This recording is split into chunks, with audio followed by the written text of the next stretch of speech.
actually not quite as loud as it needs to be, so let me adjust that real quick. Actually, I don't know. That kind of looks all right. Sorry, I'm messing with the audio. Anywho, if you're catching the VOD, the plan for today is to go through some assorted topics. So this is going to be like a usual just chatting stream that like other streamers do. I'm going to ask the audience for different stuff that they want me to look at. And if nobody has anything, I have like a whole little notepad full of topics. So we're going to just hang out today. We have scheduled streams on Monday, Tuesday, and Friday. On Monday and Tuesday, that's going to be at noon Pacific. So if you want to catch those, you can. Monday, we're going to be going through the book club, which is starting back up again with Man's Search for Meaning by Viktor Frankl. And then on Tuesday, we're going to be doing a debate review. Now, that debate review on Tuesday might be a two-parter that then spills over into Wednesday, which is why I don't have anything scheduled then, because I kind of fully expect that to be the case. And I'll put the part 2 to a vote on the Discord the same way that I've done on the last two reviews. And if people vote for the part 2, then I'll do it. Or if I feel compelled to do it, I'll do it. And then on Friday, we have a bit of a mystery stream. I don't have a time for that yet. I'm not going to tell you what that's about yet.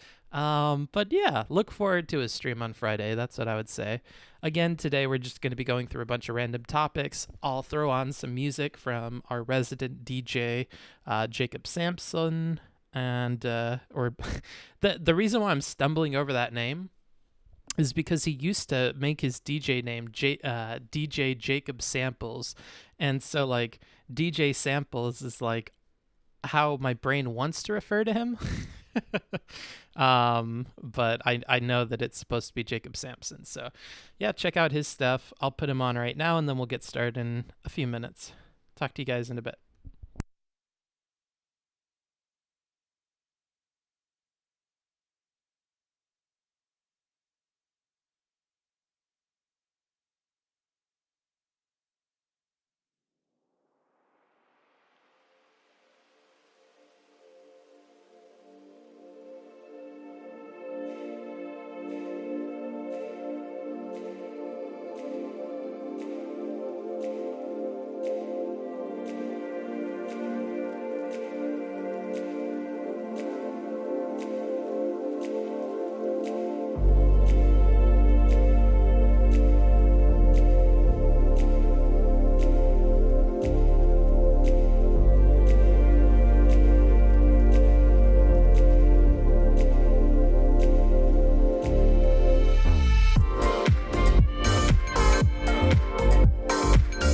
Party people.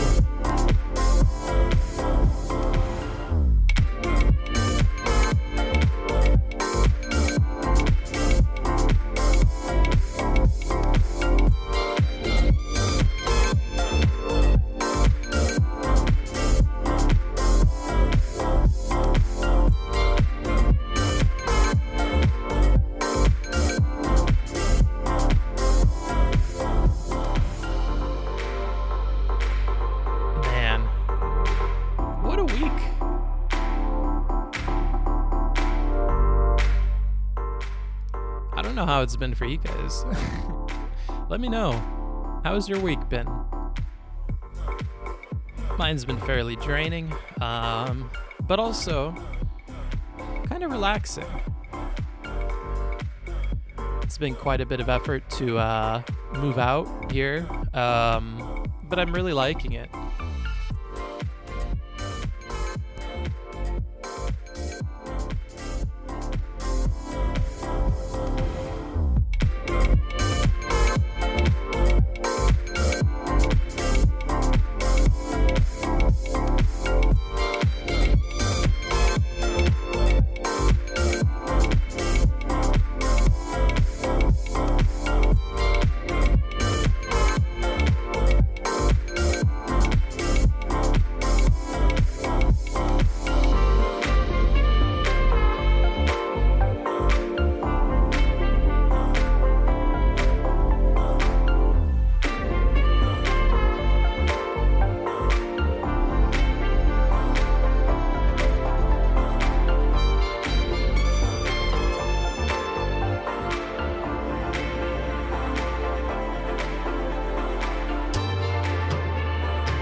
that's good that you've had a lot of fun with friends and stuff. For everybody else, is there any cool stuff that you've watched or like cool media you've engaged with this week? Any cool songs, cool albums, cool movies, cool YouTube videos? I'm curious. Let me know. I've been spending a lot of the last week like just consuming, binging the YouTubes, and it's all trash content too. It's like compilations of like the Avengers cast doing stuff, or like Aubrey Plaza being a weirdo. Bunch of actor stuff.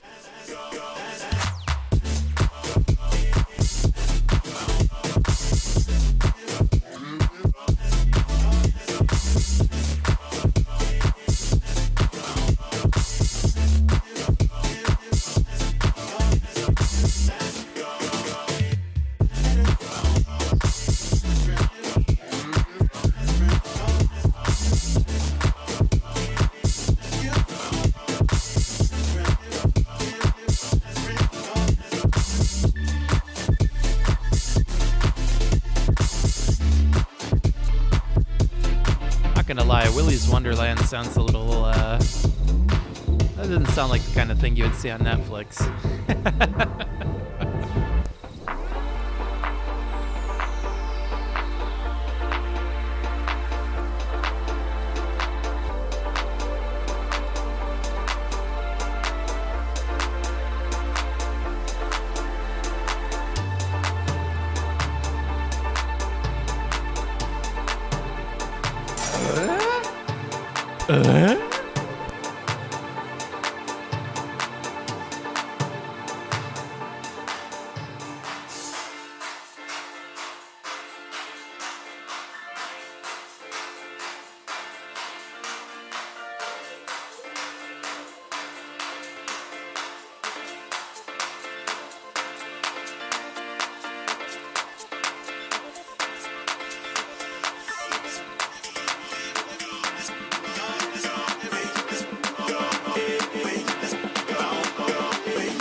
Place to relax.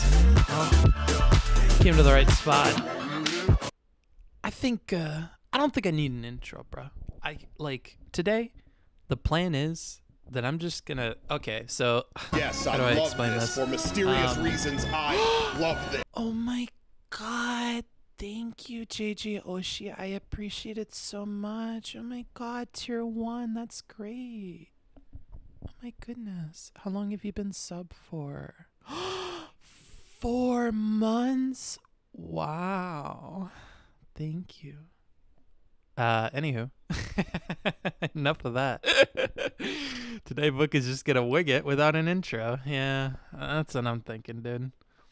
You guys are gonna have to help me though. I don't know if this cam setup is ideal. Hold on, let me make sure my butt's not hanging out. Oh my goodness. Look at that. Scandalous. What is going on here? Don't need the TOS police coming out here and giving me a problem. Hi guys, how are you? I'm just being comfy. I woke up maybe 2 or 3 hours ago, had a bit of breakfast. Still got my coffee over here. I've been living a fairly chillaxed life at the beach. It's very, very nice that the ocean sounds like never go away. And beyond that, I'm actually appreciative of a lot of little things here. So for instance, one little thing is despite this being like, a kind of older, like Mexican house, there's really good seals on like all of the doors and windows, at least for like the bedroom area. So if I close everything off and I close all the windows and stuff, and I walk out to like the living room area, which has like open windows with no screens, the smell of the ocean is able to like concentrate itself outside of the house. So I'm able to create like a little bubble where the smells are like normal and I don't notice them. And what that does is it lets like the ocean smells be new to me when I leave the room. So like little things like that I've started to appreciate, but I think that's mostly because I haven't been doing much of anything outside of the house. I've just kind of been watching YouTube videos, chilling out, and then working on a bunch of Notion stuff. So I've had a pretty boring couple of days, but it's been nice to relax and not have to, think about too much. Unlike the place that I was at in Vegas. I love this for mysterious reasons. Oh my love this. God! Oh, Voyager, thank Looking you sexy so book. much. Oh my goodness. You're such a kidder. Stop. What the fuck, dude? My gordita crunch is just fucking shifting out of my pantalones here. Good God, there's no keeping me contained. I'm overflowing, dude, out of the sides of my clothes. Anywho, I forget what we were talking about. I've had a cool couple of days. Let me bring up the chat so I can have you guys in front of me here. Damn, book icicles. What about that? Thanks, TTS lady. Yeah. Socks on. I mean, yeah, for now. I was actually considering doing something today that I think may have been against TOS. I was going to, and I designed everything. I had this all in OBS, and I've turned it all off because I'm pretty sure it's against TOS. I had like a heat meter, and basically every $10 donation could like crank up the heat meter. Desires, but not breeds pestilence. Oh my God! Wow! Look at that! Look at that! That's 1, 2, 3, 4. 1, 2, 3, 4, 5. Sorry, I'm not good at counting. Damn. Look at that. Fucking single-handedly getting that hype train going. Jesus Christ. Anywho, what is this? You have Dan to form sound these alike? opinions yourself. You can't cut to the chase. Drawing your own conclusions is the chase. What is this? Dan sound alike. It's from Stuart, so I hope it's a good clip. Dude, I'm not gonna lie. I was just watching and I see video evidence of Dan accusation. My fucking heart drops. I'm like, okay, what the fuck is going on? I shall call him now? What does video evidence mean? Mini-Me. I'm so curious. Oh my God, it almost sounds like Dan a little bit. I'm sorry, hold on. So I just got to my room at the resort in Mexico. Dude, I'm not gonna lie. Wait, really? I was Is just that me? watching And Dan a little bit. My I'm sorry, hold version on. of being polite is to at So all I just got costs to my avoid room at the rudeness. resort in And it Mexico. feels like I have That's a much not better me, chance of right? making I'm that ma- work I'm by just- I just shutting wanna up make sure. than by speaking. Thanks for all the subs, though.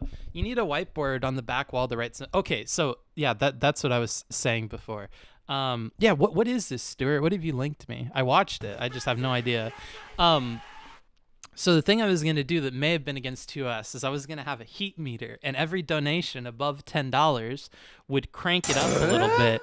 And I had a bunch of clothes on. Like I had some like really thick ass baggy pants, and then I put on like 2 pairs of shorts underneath it, and I had like a couple of shirts on.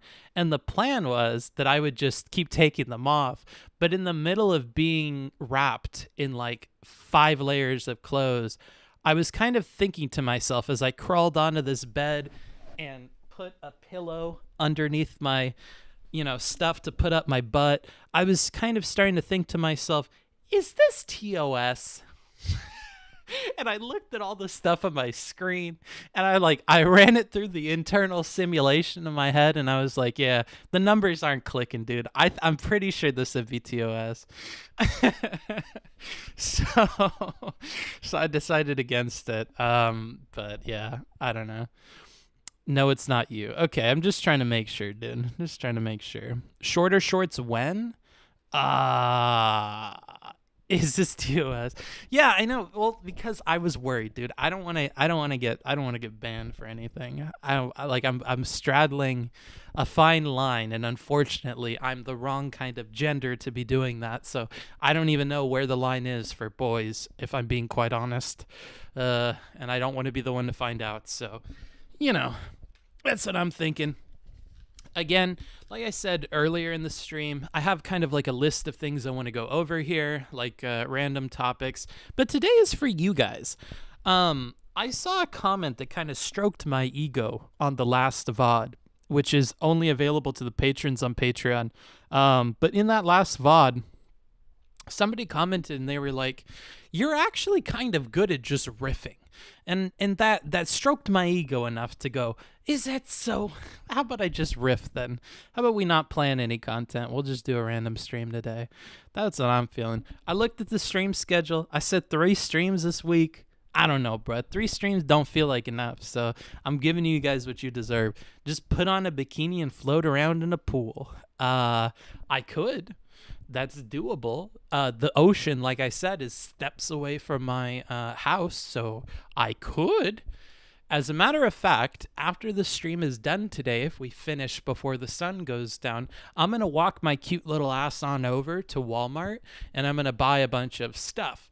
And, you know, I bet the bikinis here are cheap.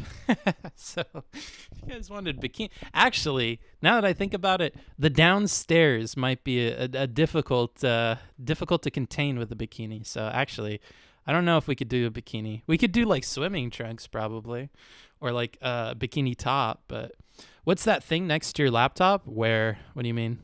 Let me see what you guys are seeing. This is this. Whoop. You made me break it, dude.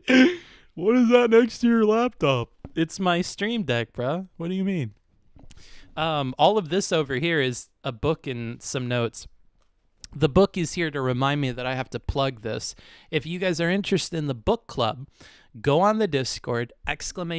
Discord, go to the channel that is #book-club, and then you can start to learn about what we're going to be doing with this. The book for the next 2 weeks is going to be Man's Search for Meaning by Viktor E. Frankl. We're going to do section 1 in the first week, which will start on Monday, and then we'll end probably the subsequent Monday, and then we'll do section 2, which is much shorter anyway. So that's what we're going to be doing. This is an old copy that I have, so don't feel like you need to get the one with this cover. There's an affiliate link on the Discord too, so if you want to buy the book and support the channel through doing so, you have the option to. I really like it. This is a copy that I have. It says here on the bottom, from 2013. When I was in high school. So I have my original copy with all my original highlights and notes in it, and then I'll be adding to it as we go through it for you guys. I'm looking forward to that. I think that we need to do more good. Like, we need to do more good streams. If I'm going to be doing meme analyses and no line-by-line stuff and not giving people advice on their panels, then I think I need to like balance out the good that I'm putting out. So I want to restart something like book club.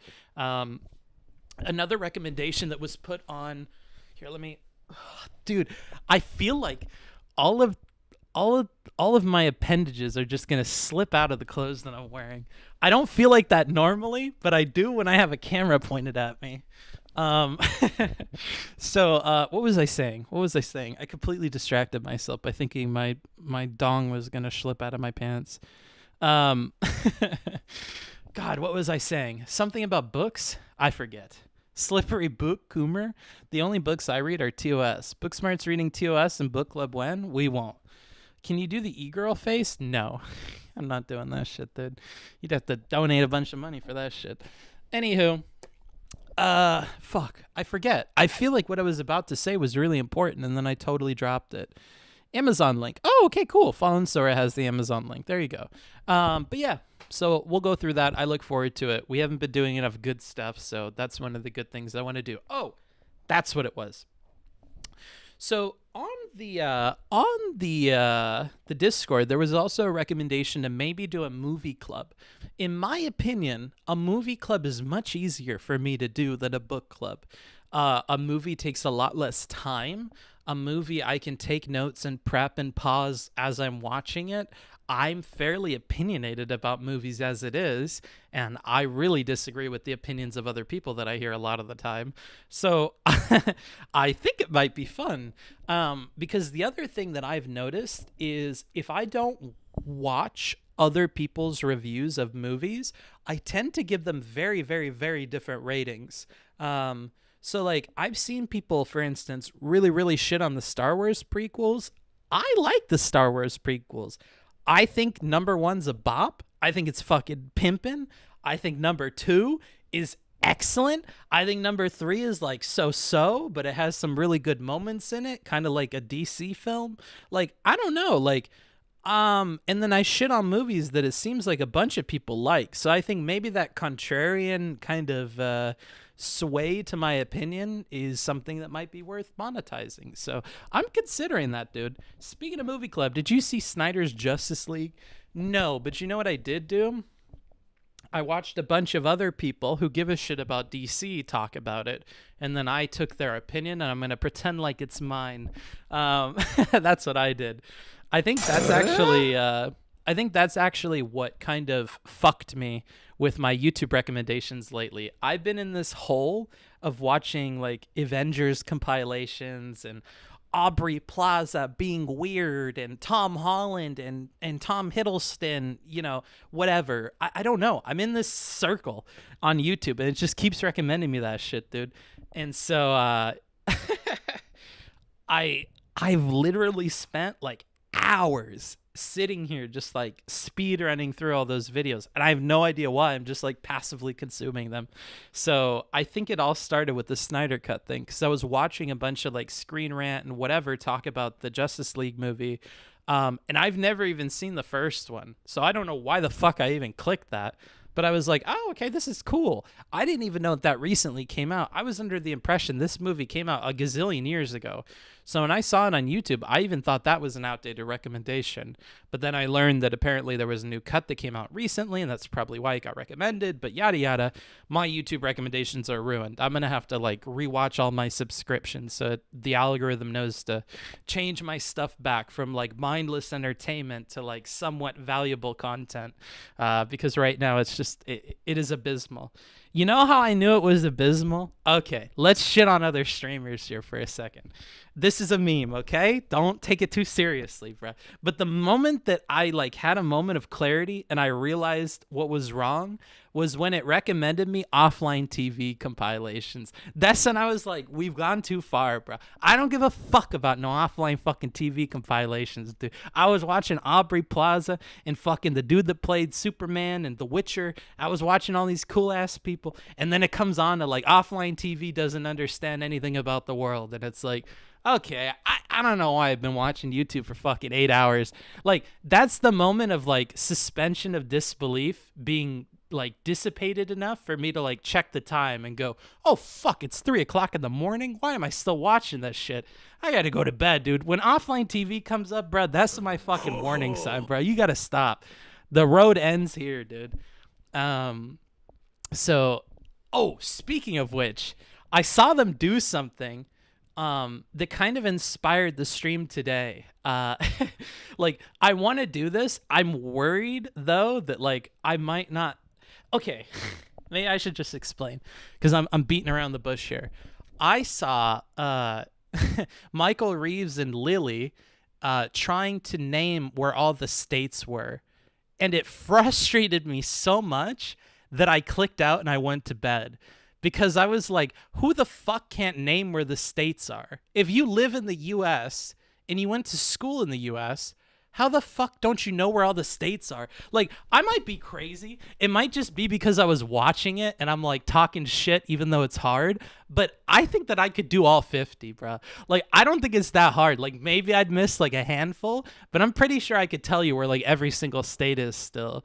Like, I feel like you had to do that. Like, the video title was like 5th grade test or something. So it's like 5th grade. I'm pretty sure you could, you know, I don't think it's that hard, bro.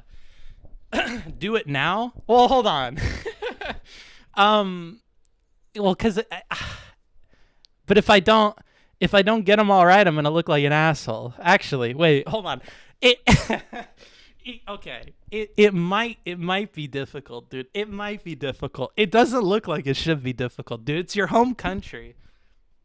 Like, I feel like you should be able to probably know like where all of the states in your country are, and you should probably know like where all the countries on your continent are. And I don't think that those are like two very big asks. Now, if you're in Europe, I'm sorry. You've got a lot of fucking countries to learn. That, like, I'm sorry. That, you know, whatever. That rip you. But, like, if you live in North America, you should probably know where, like, all the North American and South American countries are. Like, I don't think that's, like, a huge ask. But I don't know. Maybe I'm wrong. Talk the talk and walk the walk. Wait, really? He's scared? I'm not scared, dude. Don't fucking call me scared, bro. Okay, fine. Really? Okay, whatever. I'll do it then. What's the one that they did? Let me look it up. Here. Hold on.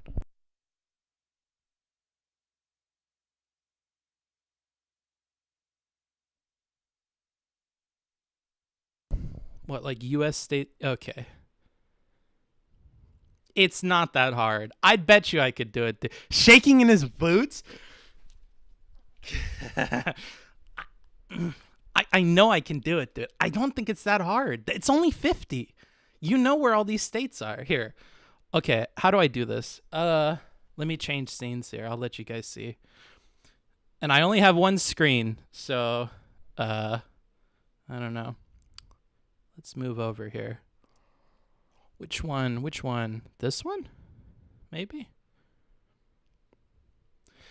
Okay, this view. We'll go here. Clip at the ready. Shut the fuck up, dude. I bet you I kick this shit's ass.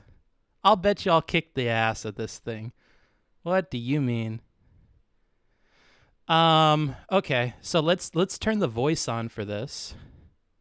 Sound on. What is the difference?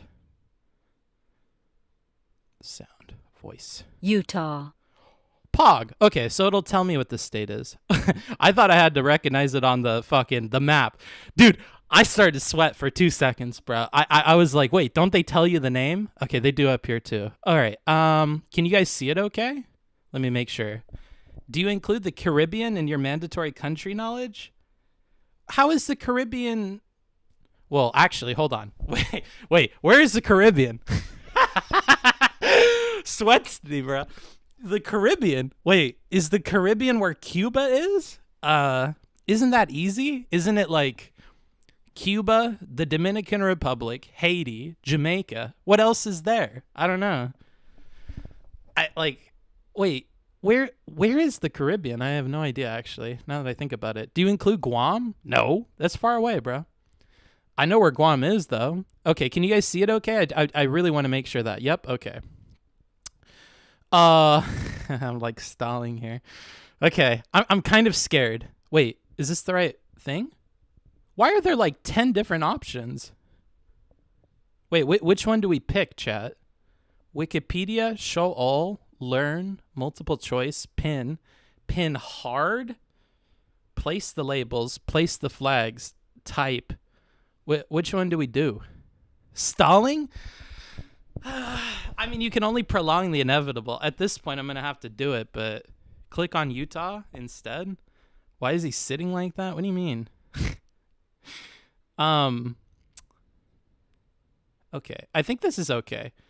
I think we could just do pin. I don't think we need to go pin hard, bro. I'm pretty sure they didn't play the game on hard.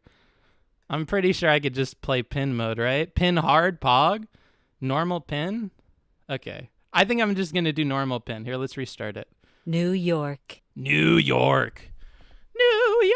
It's somewhere over here, right? Okay, wait. Wait, this is more difficult than I thought. So that's New Jersey. So right next to New Jersey should be New York.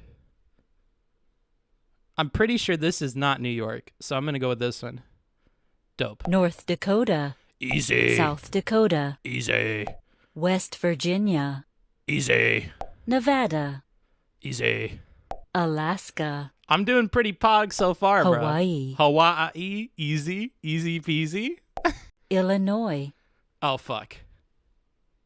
Illinois. Is somewhere over here? All right, this is Michigan. This one? You have to form Wisconsin. these opinions yourself. You can't cut to the chase. I'm scared, drawing your own bro. conclusions is the chase. I'm scared, bro. Illinois pop. Wait, I forgot about the East Coast, bro. The East Coast has got me sweating. Hold on, let me picking up the pace. Yeah, okay. Wisconsin. Fuck. Which one's Wisconsin? Oh, that's all Michigan? Okay. So then this is Wisconsin. Indiana. Indiana. Easy, dude. This is where I get confused because these either or could have been Indiana if I'm being honest, but I think this is. Idaho. That's easy. Idaho. Wyoming. Wyoming is the northern-er of the two squares. Virginia. Virginia. That's to the right of West Virginia. Utah. Utah, that's easy. It's the one that kind of has like what looks like a U here. Texas. Texas, easy. Montana. Its own country. Montana, that's where Lecture Fan's from. Connecticut. Connecticut. All right. We're in the danger zone of the map here. There's no way it's this tiny one. Okay, so Casey Neistat lives in Connecticut, and Casey Neistat commutes to New York. So one of these has got to be it. This is where Bernie Sanders is from, so it's not that. I'm going to wait, Connecticut has an ocean, so I'm going to go this one. Alabama. I'm going to knock this out, dude. I think we have enough of the tough ones that I think I could do the rest of them. I think it depends on the order they come in. But if we get to like paint it out, that makes this really, really easy. Alabama? Fuck. Wait, this is Georgia. Okay, so this is Alabama. Tennessee. That's easy. South Carolina. This is north, so this is going to be south. Washington. Easy. Kentucky. This is by the river, so I bet this is Mississippi. And if that's Tennessee, this would be Kentucky. Massachusetts. Massachusetts. Well, shit, son. That's got to be more far north than New Jersey. I'm starting to think that this one's Rhode Island. So this has got to be Massachusetts. Ohio. Delaware. Delaware. That's where you get tax fraud. Oregon. Oregon. Easy. Minnesota. Minnesota. Shit. I think it's the reverse boot. So one thing that I remember from my school days trying to remember this is that there's a little person here with these states. See, he's got his boots here, his pants, his belly, which is kind of going out, his nose and his face, and then he's got a hat like that Sorcerer Supreme guy that tried to run for president. I think that's Minnesota. Rhode Island. That's the little one. California. California, that's where I'm from. New Hampshire. Oh. Over here somewhere. Well, this is Vermont, and this is Maine. This has got to be New Hampshire. Right? What would this one be? This is where the capital is, so that's got to be Maryland. Yeah, I'll go with this. Michigan. Pog. All right, sick. Michigan. Great Lakes. North Carolina. North Carolina. Probably to the north of South Carolina would be my guess. Arkansas. Arkansas. So this is Kansas, and I remember that Arkansas is diagonal to it. So if this is Iowa, then this has got to be Arkansas. Louisiana. That's the boot. Nebraska. Nebraska, that's where that fucking Steven guy's from. Well, if this was Arkansas, this is Kansas, and this has got to be Nebraska. New Jersey. Jersey. I know that one. I made a emote for it. Mississippi. Mississippi. Kansas. Kansas. That's that diagonal one. Oklahoma. Oklahoma. That's got Missouri. the handle. Missouri. That's the tummy. Iowa. That's the face. Pennsylvania. If this is Maryland, I guess this is Pennsylvania then. Colorado. Colorado is south of Wyoming. New Mexico. New Mexico is to the east of Arizona. Vermont.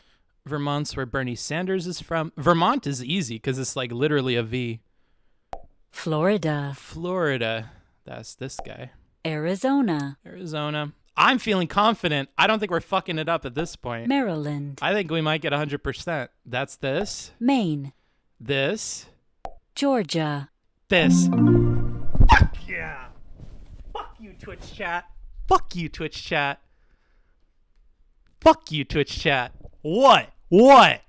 Fucking aced it, dude. Fucking aced it, dude. I bet you I could beat this shit in a hard mode, too. I bet you I don't even need fucking context clues, bruh.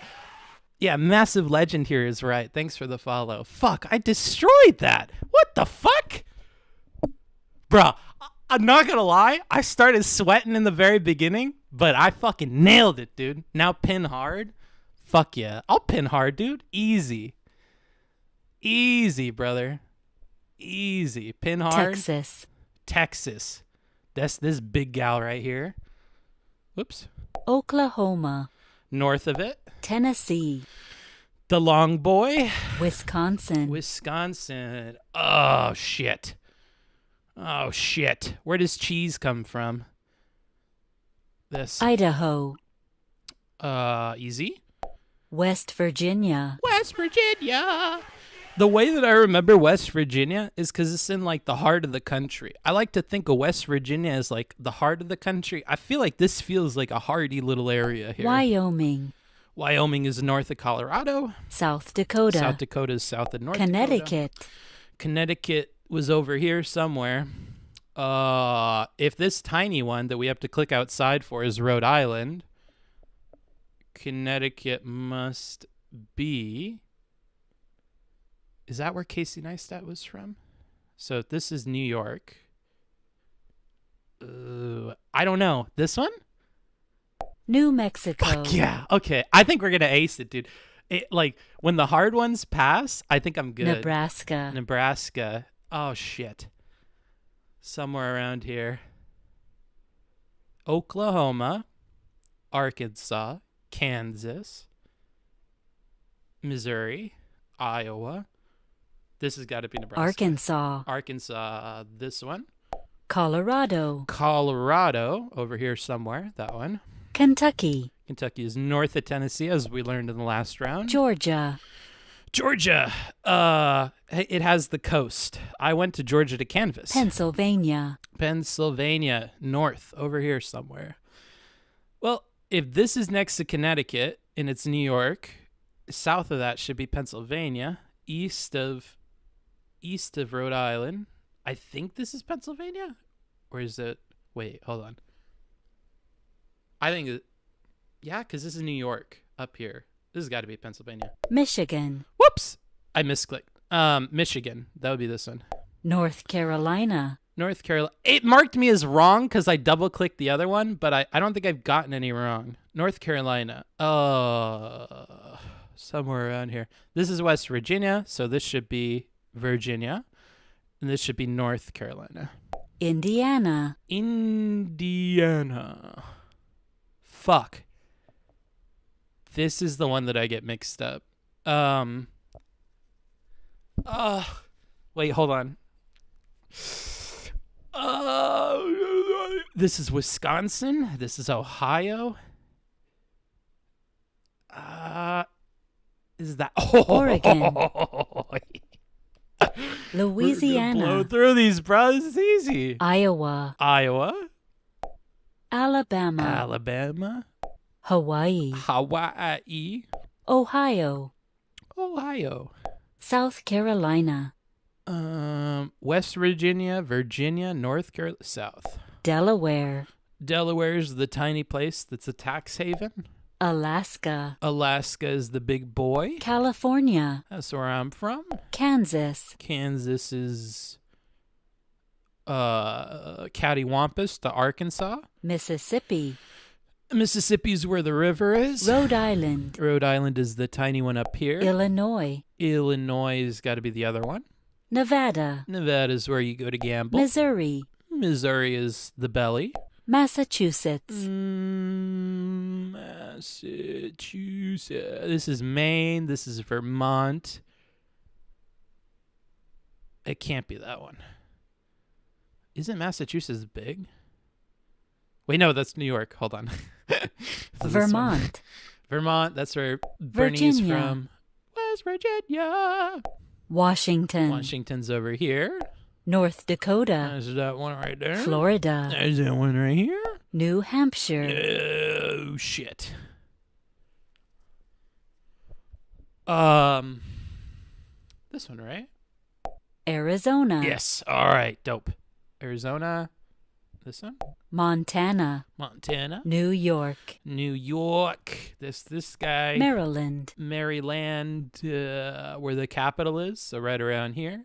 New Jersey. New Jersey. I know what that one is because I made an email Utah. for it. Utah. That's the one with the U in it. Maine. Maine is the farthest north of the U.S. Minnesota. The continental U.S., that is. Minnesota. Oh. Fuck. Where is that? I know it's... Yeah, it's that. Woo! Technically, that's 100. I think I just kind of double-clicked for one of them. I'm a fucking god amongst men. I have no fucking idea, dude. True patriot? You're goddamn right I am, dude. Where's your fucking clip, dumb fuck? I'm gonna clip you. I'm feeling so fucking confident. I think, I don't think I'm gonna get 100 on it. Are there other ones? Hell yeah. Okay, wait. I don't know if I can do Central America. Wait, hold on. Wait, what did I say before? Wait, no, hold on. Maybe we should stop while we're ahead, dude. Maybe we should stop while we're ahead. Holy shit. Okay, so I did it. 100%. I don't need context clues, bro. I'm a real American. I know where all the states are, okay? Oh, shit. Maine is the farthest north of the U.S., of the continental U.S., yeah. I added a little asterisk in there. Imagine a panel of 50 mics, one from each state. I met this mic from Michigan. Can't wait to debate that bitch again. Is that a rap? You said Latin America? Well, hold on a minute, bruh. I said that you should be able to do whatever continent you live on, didn't I? So I could do all in North America. That's easy. That's just Canada, U.S., Mexico. Done. Easy, dude. You should know your continent. I already know my continent, bruh. That's where I'm at with it. I already know my continent. Like, I could do North America. Why don't they just have one with North America? Europe, Asia, Oceania. Shit. North and Central? Ooh. Can I do this one on easy mode? Type easy, pin hard. Place the labels. Shit. What mode should I do? He's trying to squeeze out of it? No, bro. You said both north and south.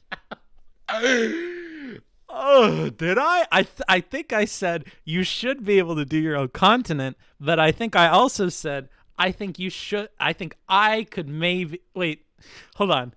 I don't remember what I said, actually. Never mind. I don't remember. This is bad. Hard. I don't know how it would make a difference in this, honestly. What countries is it going to give me? I'll put the voice on there. El Salvador. El Salvador. Well, we're already fucked, boys. Can I put it on easy mode? I'm putting it on easy mode. We started the states on easy mode. Oh, Panama? Easy, dude. That's this guy right here. Dominican Republic. Damn. Look at that. I've already basically won, dude. I already know more than the US. I think that's more than people expect of me. This is Cuba. This is where weed comes from. Shit. I think the bigger one is the Dominican. Cuba. Oh, Guatemala. Easy. Mexico has a problem with immigration from Guatemala, so I've been hearing about that on the news, so I'm going to assume it's got to be bordering Mexico. In Guatemala, a lot of people are from, so it's probably the bigger one. Mexico. Hell yeah, brother. Mexico? Belize. Shit. I thought this was in the other place. Ooh. Well, this is Costa Rica. Then which one would be Belize? West Virginia. All right, this is hard. Is this even on this continent, dude? Are you sure? Are you absolutely certain? Belize, huh? Shit. Oh, man. Oh, man. I have no idea. It's got to be one of these ones. Maybe? No, that's Honduras. Okay. Oh! Jamaica.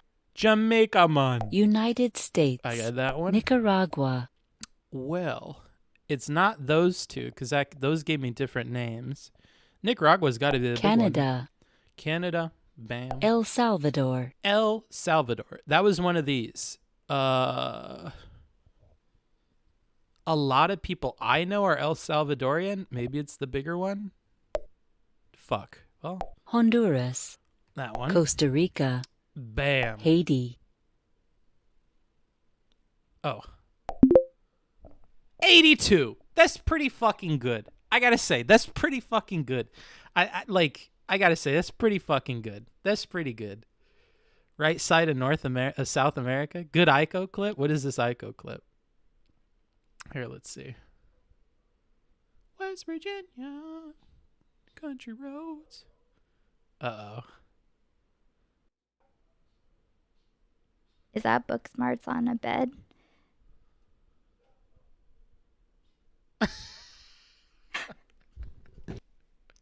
I'm sorry, Ike. Is that Booksmarts on a bed? I'm sold out. Yeah, it is. I'm sorry, Ike. Don't look upon me in this time. Do the world one? I'm not doing the world one, bro. Who gives a fuck about the world? I know about where I live, bro. That's all that matters. I bet you I could do South America. Why am I saying this? I don't know if I could do South America. I bet you I could do better than the average person at South America. That's what I would say. I bet you I could do better than the average person in South America. Do they have that here? Oh, look, they have the Caribbean, guys. I don't live in the Caribbean, so I'm not going to hold myself to that standard, but they have the Caribbean here. Central America. Didn't we already do Central America? South America countries. All right, dope. Why not world then? Bro, because the world doesn't matter. I don't care. I don't live in the world, bro. I live in North America. All right, Argentina. Fuck. Wait, hold on. There's two? Oh. If this is long, that's got to be Chile. So, wait. Isn't not Dave Rubin. What's that one guy's name? The dude that's friends with Destiny? Isn't he from Argentina? What's his name? Bum ass smarts. That dude. Do you guys remember who I'm talking about? The guy that does the news? Isn't he from Argentina? Is Argentina this one or this? I think it's this one. Brazil, easy. French Guiana? What the fuck? What the fuck? This has got to be some Paraguay, Uruguay shit here. So maybe the French one's the tiniest. If I keep getting the niche ones right, I'm guaranteed victory, dude, because I know where everything else is. Shit, wait, do I know where Peru is? I actually have no idea. Fuck. This is that country where everything's fucked up, right? This is that country with the guy with the fucked up hair who doesn't know how to rule his country. Bolivia. This is Bolivia for sure. So one of these has got to be Peru. This I'm pretty sure is Colombia. Entonces, this one would be Peru, I think. Fuck yeah. Uruguay, Paraguay. Which one's which? I think you need a parachute for Paraguay, I think is how I remembered it when I was in Spanish class. And I think you need a parachute to be on land. So I'm going to go with Uruguay as this one. But that's like a 50-50. Dope. Okay. So that one's definitely Paraguay. This is Chile. Paraguay, obviously, this one. Guyana. Well, if this was French Guyana, would this one be Guyana then? I wonder. See, like, I'm trying to remember when I took these tests in school. That's why I think that people should be able to pass these. Because if you just remember what you did in school, can't you just pass it? Like, I want to say that it's the one next to French Guiana would be Guyana, but I think that I've gotten that wrong before. Like, I have a sneaking suspicion, and I'm going to feel like a dumbass if I'm wrong, but I think that it's one of these that's Guyana. And I don't think it's this one. But I also don't think Guyana is the big one. I'm going to go with this. Hell yeah! Bolivia. That's this one. It's all fucked up. Venezuela. Speaking of fucked up, which one? This is definitely Colombia. I think this is definitely Colombia. So which one would be Venezuela? Can I do next? Can I see like what the next country would be? I don't even know what my options are here. I'm doing real fucking good though. We're at 100% still. So I think even if I fuck this up, it's not that big of a deal. So is this one Venezuela or is this one Venezuela? That's really the question. I think Venezuela is big, right? So maybe this one? Hell yeah. Colombia, easy. Suriname. Okay. That's like a 50-50. This one? Hell yeah. Oh! Ecuador, of course. They don't give you the equator line. I think I remember going off of the equator line or something when I took this in class. That's like the last one, right? Yeah. It's got to be that one. Better than Central America, dude. 100%. I'm undefeated, dude. I'm confused. I bet you are, bro. I bet you fucking are. You gotta overpronounce Bolivia like all the cool lefty kids? Okay, bro. He do be kind of book smart. Yeah. You just remember what you did in school, dude. You already had to study this before. What's the point of studying stuff in school if you're not going to be able to remember it? Like, I think the only reason I could do this one in particular is probably because I did it in Spanish class and I took it like super duper seriously. But like the states, I feel like everybody should be able to do because everybody for sure had to know where the 50 states were. It's part of the curriculum. At least it's part of the curriculum in California. I'm pretty sure it would be the same in other states. I think it's a meme that everybody that goes to school in the U.S. has to like know where all the 50 states and stuff is. So I'm pretty sure everybody that's an American that grew up in America should be able to know where all the states are. But I don't know about South America. I think if you didn't take a Spanish class, you might not. Bookie, I'm kidding. Please don't overpronounce Bolivia. I always think that shit is cringe. Okay. I do overpronounce Colombia, though, because I think Colombia is fun. And I also think that when you say Colombia, it's like there are other places called Colombia. So it's kind of worth leaning into Colombia. But Bolivia, I don't know. Is there a place called Bolivia that's like in like Bali or something? I don't know. Do people mix up Bolivia and that's why people have to overpronounce it? Anywho, fuck.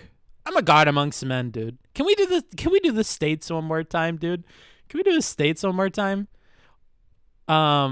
Wait, you guys want to see how not book smart I am? Oh, should I do this? It's going to embarrass me. I don't know where anything in Europe is. I've never taken like a Europe geography thing. And I've only...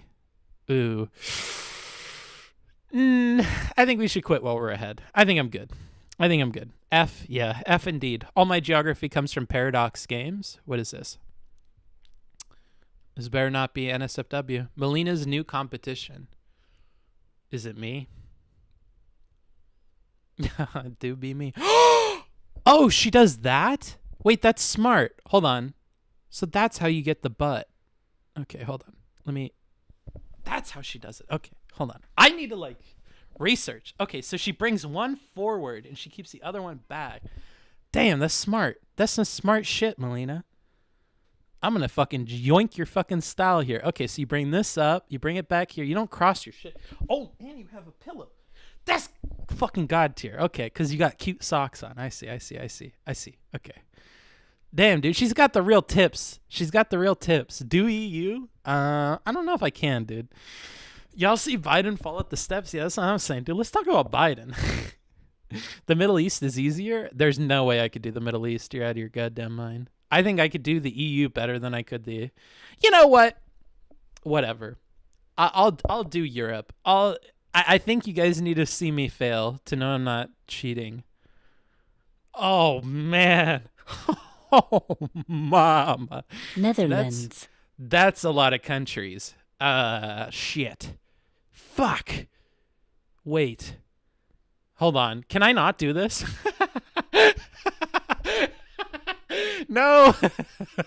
This is already hard. Fuck. Okay. I'm going to have to use some fucking Sherlock Holmes deductive reasoning here.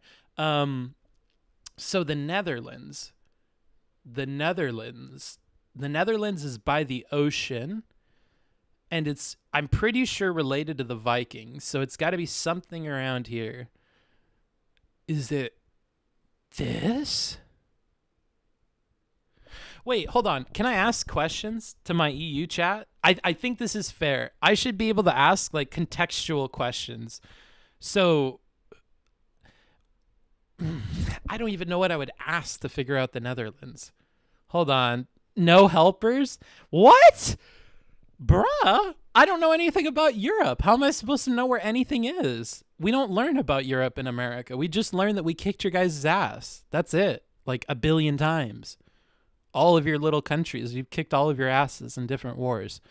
Except for that one time you motherfuckers fucking burned down our capital, you little shits. What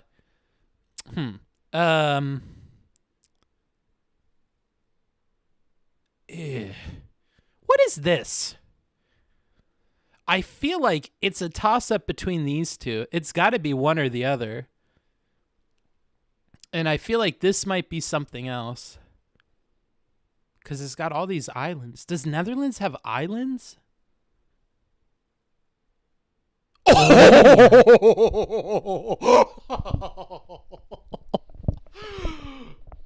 I got it. Okay. Romania. Fuck. Over here? Oh, shit. I honestly don't know what any of this is over here. All of this is a fucking mystery to me. This is all like the USSR, isn't it? Fuck, Romania. What the fuck? Is it this one? Italy. This, right? Or is it this? Or is it this? I'm pretty sure this is Spain, because I remember this from my Spanish class. And if this is Spain, this is Portugal. And France is across from the UK, because you can see France from the UK. So I know that. And I watched a movie where they flew and sailed across. So I remember that. So this is definitely France. And then Hitler had to cross through a bunch of fucking countries to get there. Sorry, I'll click Italy. I know where Italy is. I'm just like trying to figure out what I know here. San Marino, what the fuck?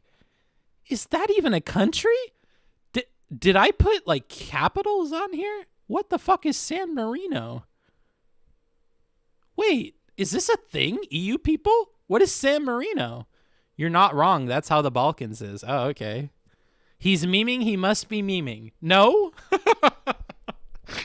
Top Italy? Oh, okay. Oh, it's one of these bubbles, huh? Oh, these must be for like tiny countries. So this has got to be Vatican City. I think somebody helped me cheat. They said it's the top one. Okay. Somebody helped me cheat on that one, though.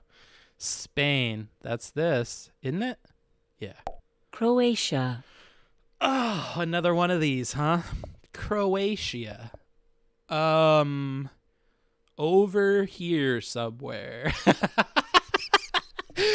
Everything to the right of like here, all of this, I have no fucking clue what any of this is, honestly. This might be Ukraine, I think, because I'm pretty sure Russia annexed like some bullshit over here or something. So I'm pretty sure this is Ukraine, but I have no idea what the fuck everything else is. Croatia. Man, I have no idea. Does Croatia be on the water though? I have a very good way to remember Croatia. Okay, well, don't help me cheat. Fuck, dude. I have no idea. Is it an ocean country? I don't even know.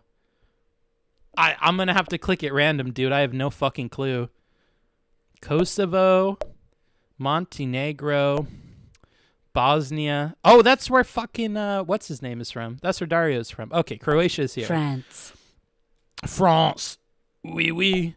I know where that is. Luxembourg. Oh, shit. I know that Luxembourg is tiny. I know that they have public transportation free for their entire country, so they have to be a tiny one. But isn't this all like Eastern European stuff? Are Luxembourg people Eastern Europeans? I have like a feeling that they're not. Like, I feel like this is all like Slav territory or something, right? Like, I don't feel like Luxembourg is like super Slavy. It's not a big one. Oh, that's tiny. What would this be? Wait, is Switzerland tiny? I have no idea. Hold on. Like, EU people, I'm so sorry for you guys. I'm so sorry for you guys. I know nothing about your countries. I'm gonna go with the tiny one. Kosovo. That was over here. We clicked it. Hold on. This one? Slovenia. Yes! Okay, Slovenia. Fuck. I didn't click these, maybe. Serbia? That's where that one guy got shot. Hungary. Okay, Hungary and Serbia. Let's remember that. Hungary above Serbia. Slovakia. Okay. Switzerland. Well, let's see. Didn't Germany... Wait. This is Germany, right? Oh, wait. Am I a dumb fuck? One of these is Germany. I'm sorry, Twitch chat. I should know where Germany is. It's one of these. I just don't know which one it is. Switzerland. They had to cross through Switzerland to attack. So they had to cross through it at some point. Do the Swiss have a port? One of those? Shut the fuck up, dude. They had to cross through Switzerland to do some shit, didn't they? The Swiss has the Alps, and I think that there's a bunch of mountains to the north of Italy. So one of these might be Switzerland. Because they have the Alps. Is it... Oh, man. I have no idea. Wait, are there mountains here? There shouldn't be. That's the Netherlands. Wait, here? Montenegro. Montenegro. That was over here somewhere. Slovakia. Yeah. Slovakia? I think we clicked that one too. Somewhere around here. Serbia. Something Bosnia. Fuck! Never mind. Okay, that's Slovakia. Ukraine. Established. Austria. Okay, so Hungary was above Austria. I remember saying that. This has got to be Austria. Wait, what? Serbia? Oh. Serbia, Hungary. This has got to be Austria then. Wait. What the fuck? Wait, wasn't Hitler Austrian? Oh, shit. Okay, it's that one. Poland. Poland. Oh, man. That's another World War II one. Hitler blew through that shit. All right. Now, was Poland bordering Germany? I don't think Poland is this big. I really don't think that this one is Poland. I'm going to feel so bad if this is Germany. There's no way. It's so tiny. There's no way this is Germany. If this is Poland, this is definitely Germany. I'm going to say that right now. If this is Poland, this is for sure Germany.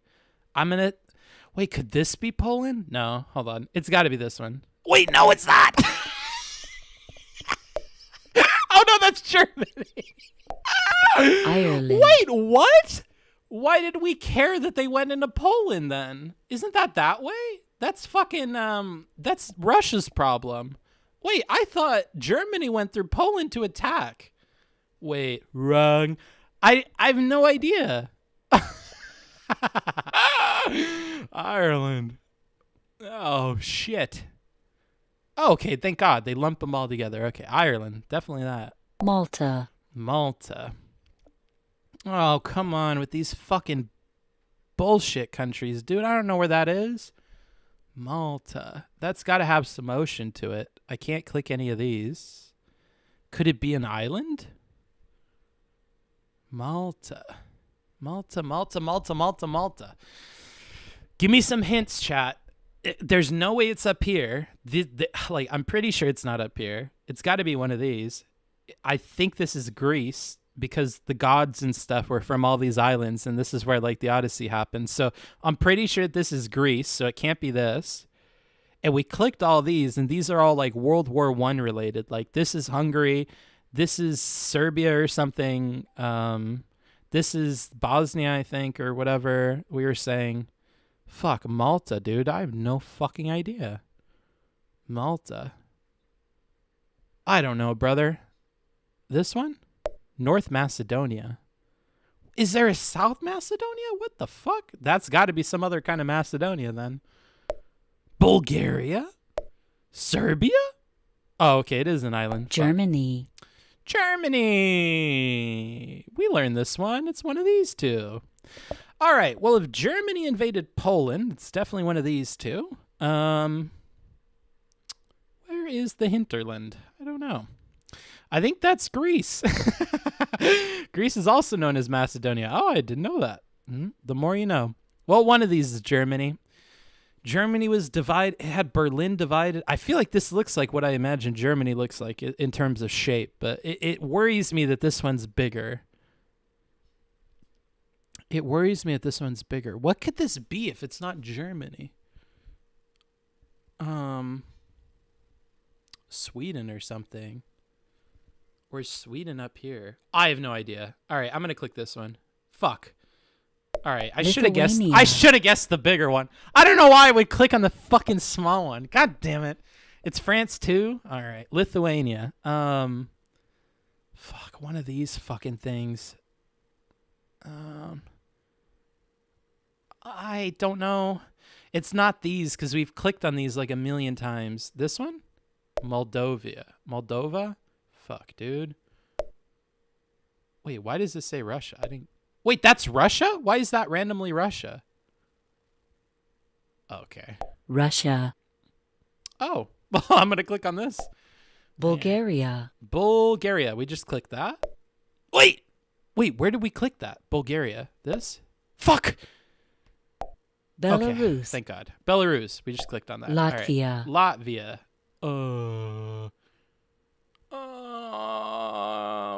Don't Jewish people make Latvia for fucking Passover or something? Man, what is Latvia? I have no idea, dude. One of these, maybe? This one? Denmark. Denmark. Denmark, huh? Sweden. Sweden must be one of these two then. Or this. Wait, fuck. Isn't Sweden big?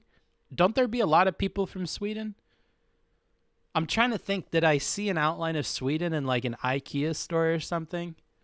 Have I ever seen a picture of Sweden? What does Sweden look like? What would this be if it's not Sweden? Switzerland, maybe? I'm pretty sure this was over here with Switzerland somewhere. Sweden? Norway. Woo! If that's Sweden, one of these is Norway. Which one is it? Norway. Norway do be cold, so maybe one of these two? I don't think Norway borders Russia, does it? That would scare me an awful lot. I think Norway is this one. Ha! Greece. Greece is down here. Andorra. Andorra. I have no idea. Honestly, no idea. Andorra. Let's just click on these. Estonia, Finland, Moldova. Wait, what the fuck? Iceland. Iceland. Is that this? Bosnia and Herzegovina. Herzegovina. What? Bosnia. That's where Dario's from. It was Portugal. over here. Okay, cool. Portugal. That's this one. Czech Republic. Czech Republic. We clicked that over here somewhere. Now, the Czech Republic, I have seen a bunch of information about on YouTube, so I should know what the shape of it is, or I should have some clues. The Czech Republic has Prague. Prague has rivers in it because it has bridges. So do those bridges go out to the ocean, or is it landlocked? I think it might be landlocked. So it's got to be something around here. What do they speak in Czech Republic? It's got to be one of these because they have a bunch of immigrants and stuff too from all the other countries. One of these. I think it has something to do with this, so I'm going to go here. Serbia, fuck. That's Hungary. Fuck, no, why did I click it? This one? Fuck, dude. Monaco. Monaco, that's where you go to race cars. Is that this? Serbia. Hell yeah. All right, Serbia. See, if you really want an American to know where the fuck your country is, just do something cool, dude. Fucking host races like Monaco does. Serbia. Okay. That was one of these. I'm pretty sure the top one's Hungary, so this has got to be Serbia. Belgium. That's where waffles come from. Yeah. One of these is Belgium, yeah? Estonia? Finland? Estonia and Finland. Okay, let's remember that for next time. Wait, what? What? Over here. United Kingdom. I guess that answers that question. This is Belgium. I didn't know Belgium was so close to the UK. Okay, the UK is this. Vatican City. State. Easy peasy lemon squeezy. Estonia. Not this. This is Hungary. It might be that, or it's one of these. I think it's this. Moldova. Fuck, I keep clicking that one too. Macedonia. Wait, really? Jesus Christ. Finland. That's Finland. Cyprus. Then. Cyprus. Cyprus is a little country, isn't it? Oh, is it this? Liechtenstein. What the fuck? What the fuck? What the fuck? This? Wait, are there any more tiny things I haven't clicked? There's no way Cyprus is huge. North Macedonia, Wait! Why is that included in the European... Why is that Europe? Shouldn't this be the Middle East? I didn't even know that was a country I could click. Hungary. Okay, that's kind of cheap. If I knew I could have clicked that, I would have clicked on that, honestly. Hungary. Well, we keep on clicking on Hungary. It's somewhere around here. Fuck, I forget. I know we clicked on it like a dozen times. Oh, it's this one. Okay, Liechtenstein. it's above Serbia, because that's what started World War I. All right, Liechtenstein. We do be clicking on Liechtenstein. I think it was the little thing. Albania. Yeah, all right, Albania. That's over here somewhere. One of these. I'm pretty sure this is Macedonia, because you guys said Greece is also called Macedonia, so this has got to be North Macedonia. This might be Albania, or this might be Albania. I'm going to go with this. Hell yeah. North Macedonia. Bam. Moldova. Bam. You know, I do be getting 50%. I don't think people are getting 50% of the states quiz, so I'm kind of happy about that. All right. How did I do, chat? Let me know. How did I do? Wait, hold on. I have to correct my legs so that I'm doing the Melina thing. How did I actually decent? Okay, I'm happy to hear that. F? Really? Are you really gonna F me? Dude, I did all of the states. I did all of North America. I did all of Central America. I did all of South America. Are you really gonna F me? We forgive you for being American. You know what? Fuck you guys. Could you do all the fucking states where you're from? I kind of doubt it. You know, when you come from a country as large as mine, and it's such a difficult process to even remember what the fucking states are and where they are, pardon me if I don't fucking learn the EU and all of your fucking million-year-old histories and your stupid fucking countries and borders that have changed over the last fucking gazillion years, bruh. Yeah, my bad, bruh. My bad. Sorry, I come from a country that's fucking like 200 years old. It's much easier to keep track of what the fuck happened. Booksmart's OnlyFans when? Probably never. 100% Africa to prove you love black people. I would do so bad on Africa, dude. I would do so bad on Africa. Just thought Germany was pretty obvious.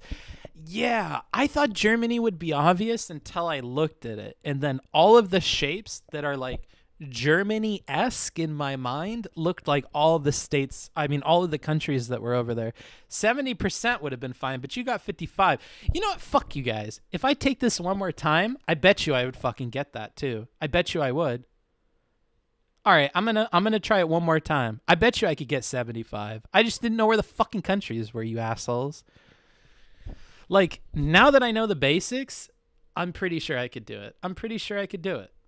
70. Hold on. I think you said 70. Let me get the exact number here. 70. Okay, I only need to hit 70%. I think I could do 70%. I think I could do 70%, dude. That's easy. Let's review the ones I got wrong real quick. Belgium. Click on Belgium. Fuck, man. This one. Austria. Well, wait. This one? Croatia. Slovenia. Bulgaria. Austria. Bulgaria. Doing my review real quick. Bulgaria. Malta. Okay. Malta. Gotta be the tiny one. Slovakia. Slovakia. Okay. Not this. It's Croatia, Slovenia. Germany. Slovakia. Germany. Lithuania. Lithuania. One of these tiny ones, right? Croatia. All right. Croatia. This one. Andorra. Andorra. This one. Wait, that's Cyprus. Andorra. This one. Czech Republic. Okay. The Czech Republic, which is Estonia. That one. Estonia, which might be way over here. Poland. Poland, which is this. Slovenia. Slovenia, which I guess is this tiny one. Cyprus. Cyprus, which is this one. Okay. All right, so let's do it. Let's do it. I believe. Estonia. How come I can't hear it? I can't hear it telling me the countries. Can you guys hear it? Hold on, let me test my volume real quick. Actually, I don't think it matters. Damn, book is thick. Thanks, bro. Okay, Estonia. Let's see. Fuck. 70% we said, huh? Estonia. Was that this one that we just clicked earlier? Yes. San Marino. San Marino. One of these, huh? Malta. Fuck. Fuck me. No. This one. Andorra? Oh. San Marino. Okay. Belarus. Belarus. Of the former Soviet Union. Okay. Man, why'd they have to give me Belarus first? I have no idea. I don't know which one Belarus is, dude. I have no guess. I have no idea where like Belarus would even be. Fuck, man. I don't know, man. This one? Switzerland. Lucky. Switzerland. Okay. That's Luxembourg. This is Bulgaria.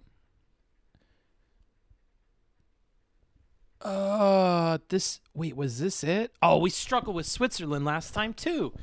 I gotta stop gotta stop I don't know how she does this. It might be because I'm fat, but like the pinch right here is killing me to do this. And I cut my shoulders. Jesus Christ, Melina, you're really putting in work. Switzerland. Man, I don't fucking know, dude. It's one of these. Switzerland. Hold on, Noah. We gotta fucking pass this one, buddy, because they're gonna make fun of me if I don't.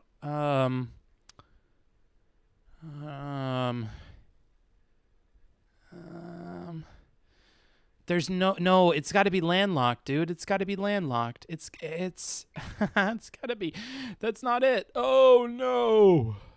Oh hell no. One of these maybe. I am a dumb fuck. Norway. Okay.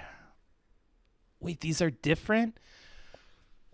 Okay. All right. I actually oh yeah, the mountains. I forgot about the mountains. Fuck.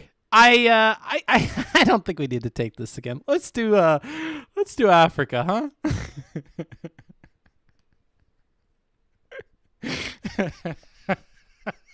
What? Cyprus literally has the shape of the country in their flag. I'm not even looking at the flags, dude. I don't want to embarrass myself. I didn't know there were this many countries in Africa. Honestly, I thought it was like South America or South Africa. Fuck. Ivory Coast. Shit. Where do elephants be coming from? Oh, man. Wait, you guys are going to be more mad at me. 25% tops. Yeah. I don't know if we break 20, honestly. This might be the Ivory Coast. Wait, no. Hold on. I have no fucking idea, dude. Wait, can we not do Africa? Can we do the Middle East? I actually think you're right. I think the Middle East would be like 10 times easier. Let's do the Middle East. There's no way I'm getting Africa. I don't know any of the history of Africa. I have no context for Africa. Where's the option for that? Africa, South Africa, Eastern Africa. Where is the Middle East? Europe, Ireland, Asia. Is it just Asia? Do they not like categorize the Middle East as its own thing? Clearly doesn't love black people. You mean Asia? It would be Asia. Okay. I'll just do Asia. Asia countries. I'd say Asia, I should get 70. Wait, hold on. I only know this. I only know this area, dude. Hold on. I retract my previous statement. There's no way I get 70% here. Oman? What the fuck is Oman? No, God. Let's just start clicking on small shit and hope I can memorize it, dude. Fuck. Dude, there's so many countries. What the fuck? What is going on? Isn't Israel over here? All right, let's not fuck with this area. I don't think Oman is fucking with Israel. So maybe, bro, I don't know. Tajikistan, Uzbekistan. All right, let's get away from the stands. It's probably not any of those. Armenia. All right, Oman. Okay. Georgia. I know where that is in the U.S. Georgia.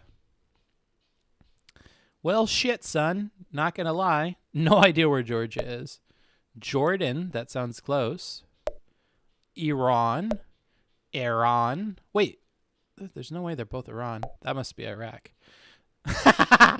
We're at war with these countries, and I don't even know which one it is. Which one's which? Dylan Burns would fucking roast me right now, bro.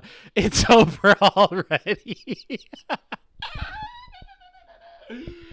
It's not over already, bro.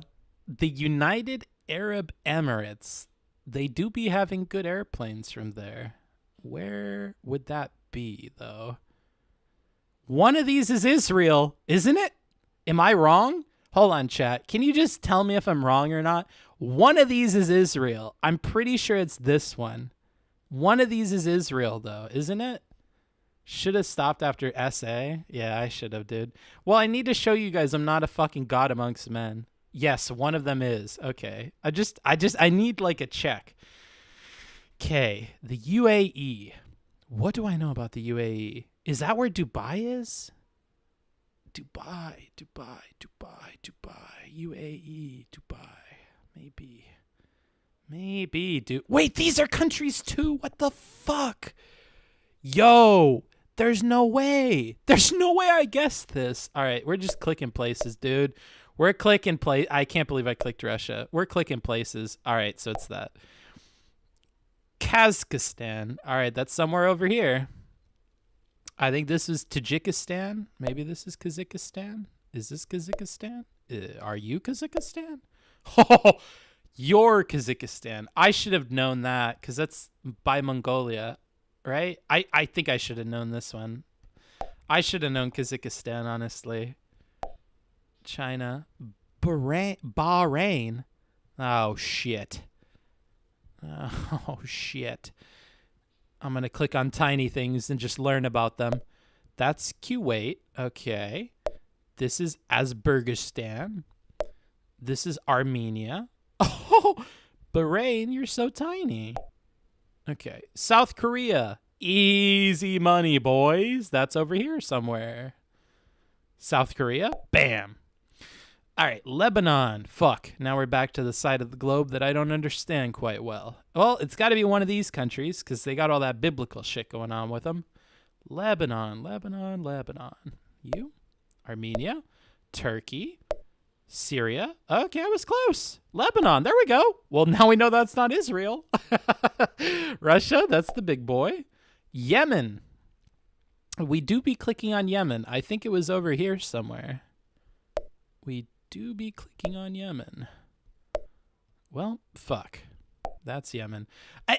Like, do you guys know where these things are? Am I an idiot? Do you guys really know where these countries are? Israel borders Egypt? Like means two oceans in Arabic. Okay, so if I spoke Arabic, maybe I'd have the context necessary. India. This is this one. Wait. Why does it extend away over here? Is this really India? Why does India have both? Is this normal? Can somebody...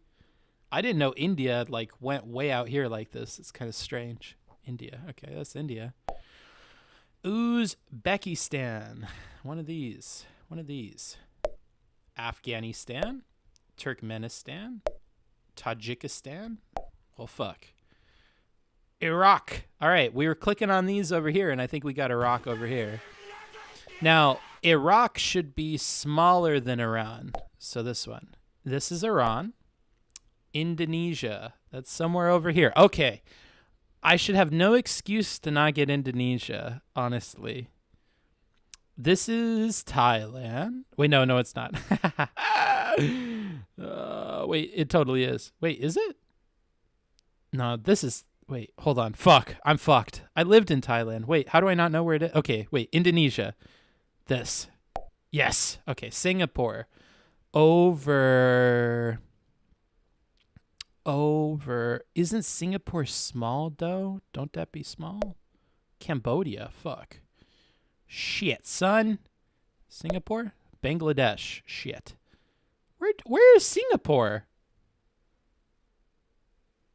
No way. Really? I clicked on Bangladesh twice. Wait, it's way down there? I had like a stopover flight in Singapore, and I could swear to God it was on the way to Thailand. Okay, well, I got that one wrong. Taiwan. Taiwan? Since when is Taiwan its own country? When did this happen? Non-flashback? Small? Indonesia means at least two bordering countries in Indonesian. Okay. So if I spoke Indonesian, maybe I would have... I mean, I got Indonesia on the first try, so that's not that bad. Taiwan. Fuck, dude. I don't know why that's not China, but okay. Fuck, one of these is it. I'm pretty sure Taiwan do be... Wait, this one's Taiwan, isn't it? Hell yeah. All right. Azerbaijan. Tajikistan, Afghanistan, Pakistan. What the fuck? Nihon! I love Nihon. Brunei. All right, no idea where Brunei is, so start fucking clicking on shit again. Turkey. That's Israel, obviously. Fuck. Israel. Yay, Israel. We know where Israel is. Jordan. This guy? Nope. Nope. That ain't it, Chief. Fuck. All right, that's Jordan. Tajikistan. Where would Tajikistan? We were clicking. Fuck. Bhutan. Oh, shit. I remember the Bhutan Death March, okay? So it's got to be somewhere around here.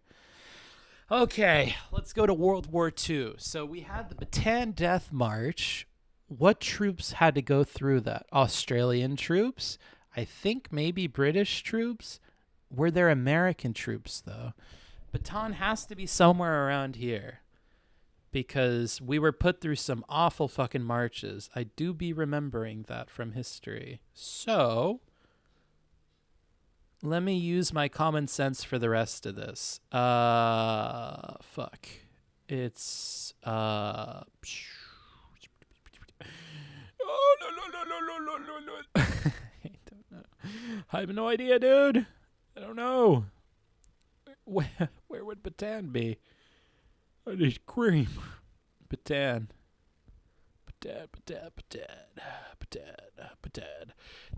Wait, do you guys know where Bhutan is? Bhutan is landlocked. All right, sick. I'm going to use that cheat code. So one of these. Wait, is Bhutan really landlocked? Are you sure? I don't think it's that one. What's even shittier is I'm not sure. I'm pretty sure. Bhutan. This one maybe. Laos. My bad. Fuck. Bhutan. Turkey. Turkey is over here. Shit, Mitch. I don't know where. I don't know which one Turkey is. No. Oh no. I'm like, I know Turkey has views of water, so it's one of these. Bhutan means landlocked in Bhutan. Ah, I see. Like big mountains. Think of mountains. Mountains, huh? Turkey. Hell yeah. Nepal. All right, Nepal. That do be where fucking Himalaya be. That do be where Everest is. And Everest is on the border with the Indian subcontinent. So, given that I don't think Nepal should be huge, it's either this itty-bitty... Wait, no, it's definitely not that. It's got to be this one then. Hell yeah. Bangladesh. This one? Hell yeah. Armenia. I'm on a roll, honestly. I know this half is not looking too great, but I'm pretty happy with my performance over here so far. Armenia. The Armenian genocide. Where do they be genociding people? My minimal American knowledge of all these countries, I'm just like, Armenia, genocide, right. Genocide. Where would genocide be? Oh, fuck. I don't know, dude. Turkmenistan. Oh, sick. North Korea. Well, it's got to be right there. Click on Afghanistan. Oh, shit. Here we go. So we were at war with this country or something, weren't we? I have no idea which one it is, though.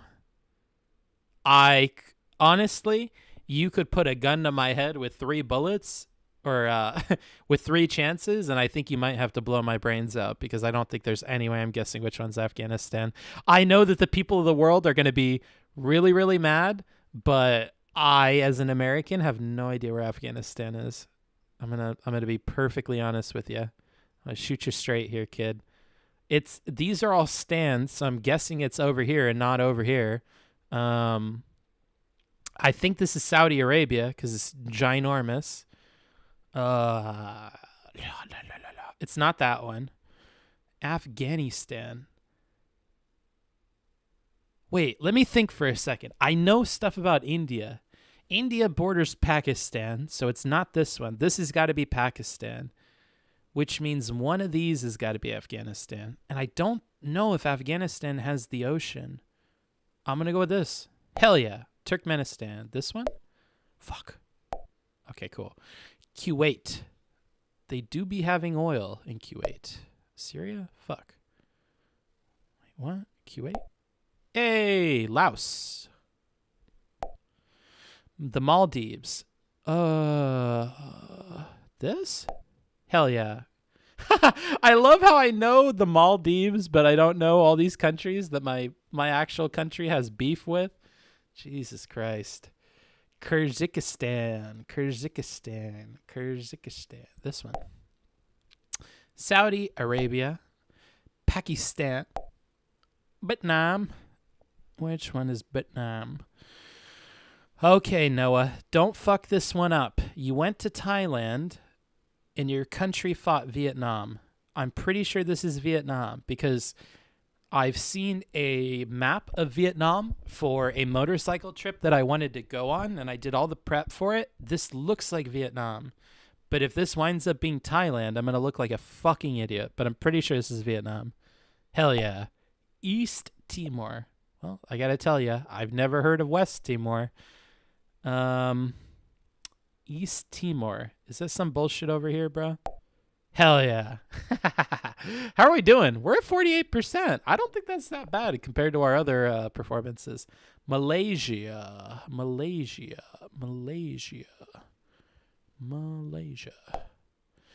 Cambodia. That has got to be one of these. And I don't think it's this one. I think it's got to be that one. Myanmar. Okay. This is Myanmar. So this has got to be Thailand then, because I know that when I lived in Chiang Mai, which is in the north of Thailand, I had to go to the northern border with Myanmar, which could also be called Burma, I guess, in the past. They're having some problems with their government right now. I'm pretty sure this is Myanmar. Yeah. All right. Qatar. They also have airplanes in Qatar. I do be knowing that. Maybe this little guy there? Or this big guy? Syria. Fuck. The poor Syrians, dude. They're just like, this guy keeps picking our country. Sri Lanka. This one? Oh, I can't even click on that. This then? Thailand. Yay. Mongolia. This one. The Philippines, which is this one. Syria. Shit. Y'all. Oh, you know, it's this one. Okay. That's not that bad. Be honest with me, chat. I did better than you thought I did, huh? I did better than you thought I was going to.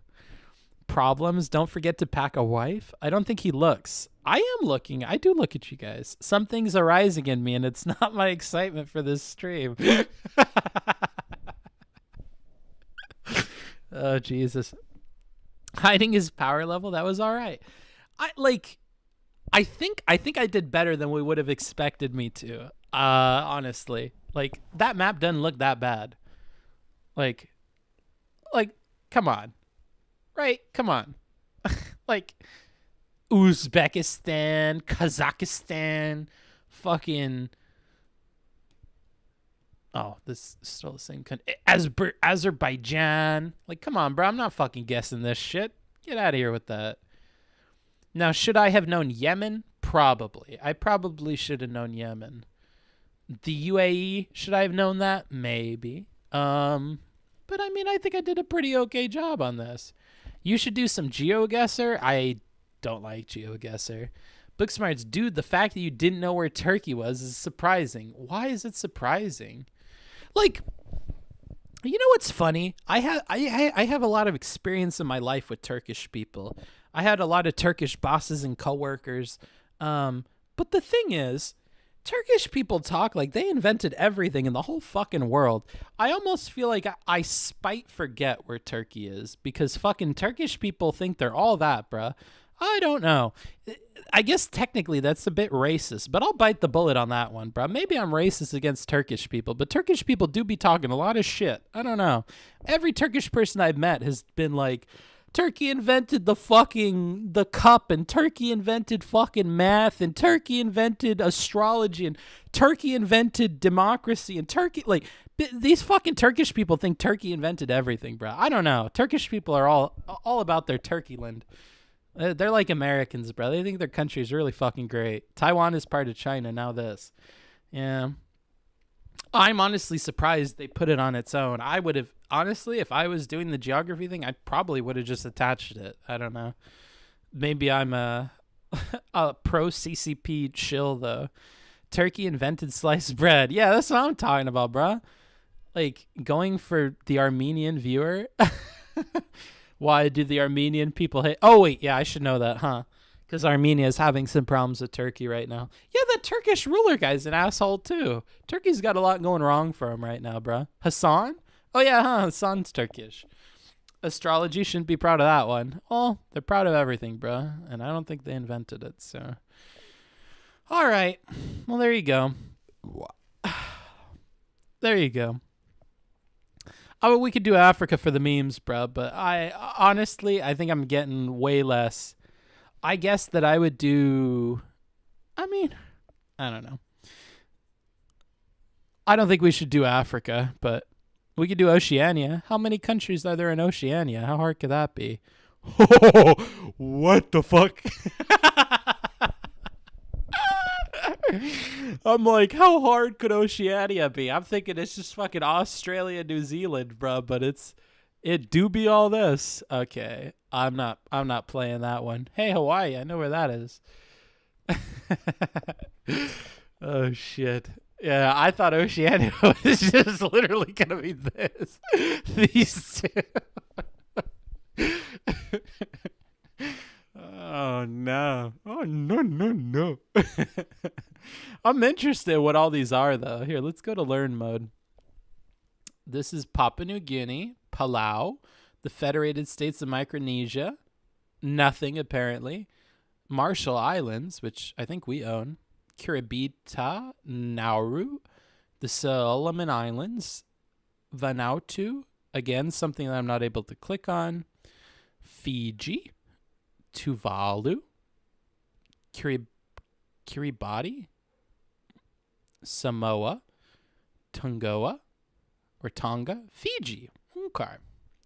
Yeah. Honestly, I would not have gotten a single one of these. I thought Oceania was fucking Australia, dude.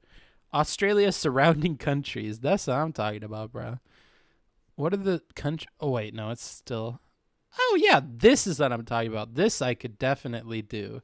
This do be easy, but the other one would be much, much more difficult. Oceania has all those stupid British and French territories. Damn, bro. You just calling them stupid? Oceania equals Australia plus New Zealand. Yeah, that was my thought, bro. I work with a bunch of Marshallese. They're great people. That's good. That's good, bro. I wish I could say the same for Turkish people, but... Oh, no. The Turkish mob is going to fucking show up at my door and beat the shit out of me, dude. All right. Well, that was pretty good. Could I get the 13 colonies? I wonder. I mean, it's basically the states. Georgia. Wait, what the fuck? North Carolina. Pennsylvania. Pennsylvania. South Carolina. New York. Above Jersey. Wait, this one. Virginia. Rhode Island has got to be the little guy. Massachusetts, got to be this. Delaware, got to be down here.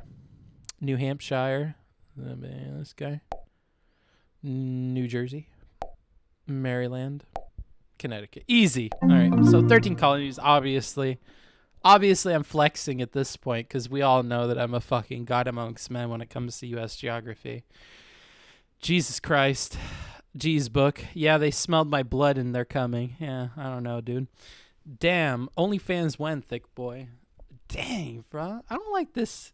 You know, there was something I was watching on YouTube. Here, let me switch my cam over. You guys can enjoy it full screen.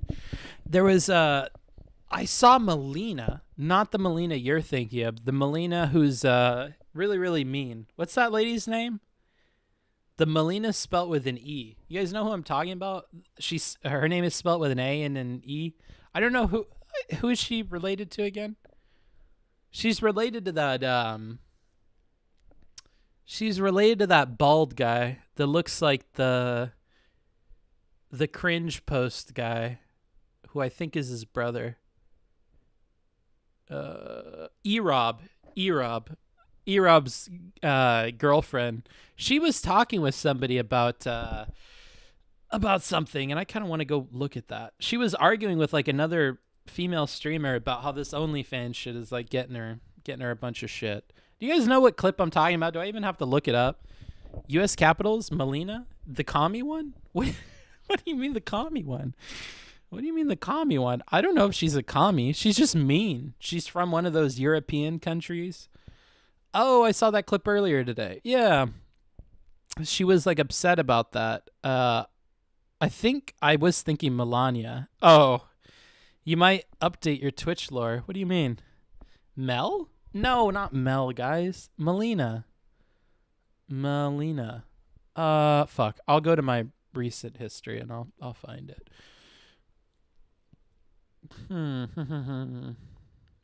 Melina. Oh, here. Let me show you guys my history just so you can just so you can appreciate how far down the rabbit hole I am here. Let me make sure this is correct. Jesus, dude, I got some thick ass thighs. What the fuck? What is this positioning? I think I gotta put this. Oh my god, look at this just like crawls up, dude. It just like crawls up. I don't know. Like I don't know about that. I think that's gotta be way lower, dude. Is Gachi base? Don't start with me, bruh.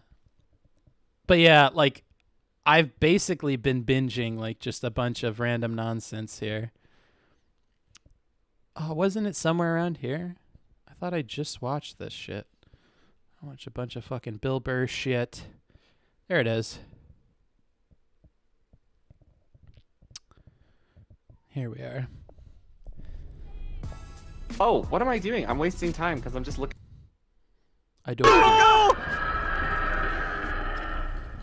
What? Oh my, it's not loading. Hold on. If we start playing videos, I don't think the internet is good enough to watch videos, actually. We might start like lagging up a storm here. What's up guys, Streamer TV, and first up in the news we have Komika. Yesterday in a video I covered that Indie Fox and Amber for copying Twitch content in the post that fell astray I don't care. from Indie Fox in the past. But Yeah. all this happened, Komika also come out and went live on Twitch. Back in Bruh. Alright, we're not fucking watching this stupid fucking clip. Anyways, the point... NA internet? No, it's more like Mexico internet, bro. I got Mexico internet. Sorry, let's go back to the cam view. Yeah, so what was they saying? Oh, yeah. They were complaining about it.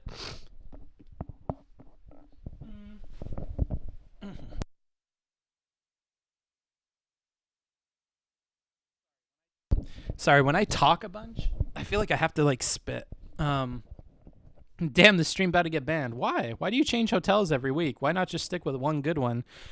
I'm here for a month. I don't know what you're talking about, dude. I'm here for a month. Like, there's a million reasons why I jump around places. So, what was I saying? Oh, yeah. So, the Melina lady was complaining to the other women that she doesn't like that they're, like, doing all this OnlyFans shit and, like, doing all this selling sex shit, because what ends up happening is the more people that come into the space and make that a norm, the more that's like the viewers are taking that expectation to other chats, like you guys and mine, about the OnlyFans stuff, even if you mean it jokingly. And it can be really fucking annoying. And then Steven commented on it. He's like, I get where she's coming from, but obviously, like, it's not a good thing to put out there. That's the TLDR of it. Why do you... Anyways... imagine being this kind of YouTuber who covers every petty moment of online drama. Yeah, I don't know.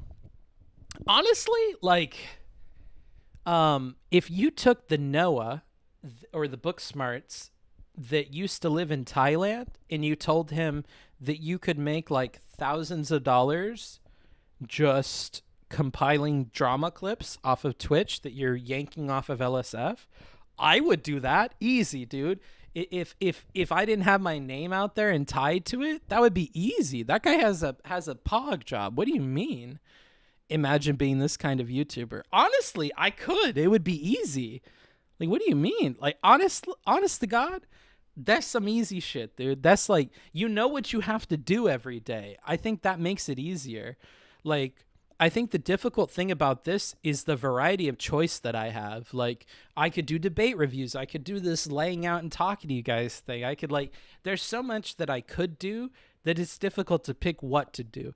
But if you have your thing and you just make an internet show every week that's just like whatever drama gets put into this show, I feel like that is much easier for my brain to understand as like the essay writer guy, because it feels like you have a prompt, you're checking off the bits of the prompt and then you're doing it. Or it feels like you've been given a research assignment that only has a week-long period that you're meant to like look at stuff, and then you just do your job. Like, to me, that seems like a very, very easy and very, very cool thing to do. So that's where I would be at with it. But yeah, I can get how like people could shit on you for it, I guess, but I don't see it as like, I don't know. I don't view it as negatively, dude. Like, in terms of imagining doing that as a job, I think that would be a pretty pog job. The thumbnail is really something. Instant click. Anywho, dude. All right. I'm going to bust out the notepad. What other stuff did I have to talk about today? Oh, I didn't even mention this. So the book club, guys, for all of you who are joining and who are Coomers, I know that, keep one hand free, okay? Actually, wait, never mind. This is probably not the book you want to be doing anything Coomery to. So this book is for our book club, which we'll be doing on Monday. I'll have more information about what is involved with that, what you guys can do. But to give you a sneak preview, this is the book that we'll be reading, and it's Man's Search for Meaning. Let me just make sure we're on the right screen here. Man's Search for Meaning, and the author is Viktor E. Frankl. If you want an Amazon affiliate link for this so that you can support the show through purchasing it, that's on the Discord. Go to the channel that's Book Club, and all discussion around the book and around the book club will be there. If you want to talk about a book that is not this book, there is a separate channel called Books, and you can go there and talk about whatever books you want. But I'm bringing back the book club, and we're starting with Man's Search for Meaning. We will be doing section 1 for the first week, which is, I think, 90 pages in my book. And then we'll do section 2 the next week. And that's the plan. That's the plan. So, yeah, I just wanted to give that a quick shout out. That'll be Monday at noon Pacific. And then Tuesday at noon Pacific, we have a debate review. I'm not going to tell you what the debate review is going to be. I'll leave that up in the air. If you want a debate review that you want seen done, you still have time to post it to the Discord, have it upvoted, and maybe we could see it that day. So I mean, that might be a very, very long stream. It might be a 2-part stream. So, it may be that on Wednesday, again at noon or 2 or whenever, Pacific, we may continue whatever the review is. So look at these thighs. Good God. Yeah. Oh. I do be having thighs, though. I do be having thighs, I guess. I don't know what you guys are talking about. I guess I do be having thighs, but I don't know. It do be jiggling a little bit. Is that TOS? I don't know. I should probably avoid doing that, dude. And I should probably pull these down too. Matter of fact, let's do that. How does she do it? She has her legs so far up. I'm like looking at the Melina thing and like making sure I'm doing this right. Damn, dude. This I don't know, how she does this long. How long are Melina's streams? Holy shit. Did you remember to keep the pass on your book? I left it. The cool thing is when you're in Mexico, you're just allowed to say whatever. So I don't actually need the pass. And beyond that, I don't see a lot of opportunities to use the pass here. So I don't know. I'm mostly speaking Spanish and stuff anyways. So not really. Oh, that's another thing, dude. I got to practice Spanish. My Spanish is so bad. Like, I had to, like, dead ass just apologize to the lady today because I completely misunderstood what she was telling me. And I fucking, I thought she told me to wait outside and that she would call me when I could order. But that wasn't the case. And so I sat outside for like 20 minutes and then I came in and I was like, oh, I thought you said to wait outside. And she's like, no, I said, like, you can wait out here if you want, but you can come in whenever. And I was like, oh, fuck, I didn't understand you correctly. Spanish streams incoming gods to me? Yeah, maybe, dude. You ever read Captain Underpants? I most certainly did. Looking good today, Booksmarts. Thanks, Killer. As in there aren't many black people? Holy fuck, Books. Wait, that's not what I said at all. I didn't say that at all. I'm like, wait. Is that how you're interpreting that? Because there aren't black people here, I can't say the N-word? Holy shit. Are you literally saying the N-word at black people, bro? That's not how I use it. I don't know about that one, brother. I don't know about that comment. I don't think I said that at all. I said I don't need the pass because I'm fucking in Spanish land, bro. I'm speaking Spanish. What do you mean? That card is for American English use, bro. Did you grow up in a bilingual household? No, not really. So, my family speaks Spanish, and I took like several years of Spanish, but my mom was okay. Here's some lore.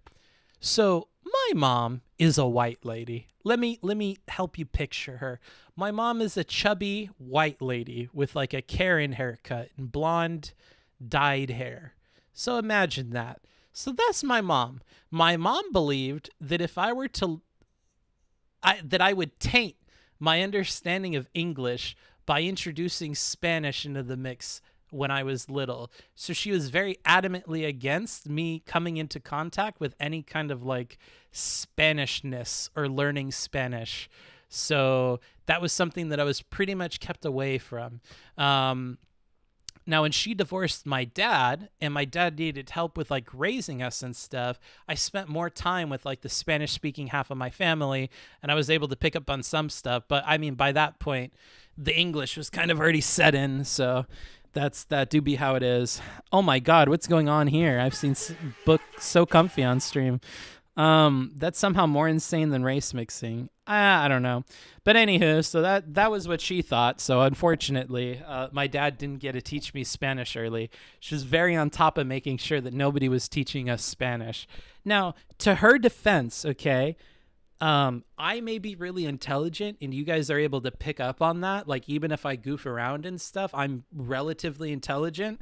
Not to roast my siblings, okay, but my siblings are not intelligent. Like, my little sister is very creative and she's very, very, very good at art. She inherited that from my dad, but neither of them did good in school, like, at all. They were both like problem children that like we had to like go see the principal about them. And like I've said before on stream, my brother has ADHD, so that was its whole own problem.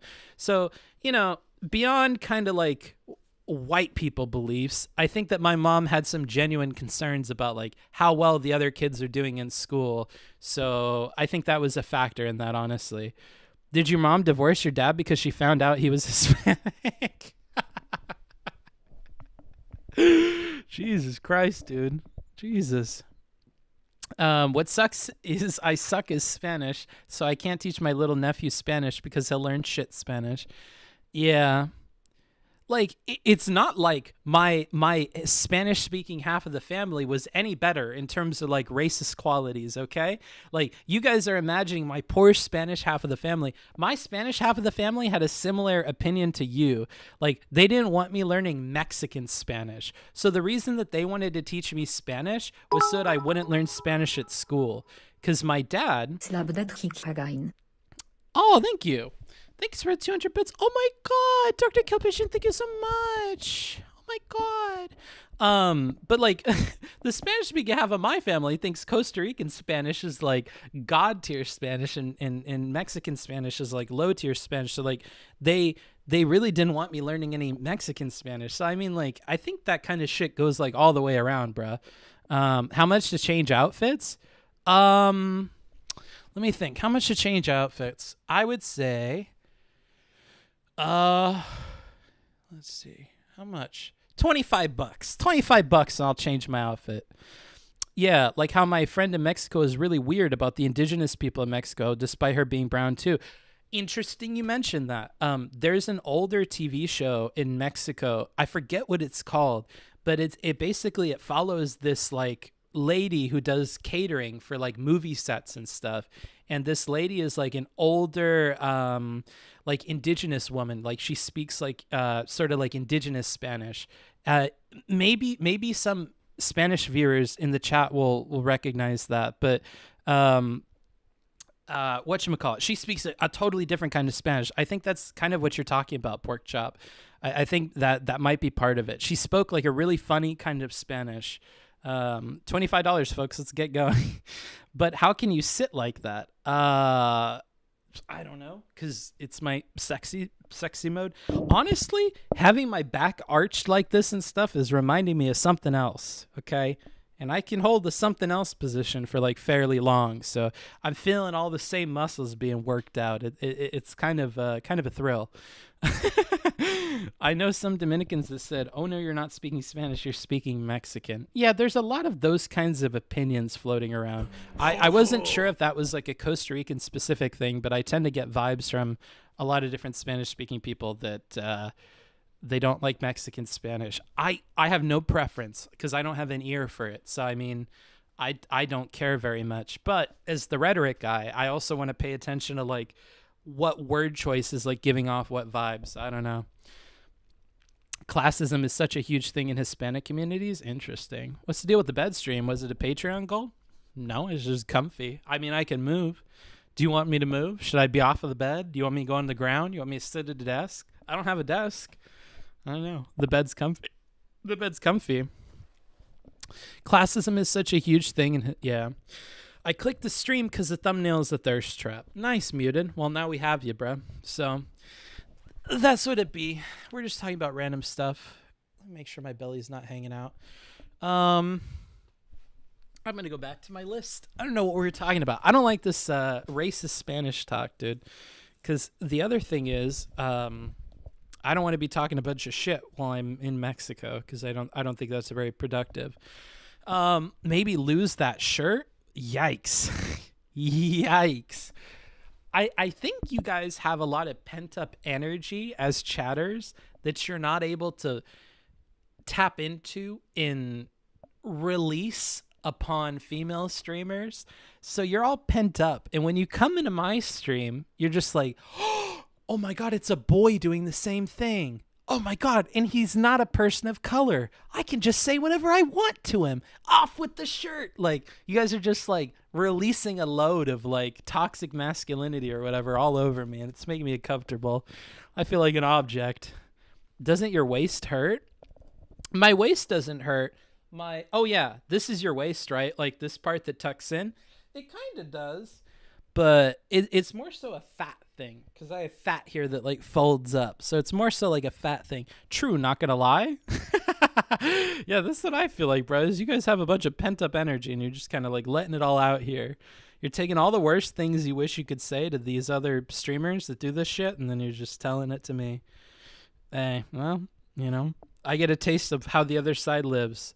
You know what this reminds me of? This reminds me of being in Japan and having everybody stare at me on trains just because I look different. This is what that's reminding me of. I felt like I learned something in that situation. I feel like I learned something every time I do the sexy streams too. Like every time I read a comment, it's flattering to me as a boy that never gets those remarks. So like, I don't mind it.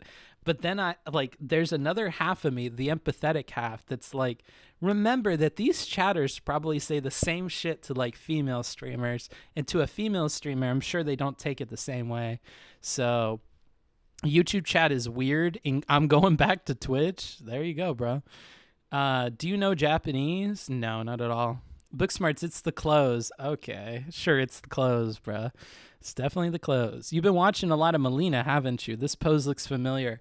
I copied Melina. I deadass did. Somebody linked me a Imgur link that said Melina's new competition, and I was like, oh, okay, easy. So yeah, I did that. She doesn't have a pillow underneath her though, huh? How does she do this? She puts a fucking pillow like way back here. like, would she be offended if I asked her like on stream how she does this and like I could get advice from her? Do you think she'd be offended at that, or do you think she'd be open to it? Like, I've been tempted to. I've honestly typed out like an entire DM to Melina, and then I've like deleted it all and been like, this is cringe. Why are you doing this? You're Steven's friend. Why are you sending these kinds of messages? But like, how funny would it be to like have a stream where like Melina and I talk and I have like a bunch of questions prep and I just want to get better at this and some other things, right? Like, I don't really watch Melina's stream much at all, if I'm being quite honest. Like, you can look at my channel points for the channel, and I don't have a ton. I only check in, like, occasionally. But, like, it would be cool to, like, prep a stream where I could talk to her, and I'll actually watch her stream and, like, learn more about it and have, like, some actual questions prepared. But I feel like it'd be too cringe. I don't feel like she'd be down for it. I feel like it would come off really bad, so I've kind of avoided doing it, but I low-key want to. Hey, Melina, I need some advice to become a better e-girl. Well, no, I mean, it's like,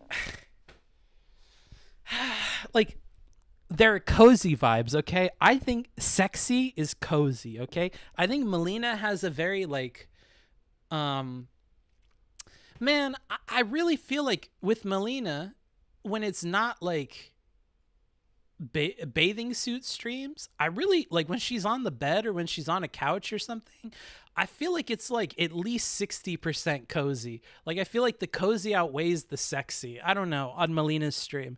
And like that mixture of cozy and sexy is something I kind of want to do on my stream. So like, yeah, I don't know. Like, like, do you get what I mean? Don't lose weight, please. Oh, I'm already losing weight, bro. You guys don't know, but that's part of the reason I came to Mexico, dude. Cheap, like, healthy or cheap, like, fresh food, dude. It's so nice. It's so nice. I'm trying to lose weight, dude. I'm trying to lose weight bit by bit, dude. Bit by bit. I think I'll lose it all off of my legs before I'll lose it off of my belly, though, and that'll be kind of weird. I think the first thing to go is like my face and my neck, and then it's like my boobs, and then it's like my legs, and then like the last thing to go is my stomach. So, I mean, you'll have chubby Noah for a long time, but do we really need to discuss Melina? Feels weird, man. Yeah, we do, bro, because we were talking about Melina. What do you mean? Do I have permission to post your thighs? I guess, dude. It's on the internet. I can't tell if you're saying she's sexy or not, or if you're objectifying. Oh my God. Like, no, I'm not. I said that at least 60% of that stream is like a cozy vibe that I want to do. And I think it's some mixture of like for instance, here. Ow. I need a break. I need a break. I need a break from this position. Hold on. All right, I'm going to be over here.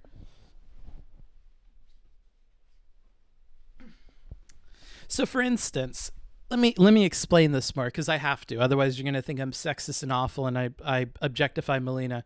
So yesterday, there was something off about the couch stream, and I didn't really pick up on what it was until I started like reading comments and stuff. And I think it was the couch. The couch was ugly. But why is the couch ugly? I don't know. Like, when I look at this screenshot, somebody sent me a Melina stream and comparing it to mine. Melina has like a comforter that's like fuzzy. She has like pillows that are fuzzy. She has these like fairy lights. Like, I feel like she knows how to do comfort and like cozy, and that's what I'm interested in. I'm not interested in like Melina's body. That's not a focus of any of this. Like, maybe the pose, but not at all like Melina. Like, Melina, I don't care. Like, I don't know.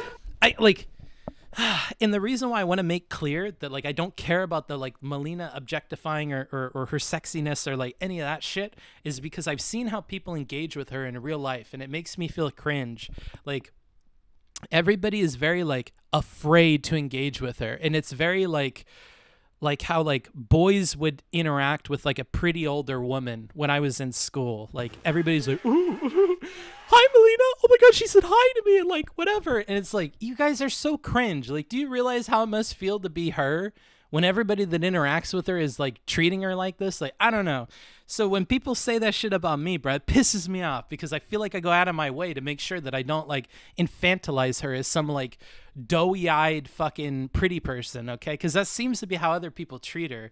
And like hearing her talk, if you listen to her talk and you put it in your brain as if it were like a transcript, she's not even like that. Like, she has like an edge to her when she talks, and she can actually like be very forward and like to the point and very like, you know, not at all like this kind of personality that people project onto her. So like, it bothers me that I see that. And so I try to like, I really try not to do that. So when people say that, it triggers me because I look at how other people, I apologize, Bookie. Okay. I'm just saying, every time I see that, I want to put that out in the ether, like as a ripple, so that somebody will maybe hear this stream and they'll be like, fuck, you know what? I do kind of treat her like that. And maybe my voice will pop into your head the next time you're in her chat or you're on a Reddit and you're going to post something about her. Like, just keep in mind, are you portraying her this way?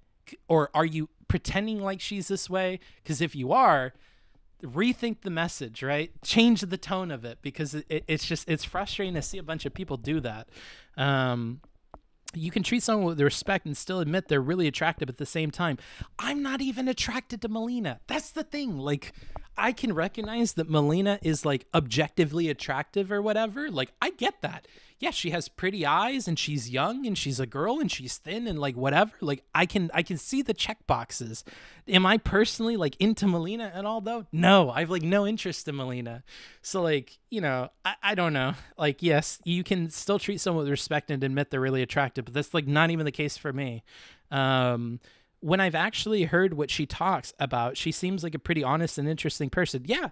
And she's forthcoming and like, you know, she's going to like tell you how she feels, and she doesn't care for baloney, it doesn't seem like. So yeah, I don't know.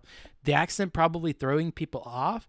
I think it's a mixture of everything. I think it's got to be a mix of the accent with like, I don't know, dude. I'm not going to pick out a bunch of shit that might lead people to treat her that way, but because I feel like that's cringe. But answer me, please. Hey man, are you 50% Shade, 50% Chris? What the fuck does that even mean, bruh? Yeah, from things I've seen, it seems like she lies down as she does because it feels nice / cozy and people just react cringe. Well, I think she's fairly well aware that it is interpreted a certain way, but yeah, it is also probably cozy for her, and feels nice. I respect anyone who's really direct while also not being an asshole. I don't know if she's always not an asshole, but but she definitely is direct. But yeah, I don't know if it's an accent or anything else though. I don't know. I don't know how comfortable I am with like pinning that onto like certain aspects of her. But I just like, man boobs are a little stubborn. Not for me. Mine go away like pretty quick, and then they just become saggy skin. So I don't know. My man boobs go away pretty quick. Did you watch Dr. K video with Melina? Not the whole thing. No, not really. I can't relate with that stuff, dude. That like the kind of relationship that Melina puts herself into, I couldn't do it. I don't relate to it. It's not something I would ever want. It's not something I could see myself doing. It's not something like I have any friends that do. So I clicked out of it pretty quick. I don't know. I don't relate at all. So I didn't find it particularly interesting. I like the Dr. K's where like, oh, that's somebody in my life. Like that is somebody with the same problem I've heard of, or like, oh, this is great. I've read about this. And now I get to see what like a real therapy session looks like, where this professional gets to put these things into practice. That's when I'm interested in Dr. K. Or like, when he finds a new way of wording something that I've had to tell to people in the past, like that's why I watch Dr. K. So to see those two talk, it's like, well, I don't really care about this topic at all. I don't really know Melina. I don't do this stuff with my relationships. I don't know anybody in my life that does. So it's completely detached from anything contextually for me. Fuck any good books lately? Yeah, dude. As a matter of fact, we're all going to be fucking some books the next 2 weeks. We have this book, which is Man's Search for Meaning. Cringe that you say that, because this is about the Holocaust. So kind of feels bad, man, Supreme. But, you know, you're full of surprises. Anywho, that's 12 p.m. on Monday, Pacific time. Be ready for that. Dr. K has good rhetoric. Yeah, he does. He does. He's really good at doing what he's meant to do. Personally, I enjoy hearing from different types of people, so the Dr. K with Melina was really interesting for me. Yeah, maybe. Like, I just don't think it's, like, contextually helpful for me. Melina gonna be crushed when she finds out she has no chance of book smarts? She definitely is, dude. Somebody's got to be ready with some tissues for her, bro, because she's gonna be crying, bro. I'm gonna have to send I'll have to send Steven an apology early and just go, hey, if Melina is feeling a little bit down, bro, I said some shit on stream. I said I didn't mean to reject her that bad, bro, but and in general, a lot of the folks from Unique People are a lot of the talks from Unique People are interesting. Yeah, for sure. I think the relationship stuff is weird for me. That's all. Because it's also weird that I have to like put out of my head that this is somewhat related to Steven as well. It feels like I'm hearing like this is like part of the problem I have with Dr. K talks is like I feel like I've been let in on things about a person that I don't think I should know. Like it feels very invasive. I felt very invasive watching the Melina thing. And like I can't put it out of my head that's Steven's fiance, right? So like a lot of this has to do with Steven. I felt similarly about the Wreckful one. I think when like, oh man, I have to try not to cry. But when I watched the Wreckful one, that was when I felt like, and I'm gonna mention this again. That's when I felt like I really needed to. How am I going to word this? Let's start here. So I've said in the past, and I'll say it again, that what Dr. K is doing, while wonderful, while AoE healing, is something that I think is unethical. And we've talked about this a million times, why it's unethical. I don't feel like I want to explain it again. But that came to a head when I saw the Wreckful interviews. And I felt like Wreckful was sharing things that I'm not sure, like, even if he was comfortable with it, necessarily, like, should have been shared with everybody. And I'm not sure if Dr. K should have encouraged him to do that. Like, I don't know. I felt really weird about that shit, dude. I don't know. Did they break up? I don't think so. Imagine being able to relate to being in a relationship. Are you a big fan of Chip Chipperson? I don't know who Chip Chipperson is. The name seems vaguely familiar, but I'm not sure, dude. Isn't she living in Sweden? I think so. She lives in Sweden an awful lot of the time, it seems like, from the outside perspective. Yeah, Wreckful freely shared stuff like that incredibly openly, though. Sure, but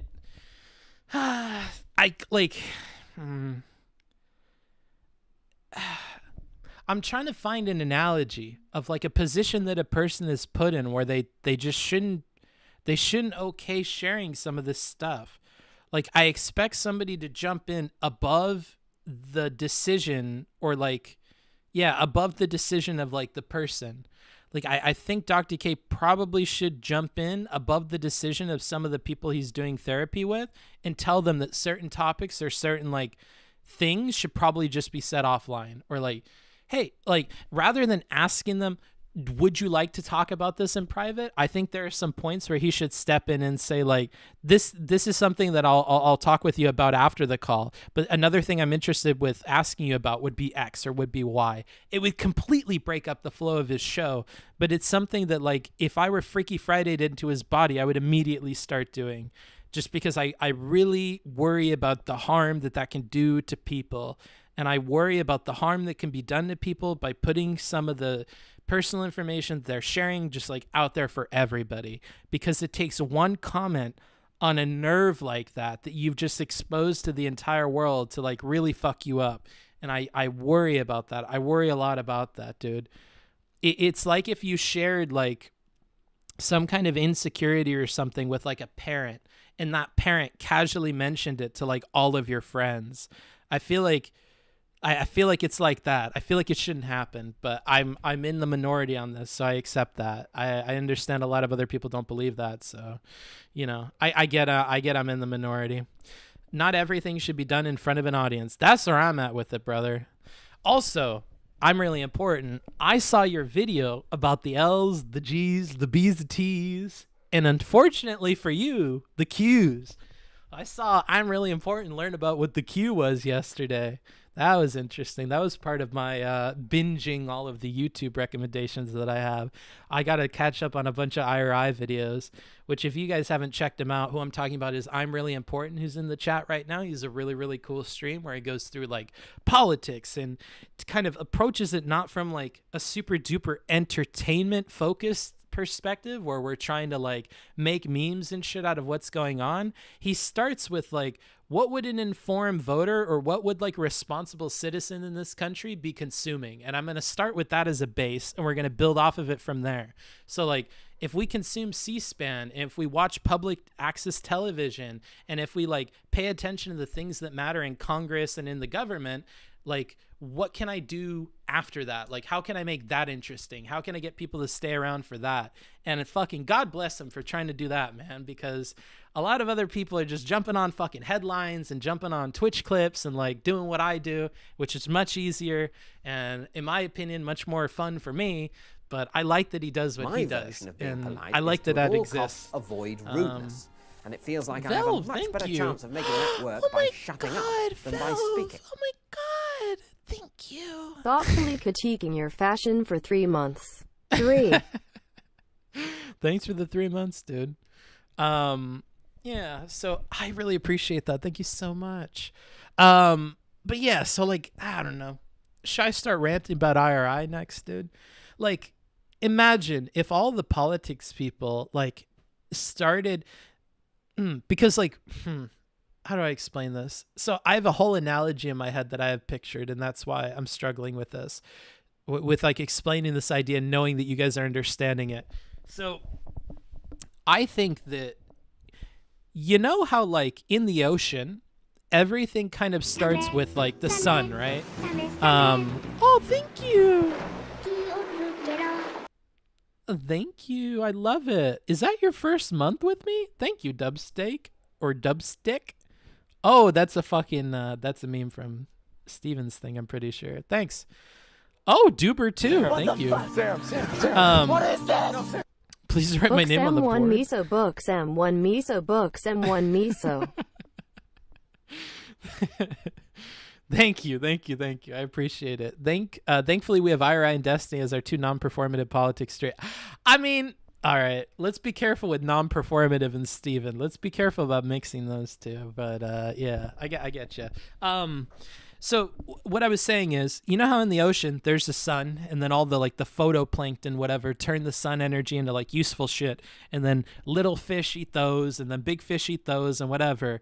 And so you have a problem if you have a little bit of mercury that starts at the very bottom. If there's mercury that gets into the system of little fish, all of the bigger fish above them in the food chain all consume that mercury. And because they consume such a large quantity of the smaller fish, they have an accumulation of mercury that makes them more dangerous. So like the higher and higher up the food chain you go, you have to be more and more careful about mercury content in your fish, because as the bigger fish continue to eat smaller fish, each of which is tainted with a little bit of mercury, it kind of all builds up in these upper level people.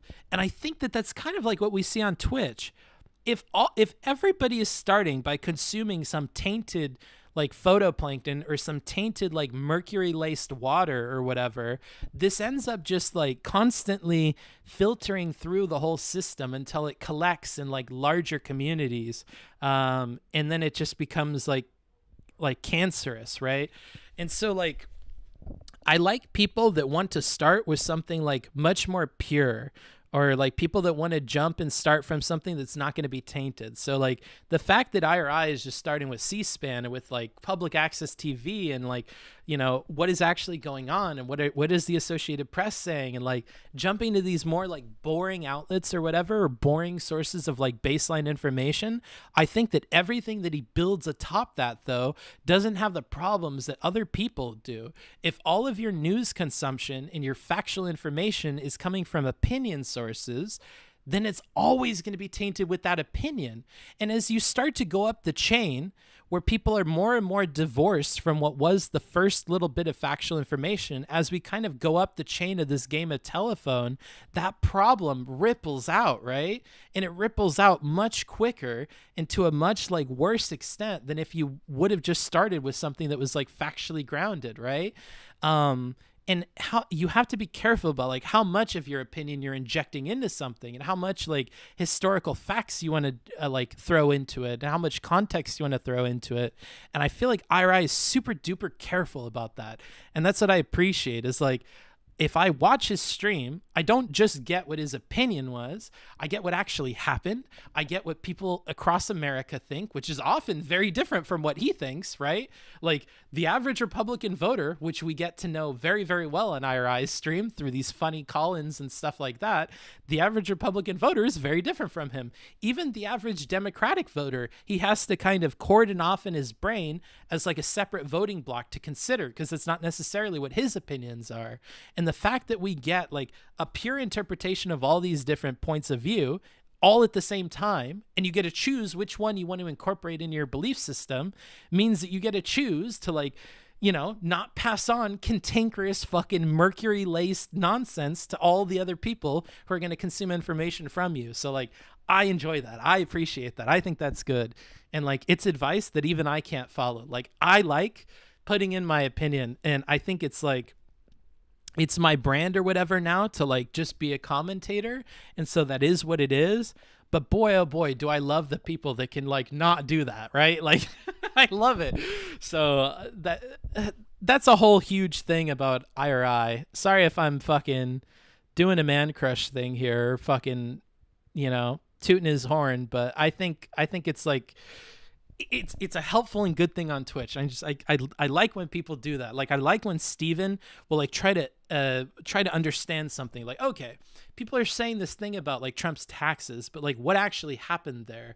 Or even recently, he had a video that came out with Ben Shapiro, where Ben Shapiro is pointing out this one little part of the COVID relief bill, right? And I knew, because I watched I'm Really Important, that there are so many things in here that people don't know about that are all great. I can't even list all of them, but I know where to go if I wanted to, right? Because IRI gave that to me. And he talked about how, like, you know, this child tax credit thing is something not a lot of people even knew about that was going to be in there, but it's huge. And then the Republicans certainly did. Ben Shapiro criticized it, but it was one itty bitty part of the bill. There were a million other things in the bill. So it's like the fact that he only focused on that part of it, like, confirms to me like the difference between a commentator like Shapiro and a commentator like I'm Really Important. And like, it kind of makes me feel better about choosing to go to that source and like watching the VOD and going through the hours and hours of the IRI stream to just make sure that I know as many facets of the thing as I can. And I'm not just getting like opinionated nonsense, right? Because I want a more holistic picture so I can form my own fucking opinion. And I just don't think we get that on here a lot.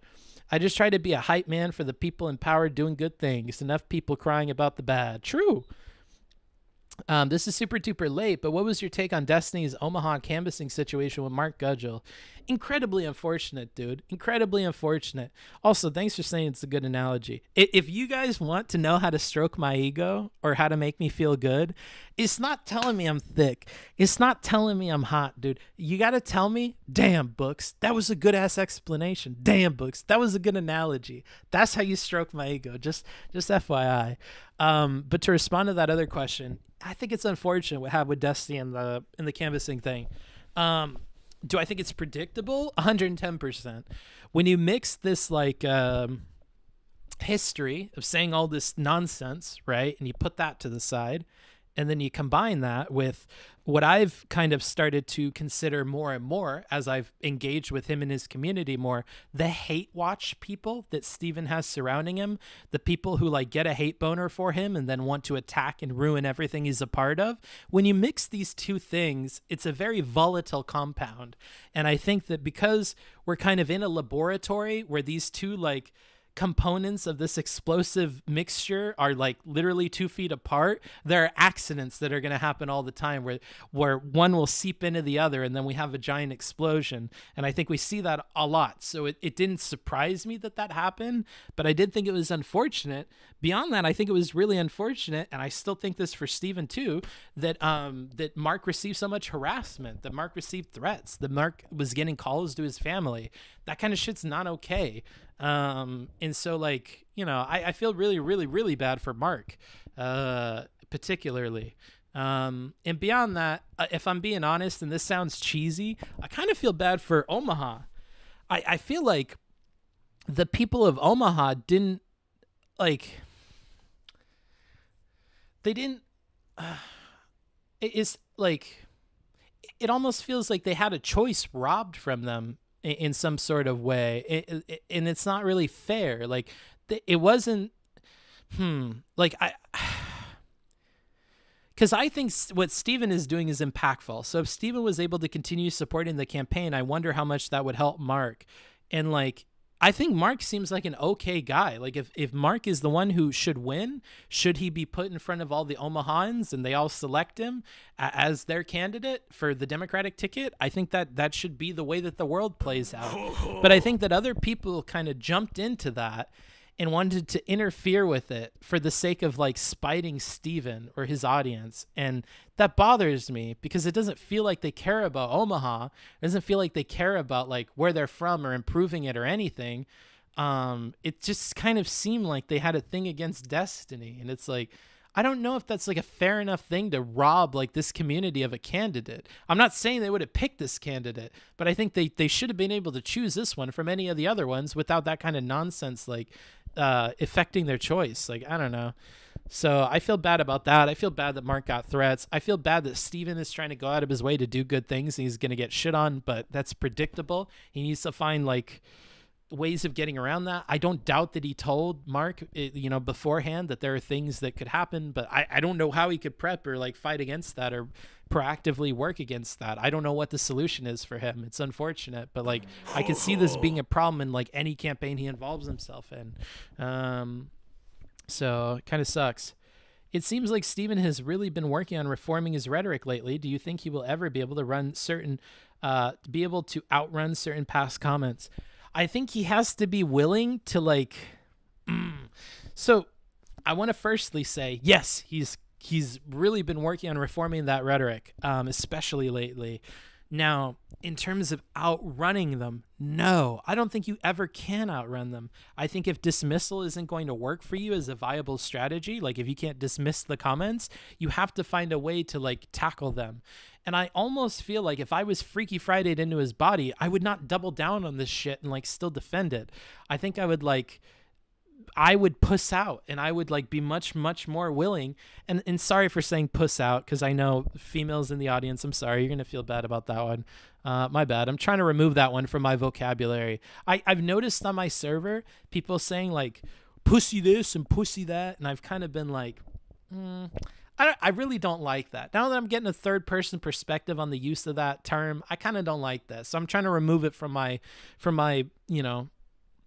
rhetoric or whatever. So bear with me in the interim. But I don't think he can outrun it. I think I would just be submissive, and I would give up on those comments, and I would say, okay, yeah, that was worded really, really poorly. I was so frustrated with the fact that, like, this is going to happen this way. And I said some shit that was, like, really not good.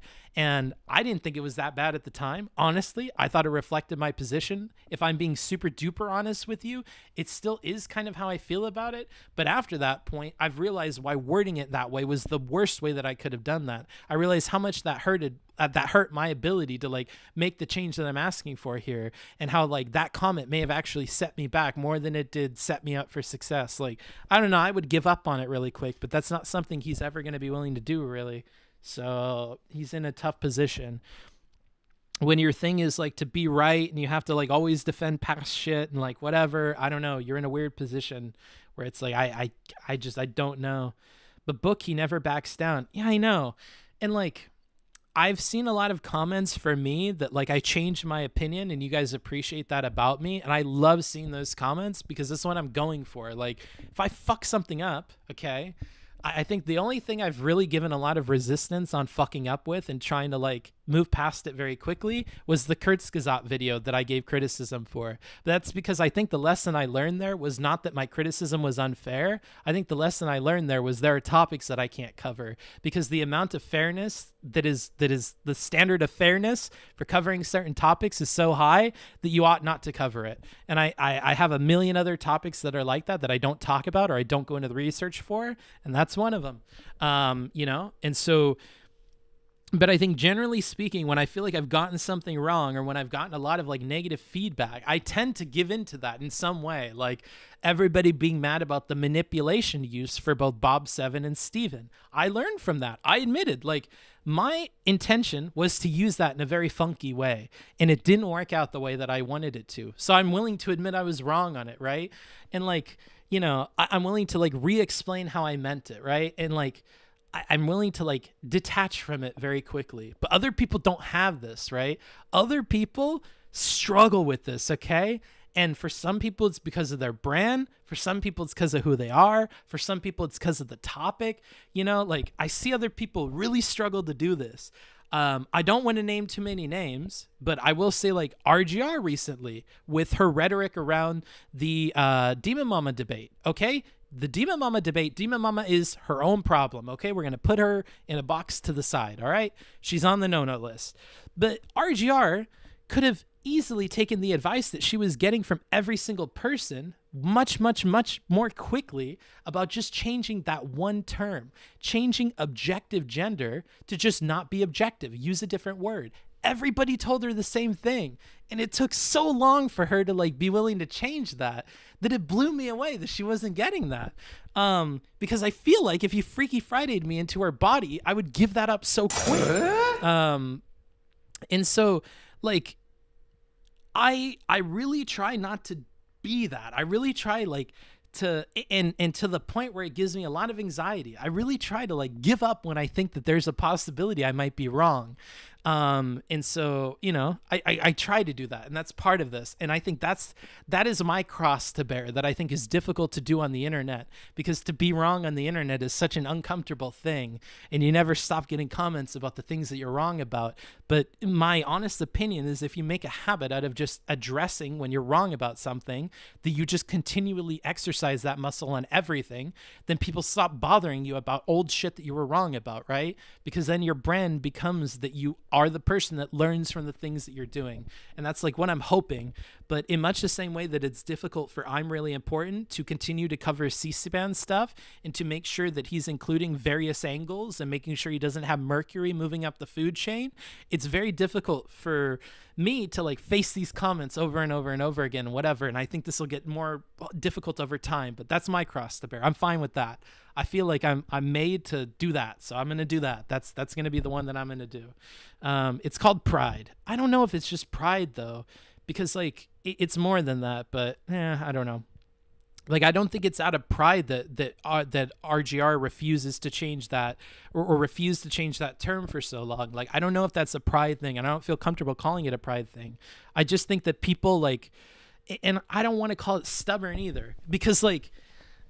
In the reason why I brought up RGR of all the people is because I think that's a situation where I don't feel comfortable labeling it a bunch of negative things. I don't feel comfortable labeling it stubbornness or pride or whatever. This is an issue that was super close to her, and she had made this like this position. She had put it out there for people for a long time, and nobody had criticized her on it. And she communicated that during that low point where everybody was jumping on her back about it. And that indicated to me where the emotional part of this is coming from. And it helped me to like empathize with like why she's taking this position, why it's more difficult for her. And so I don't think it's out of stubbornness or any of these other things. Like, I don't know. I'm not comfortable calling it any of that stuff, dude. Or pride or any of that shit. So I don't know. I get the not backing down on terms and feeling like language can be fluid under the pressure of the masses. Yeah, but I don't... Hold on, let me break down your statement here, Yo Hodges. I get the not backing down on terms and feeling like language can't be fluid under the pressure of the masses. So, like, I think that language is fluid. But I think that, like, what people need to realize, oh man, this gets back to panel days and when I used to first give advice to people. Flexibility is an aspect of language. Flexibility is an aspect of conversation. Flexibility is a wonderful thing, and it gets you out of a lot of tight situations. But flexibility is not an expectation. Flexibility is not an expectation that you place on your conversational partner or on the masses. Flexibility is something that you must demonstrate on your own with your own language. I think that, like, the easiest way to be flexible in a conversation is to flex yourself, right? Like, I think that, like, you only have control. This is a Stoic thing for all you philosophy people. I think you really only have control over what you can do. And at some point you need to realize that, like, if you're facing a matter of terms and it's about being flexible, you shouldn't place the burden of expectation on the other person to be flexible. The moment you realize that it's a thing of flexible language, just flex your language, change it. Who cares? Like, it's meant to be flexible. Don't shit on the other people for not changing how they understood you. Just change how you're putting out the words, because the same lesson applies both ways. Both of you can be flexible. And you know what? I feel okay with being super duper flexible in the moment. And if you choose to continue to be an asshole and continue to be an obstructionist and continue to, like, make things more challenging, I'm okay with, after the conversation, being like, I was as flexible as I could be. I think it was completely fair with that person. I changed all of my terms for them. I changed all these definitions, and they still wouldn't budge on a single goddamn thing. And I think that will evidence itself in the conversation. But I want people to have that example. I want people to see that Booksmarts was flexible, and he tried to do all this stuff, and he tried to change this stuff, and then it was the other person that was clearly the problem. Because that's the other thing. If you think the other person is being obtuse or is being a monster, or is being stupid, or is being difficult, then you should be more than willing to be flexible, because there will be a contrast created between you, your behavior, your things that you're saying, and their inflexibility relative to that, right? If they constantly loop and repeat what they're saying over and over, but you're constantly hitting them with, like, new questions or new wording, or you're incorporating what they're saying into what you're saying, that comes off to people. And if they're really everything that you think they are, if they're really the evil that you think that they are, that will be clear, and it will become clearer the more that you are flexible, and the more that you are good faith, and the more that you try to move mountains for that person, right? And so that's what I'm saying, dude. You're asking to have trouble falling asleep at night lying down on that bed fully awake. Not really. Not when I'm laying on top of my comforter and stuff like this. Yeah, I hear a great philosopher discuss the flex a lot. I think his name is Arnold Schwarzenegger.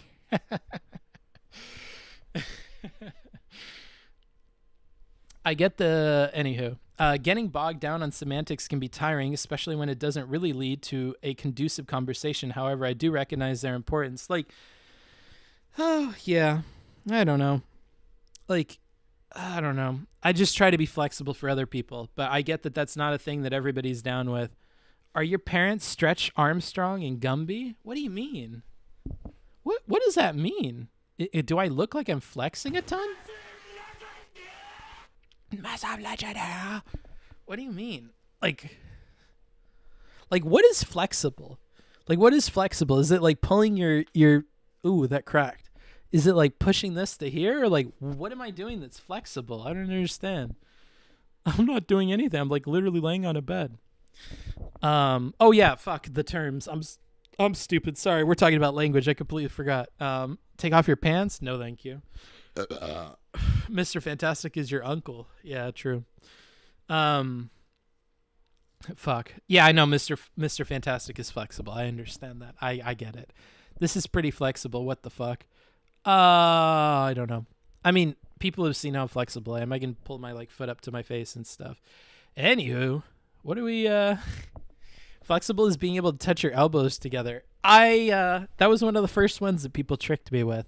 Again, I feel bad for female streamers. You guys are awful. Yes, I know about the touching your elbows together. I know that meme. What else was I supposed to talk about today? Let's see here. Oh, here's another cool one. Okay. I'm going to leak DMs. Are you guys ready for me to leak DMs? Let me see Let me see threes in the chat. You guys ready for some secret leaks? If I see enough threes, maybe I'll say it, but I'm kind of tempted not to. It's chill. I don't watch female streamers. Oh, okay, nice. Yeah, just don't tell female streamers that. But yeah, I'm like, hold on. Maybe I should DM this person and just make sure, because I'm memeing. I'm pretty sure I could talk about it, but I want to make sure. Actually, let me think. I'm pretty sure that I can't. Or can I? I don't know. All right. I'm pretty sure that I can. I don't think he'll get mad. All right, let's do it. I don't care. All right, so there is going to be a debate this week, I'm pretty sure, between have you guys heard about this on the Dylan Burns on the Dylan Burns panel? There's going to be a one-on-one debate that Dylan Burns is going to be moderating this week. Does anybody know who the one-on-one is? Bob 3? Is Bob back on Twitch? You don't sound at all sure. Yeah, I'm not sure. I find watching female streamers feels weird, especially because of the chat behavior. Yeah, me too, bro. Do you guys know who's debating? I don't know if that's public. Like, I have fucked up with Dylan so many times. I feel like I'm one more mistake with Dylan away from him, like, what's it called? Excommunicating me. So I'm trying to be really careful. I don't want to ruin his shit. Vosh versus Destiny? I don't think it's Vosh versus Destiny. Okay, so you guys don't know. I don't know if it's public, so I won't talk about it. Never mind. I'm just gonna move past it. What else can we talk about? Oh, there was a recent panel. I don't know if you guys caught it. There was a recent panel with Vivian and Destiny and Vosh and Doobie and I think it's Eris Ann, but she had like a VTuber avatar. I think her name was Eris or something, but I'm not sure if Eris Ann is the same person. Do you guys know the panel I'm talking about? I don't think it's been announced, so maybe don't talk about it. Yeah, I'm not going to. I'm surprised they haven't announced it if it's meant to be this week. Vosh versus Sock Done Left? I don't think so. That's not what I'm talking about. It has nothing to do with Vosh. Man, that shit was boring. Okay, yeah. That panel was fucking animated. Yeah, that's what I'm saying. How is it boring if it was animated? So they're different people. Okay, just making sure. So yeah, they had this panel. I don't know if you guys want me to talk about that at all. I did watch it. Viv had mentioned. How do I want to handle this? Okay. So this whole list thing, I like.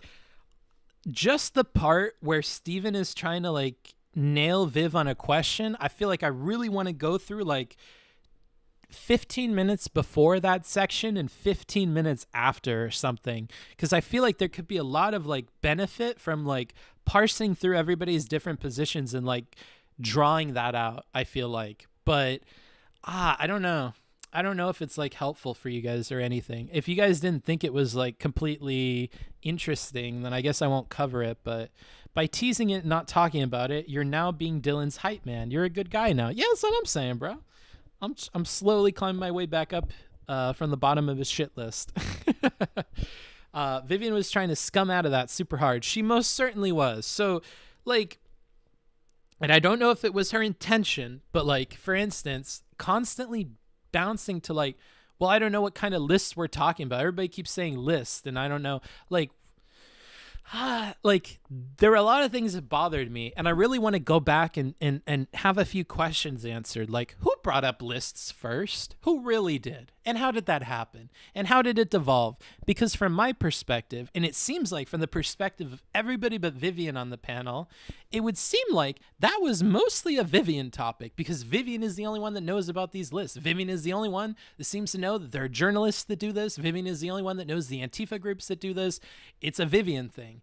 The only other person that kind of builds on the idea of the list is Steven, who says that another dimension to any list of people that you create online that's meant to list a bunch of bad people is going to turn into a dox list. And if the docs aren't included there, it doesn't matter because you've essentially given people a to-do list of people to find docs on, right?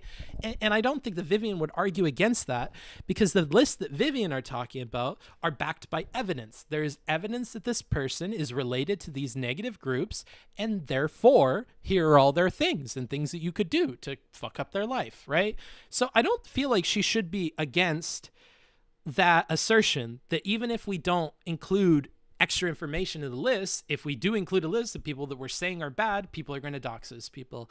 Like there were a lot of times like that where like I felt like she had resistance to something that she probably shouldn't have had resistance to. And that kind of came to a head when he really pinned her down with like, okay, so like if the right people did lists, it would be bad, right? And she was like, well, yeah, of course, you know, because these people actually fucking do it and they actually go out there and they'll actually fuck up your life. And he's like, okay, setting aside like that we should consider that the lists that she's doing are purposeful because she's engaging in them to like dox these Nazi people, like setting that aside, he says, okay, let's assume then that the leftists are just as like able to like exercise the things that we're talking about the right people doing, that they're able to do all these negative things. Like you would be okay with that though, right? Like, and she bugs out of it, and I don't feel like you need to like this. Like it's exactly what you want to happen. Like if we're saying that we want these people to be successful in finding docs on these people, that all of it is justified, and that we hope to take extra actions to like do harm to these people in their life because we think they're worthy of it, then we should be okay with that, right? And there were a lot of points like that, and then something that really frustrated other people on the panel, such as Mr. Fanatic and others, is when she would jump to this like back foot position of like, well, I don't know what kind of lists we're talking about. Like, I know that the distinction in the list seems to be important to Vivian, but it's not at all important to anybody else in the panel. So this is a moment of like flexibility would have been helpful because I don't think anybody cares about whatever your justification is for the people on that list or what other information is included to prove that the person is bad. The fact is that you've created a list of people that are considered to be bad that will often also include their docs information, right? And then you're expected to, with that docs information, obviously start doing some negative shit. And I feel like we get all of that, but where she's hung up is at that step A, where it's like, but we have also evidence that these people are like this, right? And I think it's because she doesn't want to be associated with like, I love her to death, but unfortunately, some of the things that Aiko has been doing, right? Or like some of the things that other lefterly people that are attacking people that don't deserve it probably are doing, right? She doesn't want to be associated with those lists. She wants to stay grounded in lists that are factually based on like these people that have actually done wrong. And I feel like if everybody else in the panel would have just given that as a given at the beginning of every sentence, that like, okay, say not just a list, but a list of verified Nazis. If everybody said a list of verified Nazis, I think we could have moved much quicker in the conversation with Vivian. Not that I think they should have had to, because again, Vivian was outnumbered. I think flexibility should be on the fucking loose member, okay? If everybody else is like rallying against you on this one thing, maybe you got to reevaluate the way you're approaching the convo because there's a disconnect here. And if it's like 8-1, that one needs to start thinking about how it can turn itself from, you know, a 1 to 8 to like a 9 to 0, right? We want everybody to kind of be on the same page with shit. And so that's kind of like my TLDR is I think if like my advice was to other people to be able to communicate with Vivian better, it would have been to be more specific about the lists we're talking about. But if I'm being honest, Viv, it doesn't really matter, like, because that's not what anybody else is focused on. Nobody else cares about the justification because later what we talk about is the authoritarian nature of the list. That, so you have like, and if we don't want to use authoritarian, we don't have to. We can say that you've made yourself the authority on who deserves to be on the list. You have some criteria that you yourself have developed, and that is going to justify a lot of negative things to happen to these people. And you're okay with being the arbiter of that, okay? You're the judge, jury, and executioner for these people, right? Or I guess you're the judge and the jury, because the executioner is going to be random people on the internet that are willing to do awful things to these people. So You know, I think people have a problem with that in and of itself, and they don't really care about your criteria for who's on the list because the criteria is a subjective thing coming from you. And the problem they have is at a meta level that the subjective thing, the subjective criteria for the list is randomly coming from you, that you're the arbiter of that, right? So that's why they don't really care about the justification of the list, because it doesn't really matter. Everybody's going to have their different justifications. We more so want to talk about the idea that there are lists and that you are doing this to people, right? And then we can talk about who is deserving of it and who isn't. But I think once we get into that space, things are going to fall apart, right? And that's kind of where Destiny was getting at with the right wing, left wing comparisons. But we didn't really get there all the way.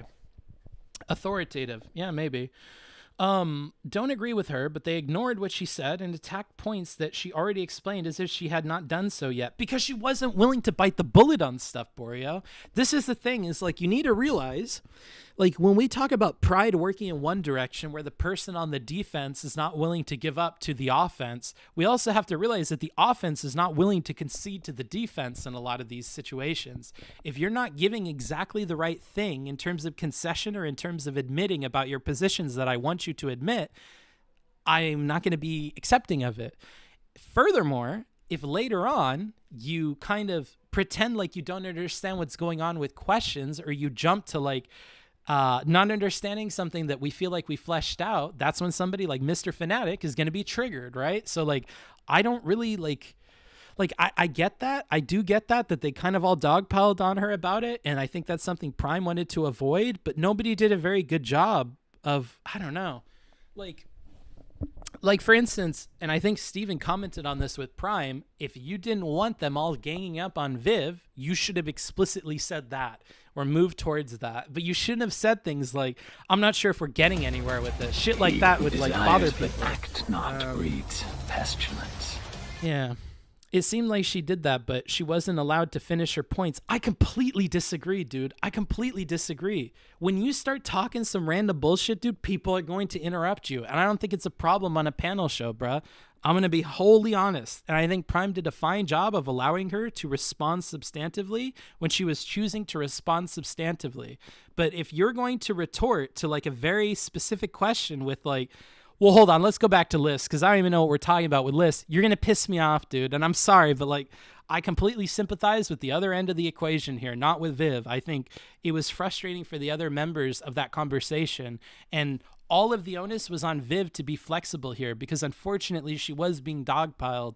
And I think a lot of the time being dogpiled is like an indication of a need for flexibility, but that's kind of a mean thing to say. So I don't know. Like it really doesn't, she really didn't help her case there. I disagree. I think certain terms are being interpreted differently. I think people were being uncharitable to Viv and not hearing her explicit positions. I completely disagree. I don't know. I think some people on the panel did ignore it. I think Doobie was one person in particular who ignored a lot of what she was saying. But I think that other people took out nuance of her positions because the nuance wasn't necessary for their understanding of it. And this is what I mean with the flexibility thing. She had bits of nuance that, like I said at the very beginning of this, if you would have said Nazi list, this would have changed it, right? There are things that they could have done, but I don't want to focus on that because I don't think the advice in this case was for the whole group of other people that had a problem with Vivian's position. I think the only person that it's helpful to give advice to in this situation is Vivian, because Vivian needed to do a better job here. This is on Vivian. I really feel that. Like Supreme, if you were to put a percent like between these two halves on which one was making this conversation difficult, like, or which one could have made this conversation easier, do you really think that that's overwhelmingly like an onus that's put on the other side? I feel like that's overwhelmingly on Vivian for what portion of the conversation I watched. She stated clearly she's strongly opposed to people being doxxed on a whim. Yeah, but that doesn't matter, right? Like, oh man, I'm dying. I hate panels, dude. I hate panels because we have so many people to cover. Hold on. How am I going to address this? Okay. She said it multiple times clearly and they kept bringing it up as if she didn't. But that point doesn't matter. That point doesn't matter. So, oh man, how do I explain why that doesn't matter? Let me think for 2 seconds. Hold on. Hold on. How am I going to explain this? She stated clearly she's strongly opposed to people being doxxed on a whim. Sure, we'll put that in a box to the left, okay? Because, sure, that is an easy give. I'm sure that everybody on that panel would agree with that. Nobody wants somebody doxxed on a whim. Nobody. Who fought that position? Who disagreed with that, though, right? Like, who disagreed with that? Who did? I don't feel like typing out. No, you're good, Supreme. I just think it's like an interesting thing to like focus on here. Like, I'm not specifically arguing with you. I'm arguing with like this idea you're putting forward. So like, this strongly opposed to people being doxxed on a whim doesn't matter. Everybody's on the same page with that. Repeating that is not giving answers to the pointed questions that people were giving her or the problems that they had. The problem wasn't people being doxxed on a whim. They understood that she said that. Like, the thing is, like the evidence bit of this doesn't matter because the evidence is always subjective. There's always some random arbiter that decided that this person decides to be on the list. And that aspect of things, I don't think anybody was focused on because it didn't matter. What they were focused on is the conversion of the list to action, right? They're focused on the actions that are being caused by these lists. And therefore, they're concerned with the existence of the list itself. But they're not going, I almost feel like drawing this out. They're not okay with going even farther to then look at what got the people on the list. I don't think they were focused on that in the conversation that I saw, and her repeating that point doesn't address anything that they're saying. That doesn't make any sense to me. This is like arguing healthcare and saying, well, yeah, no one should die.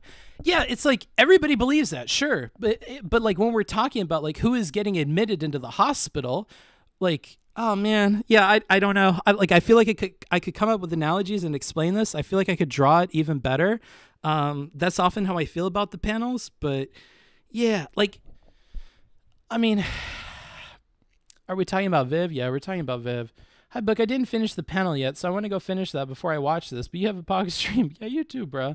The point is she doesn't know what the list was. Eris and Doobie claimed it was a doxing list or a blacklist. Viv was defending the idea that it was simply a list of people. Yeah, so here's another thing, okay? So we have a whole undercurrent of this that is Doobie and Eris. I shall call him... I'll let this pass. Mini-Me.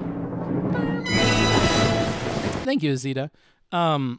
So there's like a whole undercurrent to this where Eris and Doobie have personal beef with Viv about like connections that were drawn with them to these groups, right? So those people like have a problem with, oh man, like,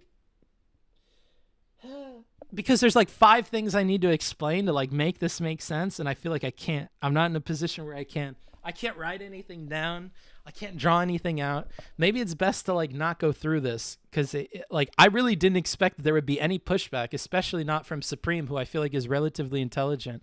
The point is she doesn't know what the list was. Eris and Doobie yeah, so it doesn't matter. It doesn't matter what the fuck the fucking list was because we're talking in like a hypothetical, a metaphorical sense. Like we're talking about if there were lists, it doesn't matter if they were justified or not because what we were focused on was the actions. Like Eris and Doobie had a separate thing where they had a personal problem with Vivian about being included in being related to things that they didn't think that they were related to, and this ends up coming up again towards the end of the panel. Towards the end of the panel, they end up being like, okay, hey, you said my community was like this. You said I'm associated with this, and they hashed out that beef. But that beef to me felt very, very, very clearly separate from the logical conversation they were having about treating people on these lists this way and going out of our way to go after these people. And when is that okay and when is it not okay? And it's more so about those actions. It's not about the evidence that got them onto the list.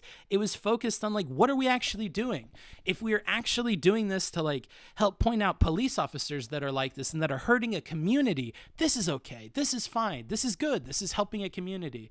But community being an online thing and like finding people that are completely unrelated to you and like going after them and like this is what the conversation was about materially. It wasn't about like this other like side thing that was going on that doesn't come up till later. So that's where I'm at with it. In that position, you can't do a lot of things, Books. Okay. She did say that, and they didn't And they didn't acknowledge that because everyone on the panel understood that if you have a list like that with no oversight or accountability, it will end up with doxing almost every time. Yeah, so and the other thing is it doesn't matter. Like it's not the part that matters. It's not the part that matters, dude. It's not the part that's important. And Vivian needs to be flexible on that because nobody's focused on it because it's not the part that matters. She did say she can't say what she really means because of TOS. And like, if that's the case, that's fine. That's whatever. I think the problem is that a lot of people have, including myself, is that it felt like everyone was dogpiling on Viv was bad faith at least once. Yeah, true. 100%. Everybody was bad faith at least once that was dogpiling on Viv. I will admit to that 110%. You don't think that matters because it doesn't talk about the facts, but we feel like Viv wasn't treated fairly, and that is a sticking point. Okay, but then I look at Viv's behavior and Viv's inflexibility, and I say, okay, well, when you're faced with 8 people and you're not willing to like take a second and like work through what they're actually asking you, and instead you choose to just repeat the same bullshit that you keep repeating, it's not how conversations work. Oh, can I mention this? Can I mention this? I think I can. Okay, so there have been a couple of people that I've had to kick from my Discord server over the course of it, okay? And it's been something similar to this. A lot of these people that are problematic on my Discord server or problematic on other Discord servers I've seen or problematic in chat arguments are people that just repeat their same position over and over, and they don't ever listen or incorporate in what the other people are talking about, right? And that is the problem that I felt with Viv, is Viv was a broken record on points nobody gave a fuck about. And at some point, when the 8 other people in the call don't give a fuck about it, and we're put into a position where, like, okay, so Viv says that she gives a fuck about this, but they're saying they don't give a fuck, and they're saying they give a fuck about this, and she's saying she doesn't give a fuck. So whose side do we really land on? Well, they're dogpiling on Viv, so I feel bad for Viv. I feel bad for Viv too. But I think that the onus of change is on Viv because unfortunately she's outnumbered with these people, and it's impractical to think that we're going to change the minds of all 8 people on the panel and they're all going to have to change to fit in what she's saying. We don't do this for anybody else in positions like this. What happens when Redneck comes on a panel and he's super anti-trans people, right? What happens when like critical thinking veteran comes onto a panel and he's got some outlandish idea of how things work? What happens when some of these military veterans come onto panels and they're saying shit that just blows your mind, doesn't make any sense, is not justified in any way, right? And all 8 people disagree with them. Do we put the onus on all 8 of those people to change what they're believing and change what's important in the conversation to fit with the one person who's like a problem member? Or do we instead look at that one problem member and we ask them to be more flexible, or them to be open to the idea that something doesn't make sense, or them to be open to using the terms of the other people? And that's what I'm saying, dude, is I'm saying in all the other situations where this occurs, it would feel like I would get your approval almost instantly on it. But I feel like in this situation, we're not treating it that way. Let's see here. I agree Viv could have done better, but in a dogpile, it can be really hard to think straight. Well, it's not that I don't think she was thinking straight. She just like repeated what she was saying before. I wish the argument was about criteria for doxing, not about whatever the fuck that conversation was about. Yeah, and that's fine. And if you want it to be about that, you can want it to be about that. But that's not what anybody else is talking about there. Like, you looks like a gay. What the fuck? Fucking gay. Can somebody ban this person? Manal CK is out of here, bruh. I'm not having this shit, bruh. Has anal in his name, Keck W? Who are you talking about? But we didn't get to the point where she said what blows our minds until way far into the panel of how much they misrepresented her. And to be perfectly transparent with you guys, I jumped in to the panel like closer to when we were at that point, okay? I didn't watch the first like hour or 2 of it because I could not stand it, okay? I did not watch the first hour or 2 of it. If you're talking about the first hour or 2 of it, that's not what I'm talking about. I don't care about whatever happened before we got onto this topic. I'm more concerned about this topic and how this topic was playing out. How Viv was refusing to respond to questions. How Viv was just a broken record about certain points that were irrelevant to the points being brought to her in the conversation. And how Viv was later like kind of strong against Doobie and other people, but then didn't have a lot to like back that up. And unfortunately, Doobie, who is somebody who I think normally makes an ass of himself, did fairly okay here in responding to her criticisms. And I think that was unfortunate that had to happen that way. But that's how it ended up working out. Vivian didn't represent herself. Instead of talking about different constructive uses of list, she just said, "What do you mean by list?" Yeah, and like Vivian could have easily fixed this by, instead of playing dumb about what kind of list we're talking about, to just say, hey, moving forward, can we talk specifically about this list that I keep bringing up, right? And that might have been able to do it, okay? Like Vivian could have done other things to fix this as well, okay? And in much the same way that when I said before that everybody could have said Nazi lists and we could have moved past it, Vivian could have established a specific list, seeing that was a problem, and addressed it and moved past it. But it didn't seem like Viv was being very responsive to the criticisms of other people in the conversation, nor was Viv very like responsive to their arguments or towards what they were focusing on. She seemed completely ignorant to what they cared about, or she just frankly didn't care. Or, like you guys are saying, she can't respond to things because it would break TOS. Some mixture of these things made it feel like Vivian wasn't responding to anything that was being put forward to her, and it was frustrating to watch the conversation because of it. And when 8 different people are trying in their own different approaches to like get that out of you, and none of them are being successful, it seems like you're the obtuse one. And that's unfortunate, because Vivian is like more than capable of arguing her points and of like communicating. And Vivian is a good communicator. So it's unfortunate when she drops the ball. As an aside, if you're outnumbered in an argument and you take to heart what people are saying, how do you justifiably hold your ground? You have to be open to the idea that you're wrong. You have to have humility. Like, you have to like, okay, guys, what is going on here? So like, first of all, you guys are just saying lists all the time. I don't know what lists we're talking about. Like, okay, well, pull your head out of your ass. Okay. Define a list, pick a list. Like, don't put that on them because they're dumb fucks. If you're just assuming they're dumb fucks that just keep saying list, you pick a list then. Like, Jesus Christ. Like this is like we're all arguing in the car over where we're going to go eat. And like, you're shitting on the other people because they're not picking anything. Really?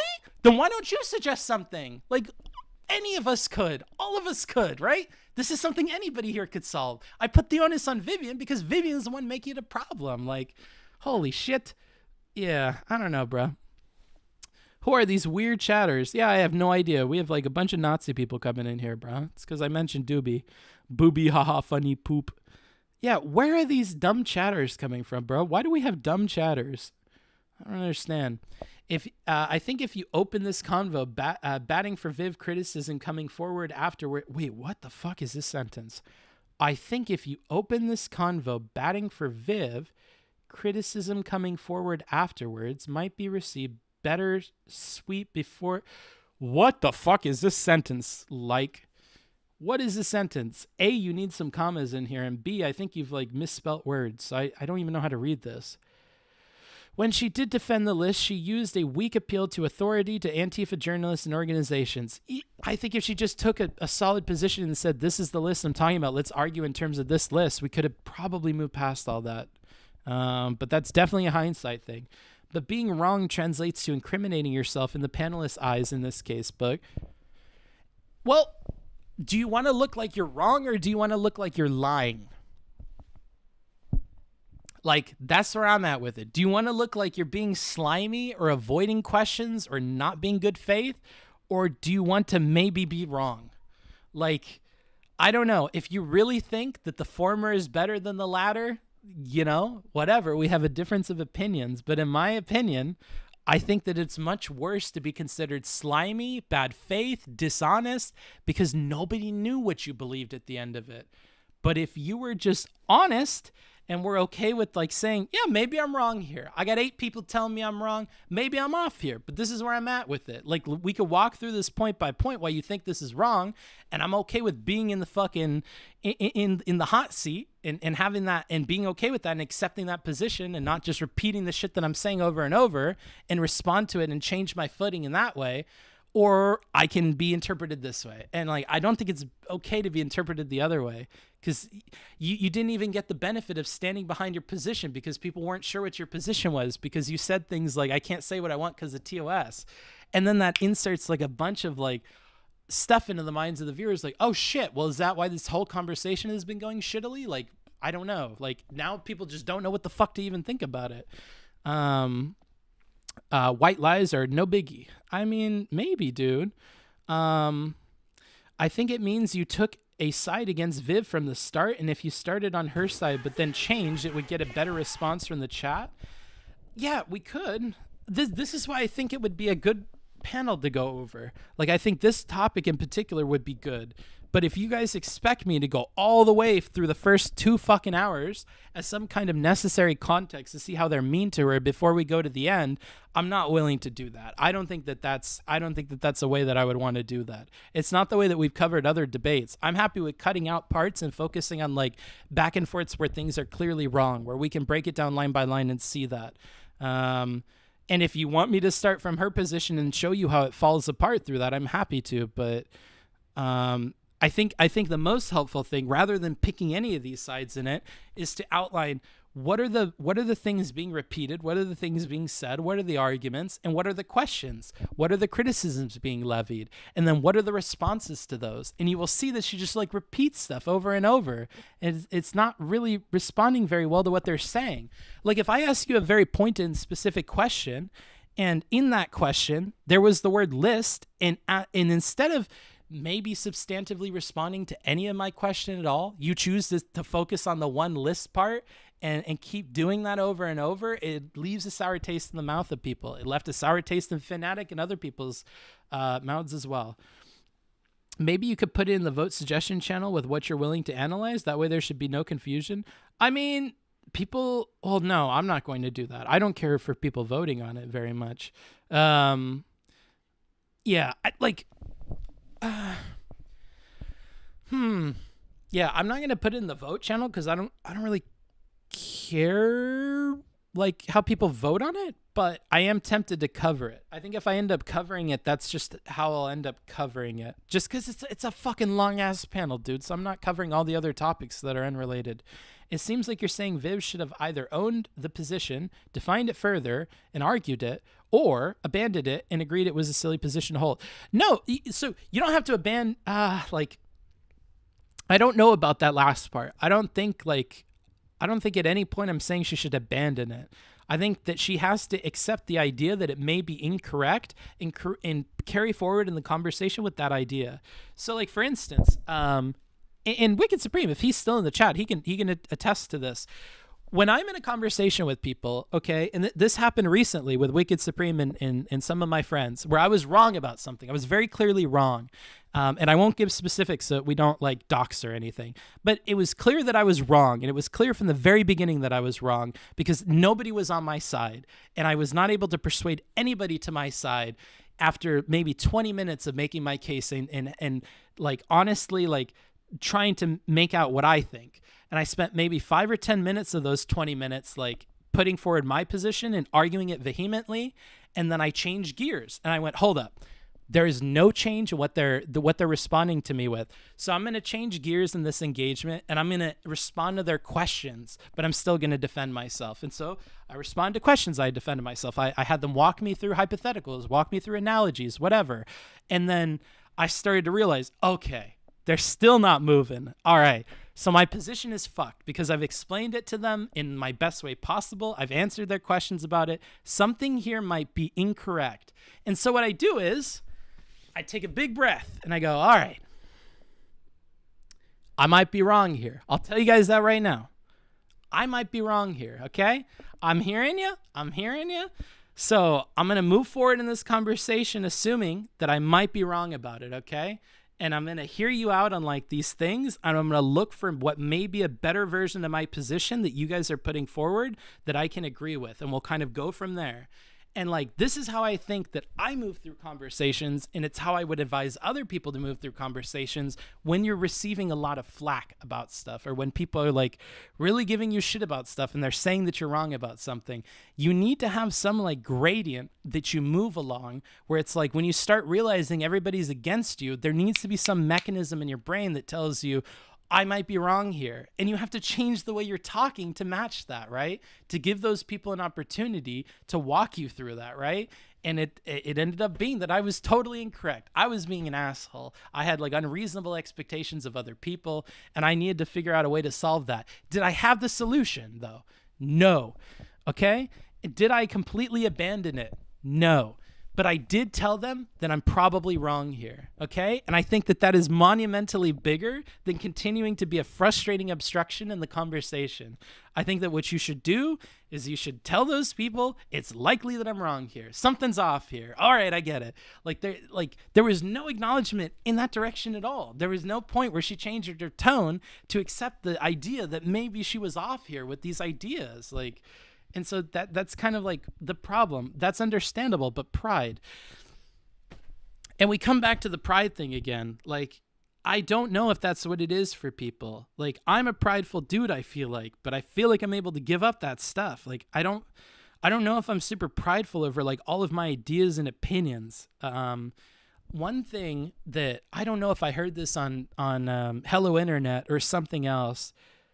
It might have been on it might have been from Josh or John Green. Wait, not Josh. What's Hank Green? It might have been from one of them. They said that I think that opinions are something you keep in a basket wrapped around your neck.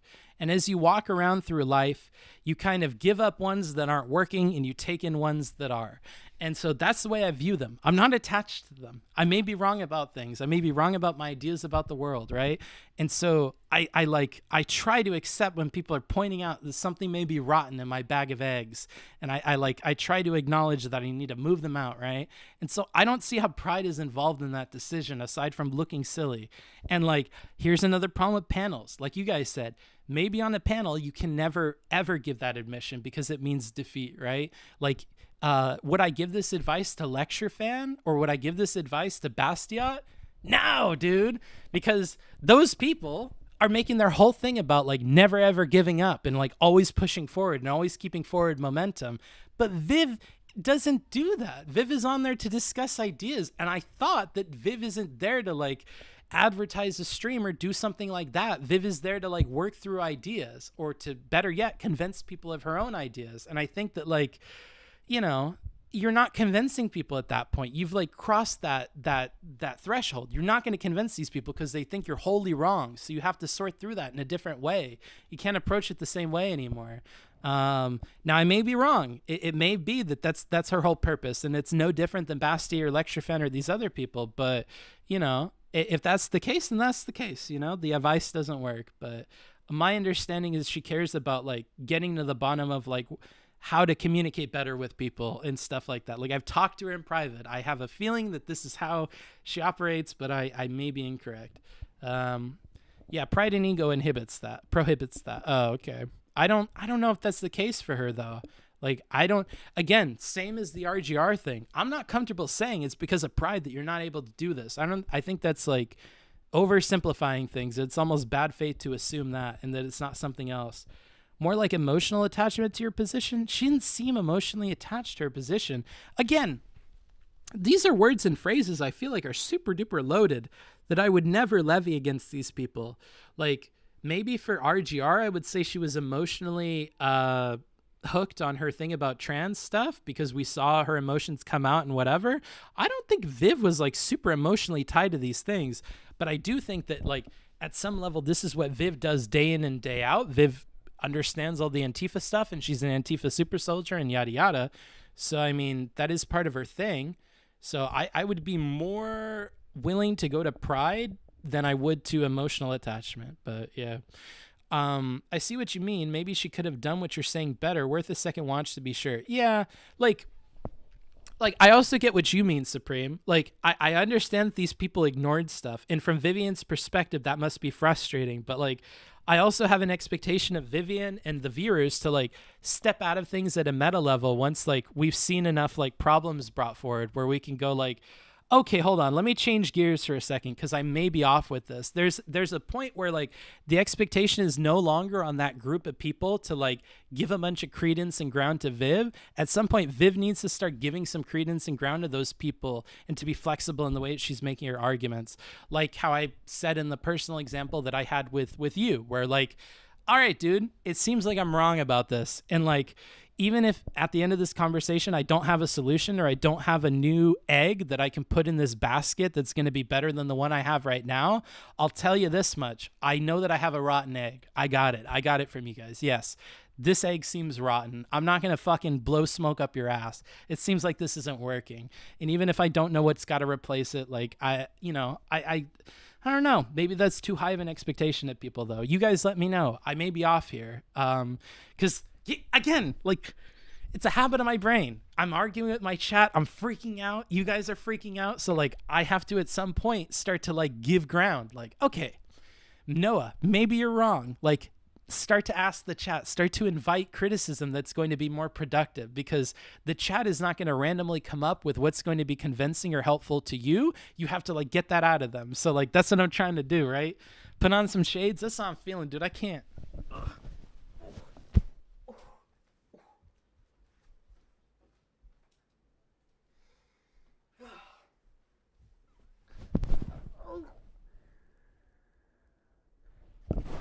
All right, I'm back. Wow, it's quite dark. Here, I'm going to turn on the light.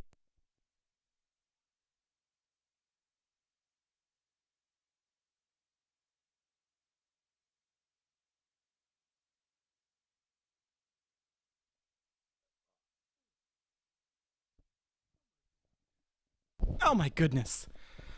Oh, anywho. Yeah, so maybe it's just like a habit that I have. Yes, it is too high of an expectation. All right. It may be, bro. It may be. Then what is the advice there? So, assuming it's too high of an expectation, what do you tell Viv in this situation then? Like, I can understand and I can agree that it may be too high of an expectation, but all of the individual prescriptions that we use to arrive at this bit of advice are still correct, right? The only difference is the what the fuck? Like, what is this? Thank you, Cherrywood69. So let's give that as a given. So the solution that I'm offering is too high of an expectation, but all of the prescriptions before that, all of like the evaluation of the situation is likely on point. So then like, what is the expectation here? If your alternative is that we need to tell all 8 people to do something differently, I'm not sure I can buy that. So I think we may have a difference of opinion, but I'm willing to admit that it may be too high of an expectation, because that seems to be like evidently, I mean, it's evidenced in what happens, you know, like we keep repeating different examples of different people who have this, I don't even want to call it a problem, where they're not willing to change their shit very quickly. So yeah, like I guess, Bedstream Poggers, why is he sitting like that? Also, like that, the fuck? Also, I'm bi, so no, I'm not homophobic. What? Who's calling you homophobic? Cheeked up on this afternoon, huh? What the hell? The overexposed lighting on this stream is gonna fucking blind me. Okay, I'll shut the blinds.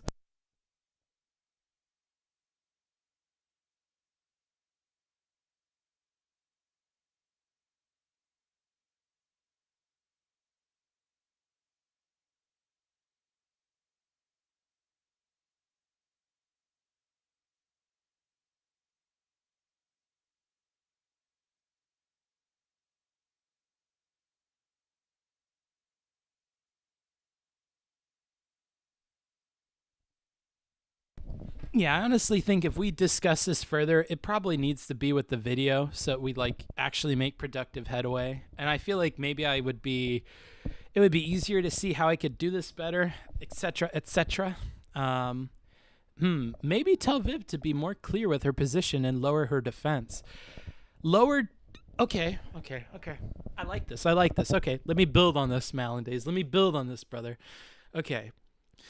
So to be more clear with her position to lower her defense. Now, let me pause you, because I think lower her defense is part of this like unreal expectation, is it not? The thickness of your thigh distracts me from the overall message you're trying to convey. Okay, well, you need to stop objectifying me. So is the lowering your defenses thing, though, also like an unrealistic expectation? Because is not what I'm asking for her to like lower her defenses and to be willing to accept that like she should change her position to like, not her position, her footing in the conversation, like respond to questions and stuff. Like I was explaining before, like that seems to be the same thing, is it not, to lower the defenses? But the be more clear with her position thing, like, yeah, that seems like an easy thing to ask. But I think more clear is obviously like a loaded thing that we want to be more specific about. Like more clear as in like resolve disputes, like resolve the list dispute on your own kind of thing. Man, you really like to keep your e-boys pasty. Forgot about a pool stream. Yeah. Oh, yeah, the lighting looks way better now. I'm happy to hear that. DM'd you a timestamp where the list discussion begins. Thanks, brother. Should I actually review this on stream? I can't seem to control my primal urges. Sorry about that. Well, you and the rest of the male population, it seems like. Somebody's got to send an email to the feminist department and see what's up with that. I will time you out if you keep on objectifying book smarts. Oh, shit. Oh, shit. Fucking Revan's cracking the whip, dude. Even for people who argue with people for... now that I think about it, is cracking the whip like a slavery thing? Or is cracking the whip like okay to say? I feel like cracking the whip might not be okay. I'm okay with it, but I feel like I could see people having problems with that. Even for people who argue with people for a living, it seems a monumental task to lower their defenses if they feel people are being uncharitable. Okay, so yeah. To bring it back to that chatter, because I like this chatter. This chatter and I are having some good-ass back and forth, so I'm like mostly focused on this person. So Malindays, to get back to what you were saying, I think it was Malindays, right? Who was it that suggested that thing to me? Fuck. I missed it. God damn it. It's all this fucking thick talk, dude. It's blowing up my chat. Anywho, to that person from before, I think the lowering of your defenses is the part that's too big of an ask, I think, to like kind of bring it around full circle. What I am asking is probably too big of an ask. And part of the reason it's too big of an ask is that lowering your defenses, this thing that you suggested in your two-part comment, is probably the more difficult of the two. Making your position clear is fairly ambiguous, and we want to give specific suggestions for that, and like that is doable. But I think the lowering your defenses thing is the difficult part. Revan is a dom? Yeah, me. Okay, cool, Malindays. But yeah, a little problematic. Oh, okay. I think of it more as if we're livestock, which seems fair. If I'm being honest, I think of like Egyptians and slaves, so I don't know. I think of it like in isolation as like a whip cracking, as like a thing that tells you to do something. But then like if I actually have to picture that in use in my head, I imagine the Egyptians. So I'm pretty sure I tie it to slavery in my head at least. Although if you think of livestock, I guess that's fine. I don't think of livestock. If you asked me like what livestock is driven with a whip, I'm not sure I could even answer that, honestly. Because like I'm thinking about like Indiana Jones whip. I'm not thinking like the thing that like jockeys use on their horses, right? We might be thinking about different whips. Fat finger dart strikes again. I think she was extremely prideful, and I do agree that it is hard to do. Yeah, I don't know if she was being prideful, but yeah. I'm not really sure what to do. Okay, well, you and me both, brother. Maybe we're all wrong here. All right, Supreme sent me a timestamp here. Oh, let me make sure I'm on the right. I'm on the right dingleberry here. I am, okay. Let's see. Responsible platforming. All right, let's click this. 3 hours, 26 minutes. Bro, do I want to do this today? I don't know.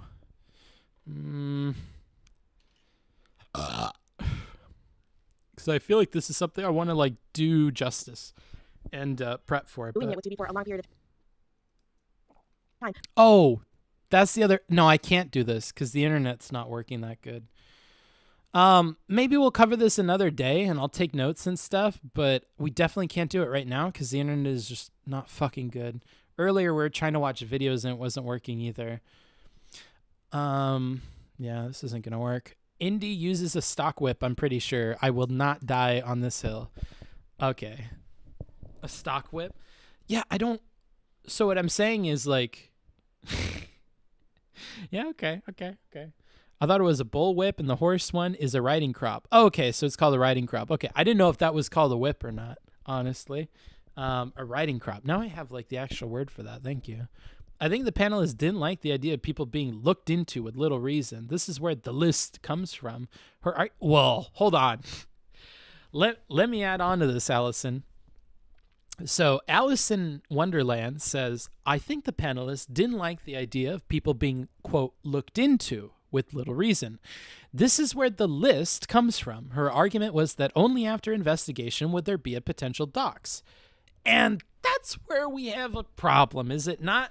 Was this not also when Steven commented that, like, well, hold on. If we have a list of names that we want people to, like, look into, that very quickly turns into, like, negative things very quick. I don't think it's easy to have it be like that. I think you already have a critical mass of, like, devilishness there where it's going to quickly turn to something negative for the people on that list. And I think that's, like, part of the problem. So even that is, like, a shaky fucking position. Like, in my head... Because, again, for those of you that are new to the channel, it might be worth mentioning this. I don't know if I'm pretty sure there's psychological terms for this. So I may be weird. I may be in the minority compared to you guys. But all of my thoughts, like when I have ideas and stuff, they all are accompanied by pictures or diagrams. So when I'm thinking about things and they're complicated ideas, like beyond just simple things, but even simple things I think of pictures for. Like when I'm thinking about this, I'm thinking like you're telling me that you want to pause on the freeze frame, like right as a nuclear explosion is like starting to take off, right? All the neutrons are starting to bounce around. The core is getting hot. And in like a thousandth of a second, we're about to have a giant explosion.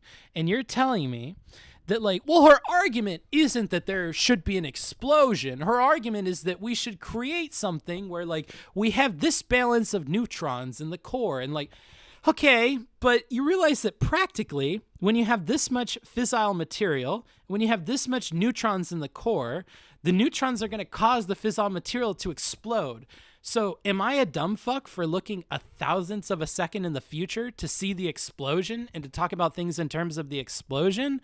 Or do you expect me to like talk about things in the half a second before it happens? Like, I don't know if the half a second before it happens is like the relevant part that anybody is focusing on. I think they're concerned about the explosion and the fallout more so than they are this like initial few seconds before the list is confirmed to be 100% correct.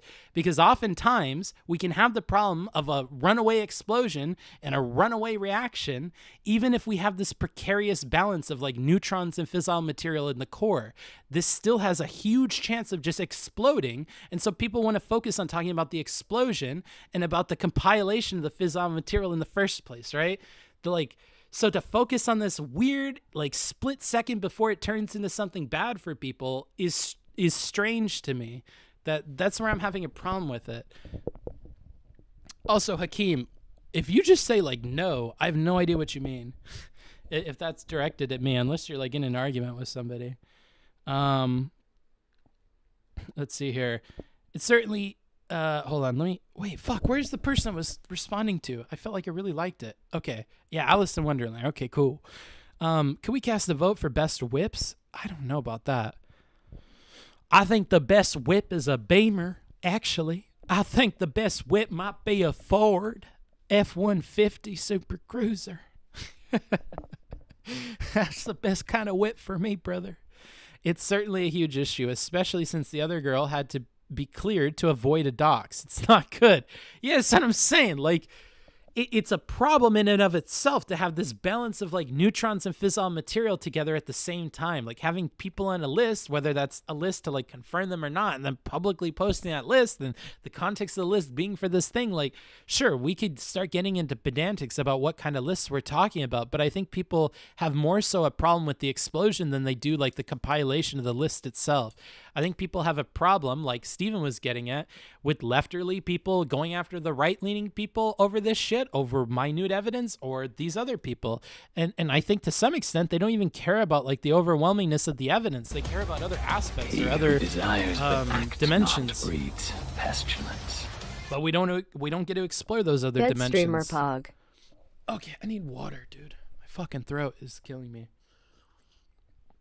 I'm going to drink this water, and then I'm probably going to have to spit, which is very unattractive, but, you know, it be what it be. The list is pretty indefensible. Nobody would be pro-list if it was a list kept by right-wing extremists. Probably not. It's an easy place to start, is it not? I think a lot of people are not okay with that list, even if it's lefterly people. You would need a lot more context for it to be okay.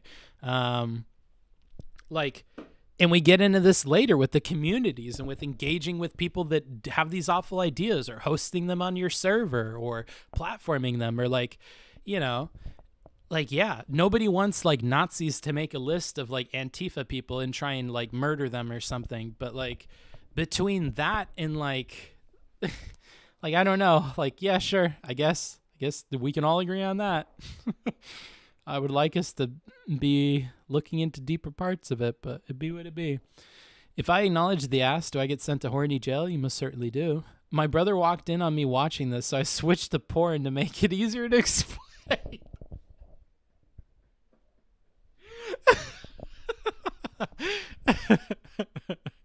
Oh, man. Oh, shit. To be clear, I do disagree with Viv that journalists should ever be doxing people, but a journalist looking into a person for neo-Nazi connections and forwarding that info to the police, in my opinion, I think Viv and I disagree on this. I think she puts more trust into certain independent groups than I would. Yeah, maybe. How dare you follow the logical conclusions to their ends? Nice analogy. I'm with you. Just trying to explain what I thought our argument was. All right, Allison. Yeah, I liked your comment, Allison. Like, to be clear, I liked it. So I wanted to go back and talk about it. At Melina? Oh, is Melina in the chat? Oh my God. Hi, Mel. Let's see here. You have competition now. Oh, shit. Oh, no. Oh, it's this again. No, she doesn't really have competition. She's way better at it than me. I got to work on the comfy. A-Groves8 just subscribed with a tier 1. Thank you for that one. Wait, is this your way of putting all of us in the friend zone? I mean, maybe, dude. Here, let's go back to sexy position. Let's go back to that book fucker. How does she do that? She like does this. And then the other one needs a pillow. Smart. Every time I move, my stuff jiggles. I'm not used to that. Kind of makes me feel fat. Thanks for the follow as well. Booksmarts, you should do a stream where Melina teaches you. That'd be cool. What could she teach me? Like Swedish stuff? She does speak Swedish, right? Is Swedish a language? I'm pretty sure. I'm bad at European stuff, dude, honestly. I think that the dox Nazi person has to have a position of authority over others, and the private way of trying to expel the person from their position has failed. Okay. Swedish? Yeah, that's what I'm thinking. Should do this. Let's see. But Book, don't you understand that when we make lists, it's okay because we are the good guys? I'll pass on that one. Book, unironically, any takes on being objectified? Okay. Here's what I'll say, okay? I don't like you guys objectifying people that don't want to be objectified. I'm not comfortable with that. I'm also not comfortable with the idea that the default is to objectify people and then like ask questions later. I don't like that the idea is that we objectify people first and then we figure out if they're okay with it. I'll say that before I give my next take. My personal take, though, for me personally, not extending it to anybody else, I love being objectified. Low key, maybe it's because this doesn't ever happen to me in a negative way. I kind of like being objectified. I like.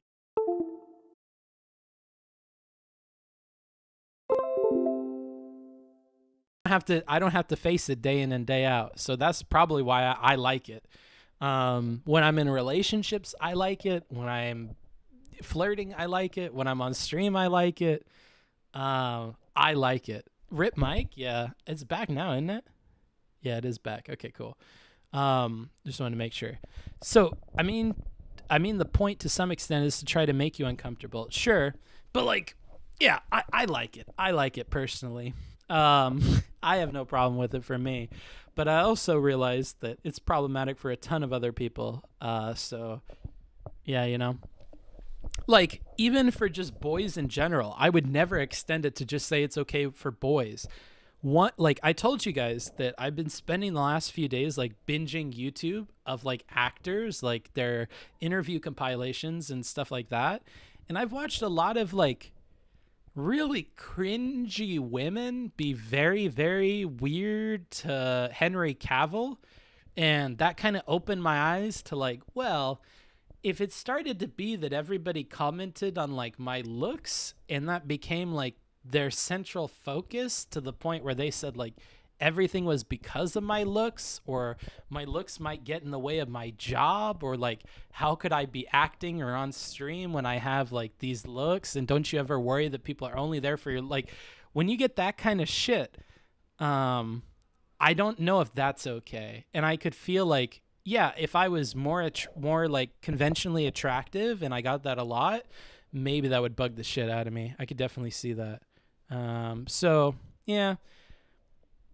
Why is it Squad W? Wait, why is this Squad W? I literally said you shouldn't do it to anybody else. Like, it's not okay for girls. It's not okay for boys. It's not okay to just do it and then ask for permission afterwards. Like, super hot take. Male streamer have more samps than female streamer. What? Yeah, that's pretty rip. What? If Book is going to stream in this position regularly, I'm going to need the Squad W emote added? Wait. Oh, it means double standards? Yeah, but like, what do you... Oh, like... Wait, you've been so memed you don't even know. Yeah. What is this? Like, I thought Squad W it just means... Well, I know that, like, okay, Annie, if I'm being honest with you, I know that the double standards is a part of it. But, like, I'm not used to it being used that way. I'm used to it being used in the meme way. Alice Can't Think, thank you. I feel like you're making fun of Alice in Wonderland, who is a wonderful chatter, who has been very much on top of it today. I hope that's not the case, but, you know, your back is going to hurt if you stream like this every day. True. But you guys have to realize, when I'm on a bed or like when I'm on the couch and I'm like this, like the only difference is like I usually have like another pillow so that I can like keep my back arched. I'm used to being like this. The shoulders are okay. It's this that pinches, and I think it only pinches because I'm fat. If I was less fat, I don't think it'd be too much of a problem to do the other half of it. You rightly have a problem with actresses fawning over Henry Cavill, but Train would argue that most people don't. Oh, interesting. We're double standarding the others, not... Oh, okay, I see. Ah, I get it now. Yeah, so... But it's not a double standard. Like, okay, here's the thing. Is men get away with doing this to women all the time. And I think that Henry just doesn't give them shit for it. But, like, men do this to fucking... men do this to Scarlett Johansson all the time. Or to the Thor guy. Like... Or, I mean, it happens to female actors and male actors a lot. I think it's weird. I think a lot of the people in the entertainment industry are just, like, really weirdly objectifying actor people. But, yeah, I don't know. Like, I think that happens. Honestly, I think that's a both sides thing.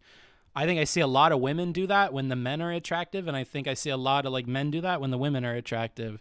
And I don't know if I can shit on, like... Well, no, we could probably shun the men more. Maybe that's the double standard. Shoulders are okay until they aren't. True. The entertainment industry is just fucked in general. Yeah. Like, the other thing, watching all these interviews all the time, is I've discovered all of these interviewers are really shitty. What's going on with that? You know what I mean? Do they have to submit questions beforehand or something? Like, did Disney give these like interviewers like 100 questions they got to pick from? Like, what happens with these? Why is it that you get to talk to somebody so interesting and yet you waste it on like the dumbest fucking questions? Like, it can't even be a ratings thing, because there have to be like more interesting questions that you could have asked. You're spoiled because you watch me. Yeah, maybe, bro. I don't know. Like, tons of Twitch people, I think, ask better questions. Even Trainwrecks can be a better interviewer than some of these other people, dude. Like, especially some of the people with Henry. Some of the people were really rude to Henry. Like, they were like, you know, like one of the people asked him a question on the street, right? So they only get asked one question. And the question they ask is, so did you have to use a sock? And Henry was like, what? What do you mean? Like, did you have to, like, you know, for some of those scenes, did you have to wear a sock downstairs, or like, what was that like? And he's like, and he just like passed up on the question. Like, why would you ask that? Oh, why? Or like the people ask him, like, do you ever feel like, you know, this, I don't know how to say this, the way you're packaged is like taking away from like your roles? Or another person asked him, like, you know, another person was an asshole to him, and they said something along the lines of like they asked him, hey, so do you feel bad about not getting cast in this role and this role? And he's like, well, no, I think that, you know, the other person that got put in that role, you know, must have been great for it. I had the opportunity to do this. And they're like, now, do you think that was because of this reason that you didn't get that? Or do you think maybe it's just because, you know, you're like a worse actor objectively or something like that? And he was like, you know, he totally took it on the chin. He was like, well, I guess so. Yeah. I mean, technically, yeah, they were the better actor for the role. They were the one that got picked. Like, yeah, if we wanted to talk about it that way. But meanwhile, me as the viewer is like, I can't believe you just said that to Henry Cavill. Like, you just said he lost out on that last opportunity because he was a worse actor. Like, what the fuck are you saying? Why would you take these like positions here? You make me want to kill myself? Yikes. In my opinion, I guess that happens because they're seen as untouchable. Maybe everybody feels like they need to take Henry off of like a pedestal, but yeah. Check Discord, nerd. What's going on? You are fairly attractive, LOL. Okay, thank you. Mr. Cavill, is it true that you are a smelly poo-poo? I'm worried about what's going on Discord. Let me check this real quick.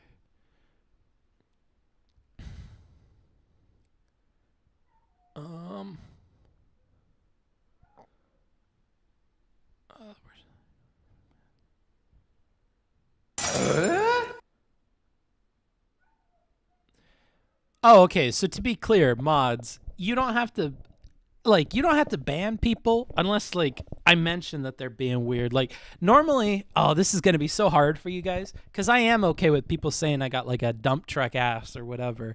But like, I don't know. Yeah, maybe you just got to wait for me to say like so-and-so needs to get banned because, yeah, I don't know. I mean, you could time people out if they start saying stuff like what Gamer Son just said. So you see how Gamer Son said, "What in the fat gay shit is this?" A comment like that, I think you could probably time that person out for a little bit. But if somebody says like, "Damn, Book, you looking sexy as fuck today, bro. What's up with those Gucci underwear, bro?" Like that's probably fine. But then if somebody says something like, "Hey, Book, how much to take it all off?" Like, okay, you need to be timed out for like 5 or 10 minutes. Something like that's probably not okay. So it's difficult. I think it's difficult to give a direct answer to that. The dude is already gone. Interesting. Well, there you go. Time out. You don't want them perma? No, not particularly. Honestly, okay. So Annie, I'm gonna assume No, I probably shouldn't assume genders just with your name. I am he, him. I am boy. I was boy. Am now man. So I'm sympathetic to people having horniness. Yeah. So I think that sometimes when men get into a chat room and they think they can just say whatever the fuck because people let them get away with it, and they're horny and they see this thick piece of chocolate on their screen, then I don't know why I called myself a thick piece of chocolate. I'm white chocolate at this point, bro. I'm looking like some fucking macadamia nut. But anywho, I think horny people do things that they'll regret when they're sober. So, yeah. Based. Permanent bans are cringe. Yeah, to be clear, all of the mod team, I would much prefer you guys time people out for like at most like a day or two rather than ban them. I think a ban should be for people that are like clearly like only in here doing bad things, probably. I'm blushing. Nice. Chocolate? Yeah, I don't know. Oi, I'm getting the talk from Booksmart. No sympathy for the horn dogs. I have a lot of sympathy for the horn dogs, bro. I get it. And I've seen some of the other streamers whose, streams you guys are coming from, all right? I see the streamers you're watching. All right? And this applies to the men and the women. I see a lot of male streamers putting something out there. I see a lot of female streamers putting something out there. Okay? And so by the time you roll into my chat, right, and you realize that all of that was for naught because you got this thick-ass piece of something on your screen and you'll never, ever return to those other ones again, I'm sure that can have some kind of an impact on you. So, yeah, I feel bad for you guys. I understand it because people would love to eat that chocolate, yeah. I was going to say because I melt in your arms, but I don't know. Rip a couple people. Yeah, Darth Fat Finger Bane loves banning people, bro. That do be the truth. Only the people who say the N-word should get perma. Well, I don't know about that one, Dr. Kill Patient. I don't know about that one. I only watched Melina, who is a pure maiden. Is she? Was it confirmed that she was sodomized in that clip? Was that like... I saw her get really upset at somebody commenting about it on Twitter, which really sucked because now that I'm remembering that, I think the person commenting was kind of half joking, and it was the femboy voice training person, or it was femboy philosophy, one of the other ones, one or the other of those two. And I like both of them, so I kind of felt bad about it. But yeah, it do be happening on Twitter. Boyshub Yakusit. What are you saying? What is this? She got tickled. Feels weird, man. Don't be weird about it. I don't know. That's what I'm asking, okay? It does look weird. I don't know. What is this something? English is my second language. Yikes. I don't know, dude. Vosh has a pair of don't look at my dick sweatpants. What? How much of a dono for you to suck an egg? See, comments like this, like, ride a boundary. They ride a boundary, but that's in the YouTube chat, so unfortunately that person just gets away with it. It was the voice training one? Was it? That kind of feels bad. Because the other thing is, whatchamacallit? Well, I mean, I've seen Steven. Steven's like a fairly, and so his hands might be kind of like more ticklish than they are like, I don't know. Anywho, hold on. So I'm getting off track. Hold on. It was the voice training one? Okay. I think, what was I going to say? Oh, yeah. Sorry, I got distracted by thinking about sodomizing. I think Steven watched a panel where that voice training, and I'm pretty sure it was the same person from Twitter, when that voice training person was talking about trans voices, and she was talking about like bright versus dark versus whatchamacallit, what was it? They were making a distinction between two things. I think it was like pitch or tone or something, and then like the reverberance or something. And he was like, oh, I think that this person like knows what they're fucking talking about, and I like them already. It's unfortunate that they had to leave. And then like the Twitter stuff happened, and I was like, damn, bro, that fucking sucks. I'm pretty sure they were the same person, so it feels bad, man. Melina went hard on Twitter, Godstony. Yeah, it seems like she did. Which, to be clear, I thought the tweet was kind of jokey. And the person even replied to her saying that it was jokey, but it kind of kept going. So it was kind of like it feels bad, man. That voice training person is always on 40 layers of irony. And when they're ever called out, they always say they're joking to get out of trouble. Ah, okay. Okay. I see. No, those were different people, Book. Oh, my bad. Resonance and voices versus pitch. Oh, okay. I see. My bad. I thought those are the same person. That's not Femboy Voice Train. My bad. Now I know. Interesting. And I also didn't know the thing about this being a recurring theme with the Femboy Voice Training person either, but rip. How many layers of irony are you on? I don't know, bro. I don't think I'm on any layers of irony at the moment. I think the one panel was called Red Charlotte, but I might be misremembering their name. Interesting.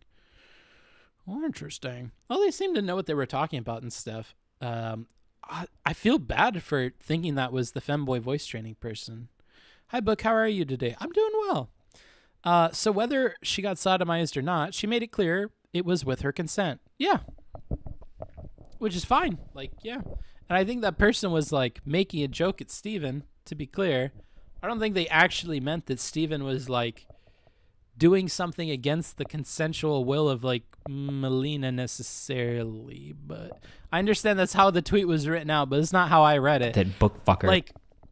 Like the reason why I'm mentioning this at all, like my like most flaccid of support for the other person, was because when I read the tweets, I wasn't taken aback by the initial tweet that person wrote that was in all caps and I read as joking. I was taken aback by Melina's response, which seemed like serious to the point of maybe missing the irony in the tweet. And that's why I'm like, I kind of feel bad for them. But if you're telling me that they do this all the time and often it's much less clear and every time that gets pointed out, they get shit on, like maybe it's a recurring thing and maybe I don't have context for it. But that's how I read it when I was browsing my timeline, is I was like, oh, that's pretty funny. And then I was like, oh shit, Melina took it seriously. That's fucked. Yeah. Melina went so fucking hard. Well, to be fair, and this is why I'm not shitting on Melina for like interpreting it that way. If you were to take what that person was saying seriously, they were suggesting that Steven was like raping her on stream and stuff. So I don't know. Like, I think if she honestly believed that was how that person was writing it, it kind of justifies going fucking hard, does it not? Like, had that tweet been written in a different way where I think it was more clear that they meant what they were saying, then I would be on Melina's team in an instant. Maybe she has an irony deficiency. I like that. YouTube chat's actually kind of okay today. Anywho, that was good timing, Steven. Oh, is Steven in the chat? Is he? You know, last time Steven was in my chat, do you guys remember what he was doing? How many people were there the last time Steven came in my chat and started trolling? I would be surprised to see Steven in my chat trolling again. That motherfucker's got to be way more careful. Not hating on the evolution of the stream positions, but you're spending a lot of time in this position. You should consider the benefits of sitting in a healthy ergonomic chair. Yeah, I should. I will. Dropping the N-word? Not today, no. Was it the motorcycle safety stream? Yeah, it was the motorcycle safety stream. I saw it in his Destiny video where they clipped it. Did they? Meteor Juice, are you talking about like somebody else's are you talking about there was a Destiny video where it was in it? If there is, link it to me. I didn't see that. I just know there was a clip from my channel of it. I felt bad for Bookie when it happened. I felt bad for Steven when it happened because I could feel that Steven was trying to meme after like the second or third comment, but unfortunately, like, I can't play along with him because it's like, okay, so for everybody else who's not in the know, basically what happened was I was doing like a motorcycle stream where I was talking about like safety and how the clutch works, and I was going through some videos by Fortnite, who's one of my favorite motorcycle YouTubers. And every time motorcycles come up, I have to bring up this story that's kind of the reason why I care about safety on the bike at all, or like even talk about it. And it's I was on a group ride with a few friends, and I had a really good friend of mine who I used to ride with all the time. He's the one that got me into motorcycles. He's actually the one that taught me how to ride a bike and everything. And he passed away on this ride. And he passed away in large part because he was being unsafe, and we were with other unsafe riders. And so I was talking about that, and we kind of transitioned from that into watching a video about how there are things that you can do to be safer on a motorcycle, to bring down the net unsafety of a motorcycle. Like if you wear gear all the time, if you stay under the speed limit, if you never ride a bike intoxicated, these are all things you can do to like reduce the statistical significance of the danger of a motorcycle, right? Because all these things are factored in when you're looking at how dangerous a motorcycle is. A lot of accidents are caused by things that are completely avoidable. So by avoiding those things and being a safer rider, you can make yourself safer on the motorcycle. And Steven jumped in and he was memeing that like, I can't believe Booksmarts is saying that motorcycles are safe right now and that motorcycles are safer than cars. And he was trying to be funny, and he was talking in his own chat about how he was trying to meme me and troll me right now and how I was falling for it. And then I kind of had to reveal to him that like, this is actually a really serious conversation. I don't mean what you're implying that I mean at all. And I kind of get that you're trolling, but you picked an unfortunate time and topic because we were just talking about like my friend that passed away, and that's why I'm talking about motorcycle safety. And so I unfortunately have to make it doubly clear that what you were saying is not what I'm saying at all. And now is not the time to joke about this stuff. And yeah. So we had that. It was interesting. Let me see if I can find it. His editor had been awesome in inserting clips when he references stuff. Yeah, his editor's really good about that. Yeah, if you find it, let me know. And yeah, let me know. He talked about it as an example of something that an apology would be good for in his opinion. Oh, okay, that's cool. Aw. And to be clear, he did apologize in DMs after that and stuff. He was like, dude, I'm so fucking sorry about that. I had no fucking idea. It wasn't cool of me to, you know, like, he was very apologetic and whatever. And like I said, at the time, I felt more bad for Steven than I did myself because, I don't know, I had a whole good stream about it. So I felt like I got my piece out.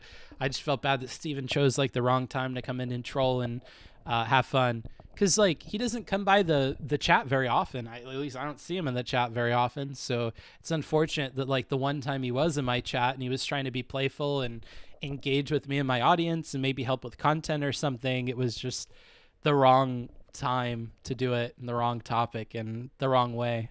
So I just felt bad for him because it was going to look bad for him. Why Booksmart's looking like a whole snack on the bed? Because I don't have a man or a woman in my life who can eat me and make me half a snack or a quarter of a snack or just a fucking wrapper of a person. So I got the whole thing waiting for that lucky person. I had a friend growing up whose dad hit gravel at 30 and his wipeout resulted in his arm being paralyzed. Yeah, shit's fucked. Oh, if you want to burn a bridge, this is how you do it, Destiny. Yeah. Well, because initially I didn't know if he was kidding or not.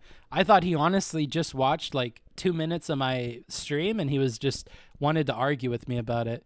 Do you also watch Dan the Fireman? I do a little bit, but those videos are really repetitive if you already know about like first response stuff. I've talked to you guys about this before. One of the things that really stuck with me after my friend had this thing happen to him was how powerless I was. Okay.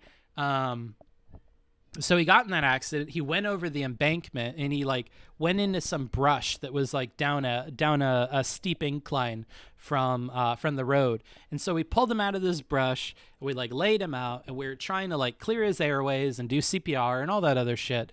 And it made me realize very quickly, like, I'm doing this really dangerous thing all the time. I'm riding motorcycles all the time. I'm in group rides with people.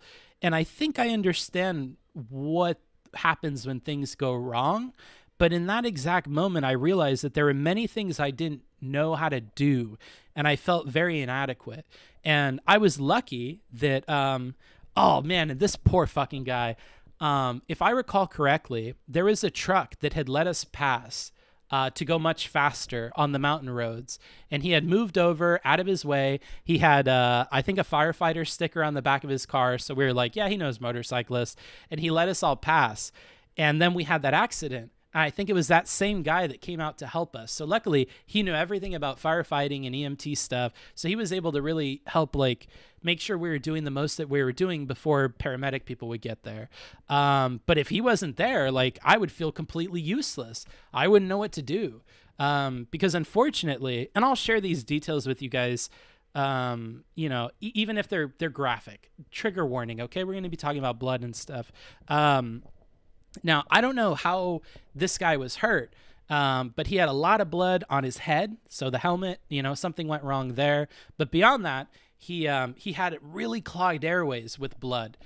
Every time we would try to clear his airways, it was like a never-ending, like, stream of blood and stuff. So we were never able to get his airways clear. He was just, like, gurgling, and he, like, drowned in his own blood. So, like, you know, I wouldn't, it's not like I would have been able to do anything even if I knew CPR or anything, because you can't really fix that. You need actual stuff to fix it. We didn't have any of it. And like, ooh, more morbid bits of this story. When the firefighters ended up coming, they weren't even able to clear the airway because they needed like an electric pump to do it because of the volume of like shit that was clogging it. And they only had this like really shitty like plastic one that we were trying to use, and it just it didn't. Yeah, so anywho, here's the clip, Booksmarts. Thank you. Let's move off of this because this is a hell of a topic. I can talk about that part without freaking out or like crying, but as you guys saw in that other stream, it's the other parts of it that really get me. Like, there's random parts. I say that they're random, but it's just because the parts that were difficult for me about that situation, I'm not sure that I could have imagined that they would have been the parts that were difficult. Like I had mentioned at the time that there was a phone call that was very difficult for me to make.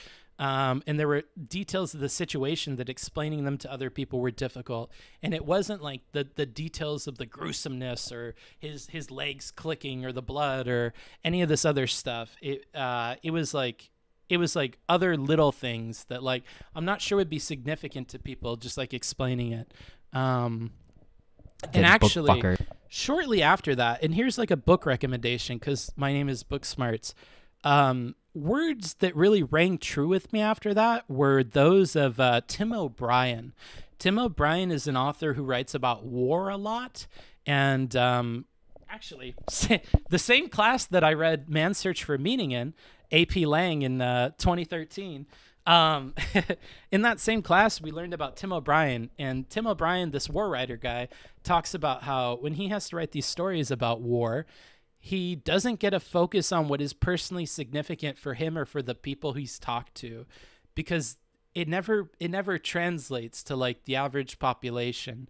Telling them the things that like destroyed him about the war or like encompassed like the craziness of it or whatever for him or for other soldiers, things that would ring true with them, wouldn't really have the same impact on like the general population. The civilian population needs different kinds of stories to get that same impact. And so he would be okay with changing stories and telling them in a way that is meant for a civilian audience and not meant for a military audience. And so he talks about how part of the difficulty in being an author and telling these stories is making sure you have the impact right, that you're creating the correct emotion in the reader rather than telling the story exactly as you want to tell it. Right? Because ultimately, if the main thing is communicating the feelings, the messages, and the ideas, then you need to like adapt the medium for that. And so that's how he would choose to write his stories and why he would focus on certain parts or explain things in a certain way. But yeah. So just to like mention that, I thought that was cool. All right, let's watch the Destiny thing. Makes sense. People have a difficult time seeing others' points of views and imagining themselves experiencing it. Yeah. I also think that that's like, to bring it back to rhetoric and to bring it to another author. This is why I like rhetoric and why I think like the impact your words have on other people is far more significant than the words themselves, and why I like to focus on that. Because Another author who I really liked his book, On Writing by Stephen King, talks about how the magic of writing is that you're able to like mess with somebody's brain. You're like a magician. You get to like create images and feelings. Act not breed pestilence. Oxidized hydrogen. Thank you. I hope that's some double oxidized hydrogen, so I could get some hydrogen to oxygen. Ooh, that wasn't a very smart one, but all right. What was I getting at? Oh yeah, Stephen King. Yeah, so he talks about like the magic you can make in people's brains, that I give you sentences that's just like ink on paper, but you're able to, in your brain, like process all these sentences and you create like images. And I'm like a magician. I get to use secret spells and things like that to do that. And to kind of build on that, because another person who's popping in my mind is the Marvel Comics guy. You guys might know who I'm talking about. He believes in like magic shit. He has like 7 comics that are all meant to be about magic or something. Do you guys know who I'm talking about? Somebody will. Somebody interesting comics will. The comic artist who talks about, who believes like there's magic in comics, and that the communication of ideas and themes and messages through artistic mediums is magic in and of itself. That we're able to create like entire worlds inside of the brains of like millions of people through like spells in the form of like art. It's not Stan Lee. I think it's Alan Moore. I think Alan Moore is the one. Shit, why do I confuse Grant Morrison with Alan Moore? I don't know. Grant Morrison looked like, okay, if that person below you didn't say Alan Moore, I would have guessed Grant Moore. I would have like maybe said you were right. That's like an Alden's number thing, dude. Oh, I like, part of me loves as a viewer that that Vosh does Alden's number, but another part of me as like a person who might engage in conversation with him hates the idea that he does that, because I feel like I might be tricked into doing that just because I'm passive in conversations and I like say okay to shit like all the time. I feel like you could easily trip me up by saying that, and I could honestly be thinking of something completely different and then describe the different thing to you, but you just gave me a word and I latched onto it because I don't really care about the word. I care about the idea. So if you said Grant Morrison, like maybe I stick on that. Wait, Revan, is it Grant Morrison? I have no idea. It's one of these people. Oh, maybe they're both. They both do that. Interesting. Alden's number thing is overdone. Yeah, I don't like it, but I can get why it's funny. Your position right now is how I sleep. Interesting. You put your everything up like this, or do you like go like this? Because I sleep like this. This is kind of how I do it too. Like I'll sleep like this. Oftentimes I'll have like my one hand in here, or I'll have like both of them up here. Here lately, because the ocean is so loud, I honestly like put the comforter over my ears a little bit too, just kind of muffle it a little. Like I know it sounds funny, but the ocean is really fucking loud here, and it never stops. Like it's just constantly pounding. Straight book snacks. Stretch out the other way. No thanks. This is a nice sleep tutorial system. Yeah, kind of. Anywho, oh yeah, I was gonna watch this thing. Let's see here. On this, I don't like it when people try to apologize for when they.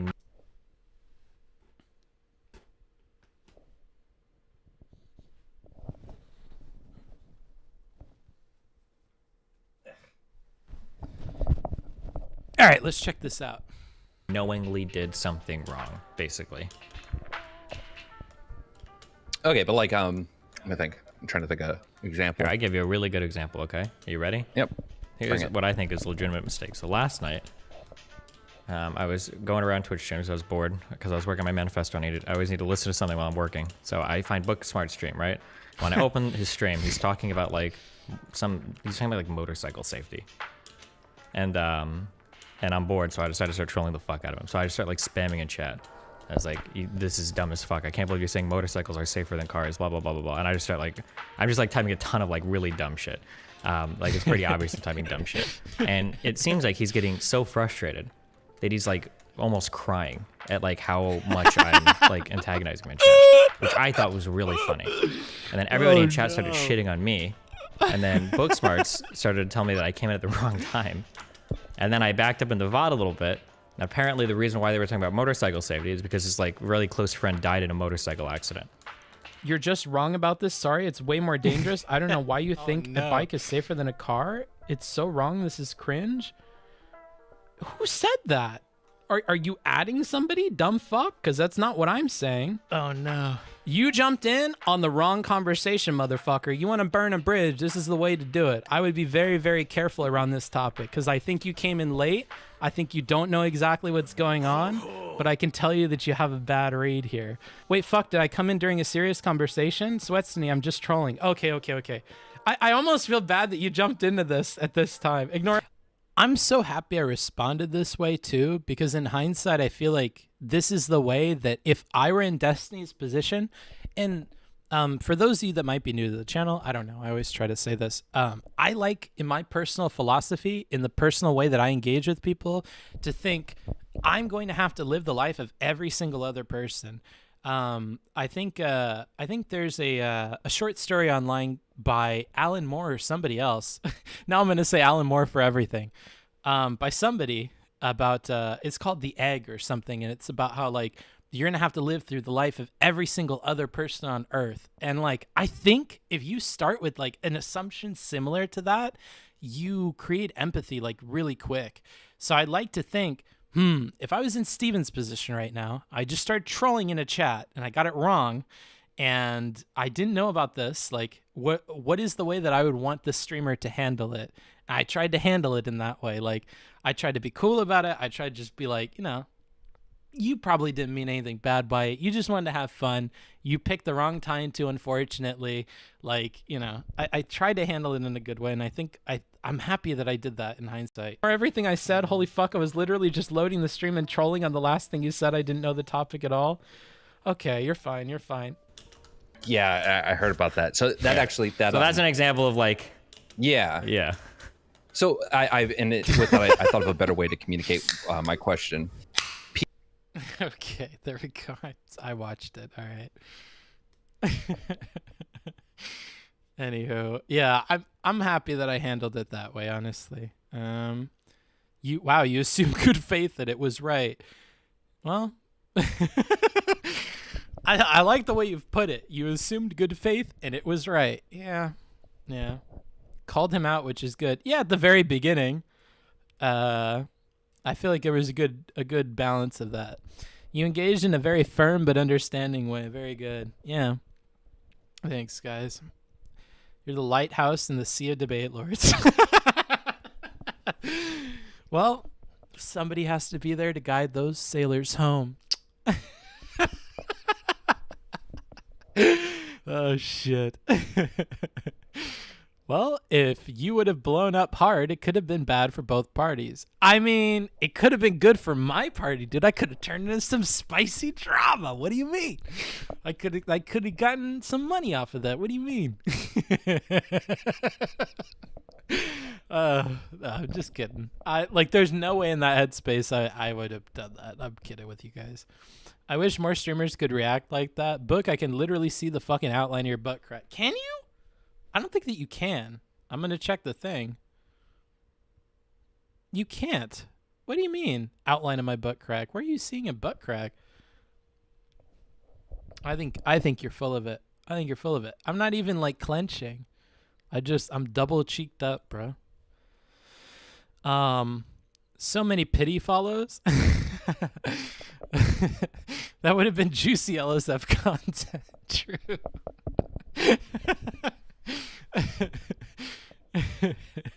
Let me close my door a second here. Didn't expect this kind of content from you. I mean, through your pants? There's no way, bro. They're not see-through. Lighthouse emote when? I don't know. This is a good idea, dude. A lighthouse emote. We're the beacon of hope, bro.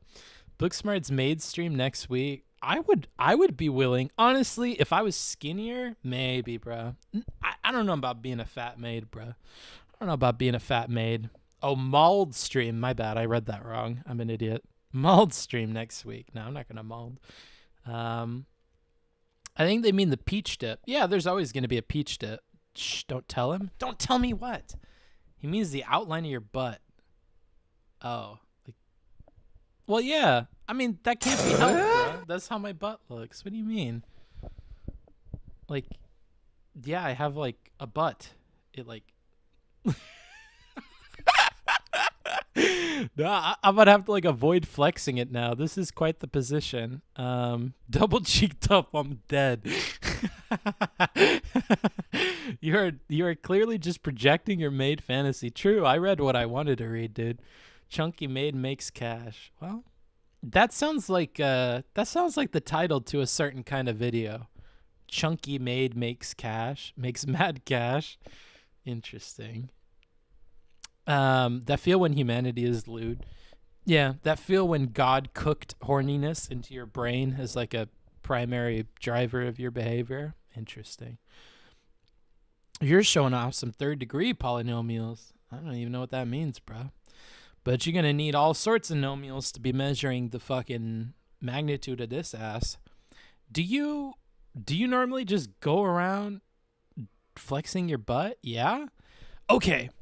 Here's something I discovered recently. Or not recently. I guess in the last few years, talking to physical therapists.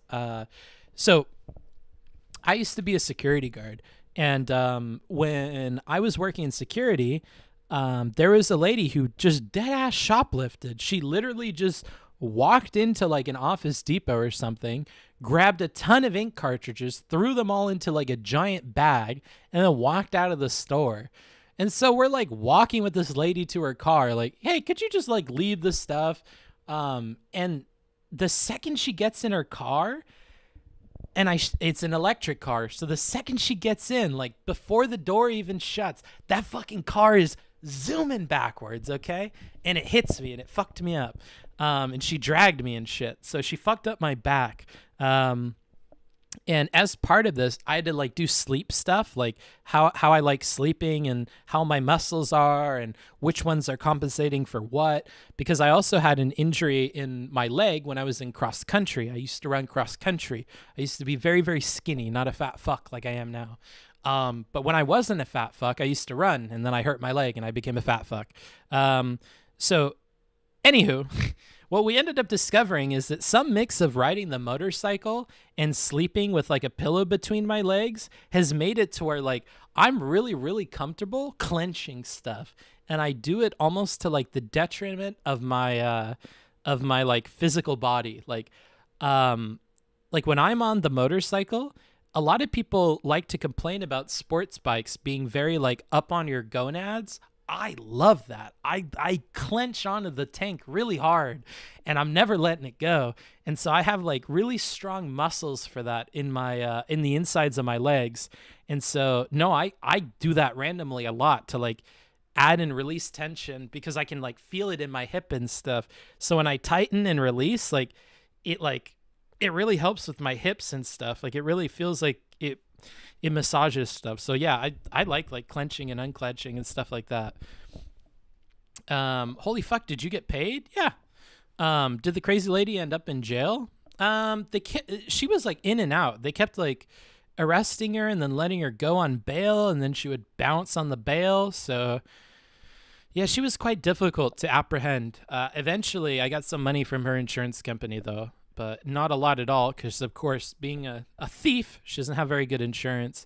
And beyond that, because I rode a motorcycle, believe it or not, I got fucked. Because apparently, normally, what you can do, and this is a major trick, keep this in mind, is your car insurance and your uninsured motorist coverage and stuff like that can be used to reimburse you for somebody hitting you with their car, and then your insurance company will then go after their car insurance company for all of that money. I had no idea about that. But an interesting thing, as like a loophole in the law, whether it was California or my specific coverage or whatever, because I had motorcycle coverage, I couldn't do that. so I couldn't have my insurance reimburse me and then go after her. If I had a car, I would have been able to, and that was a bit fucked. Just as like a side note, what mic do you use?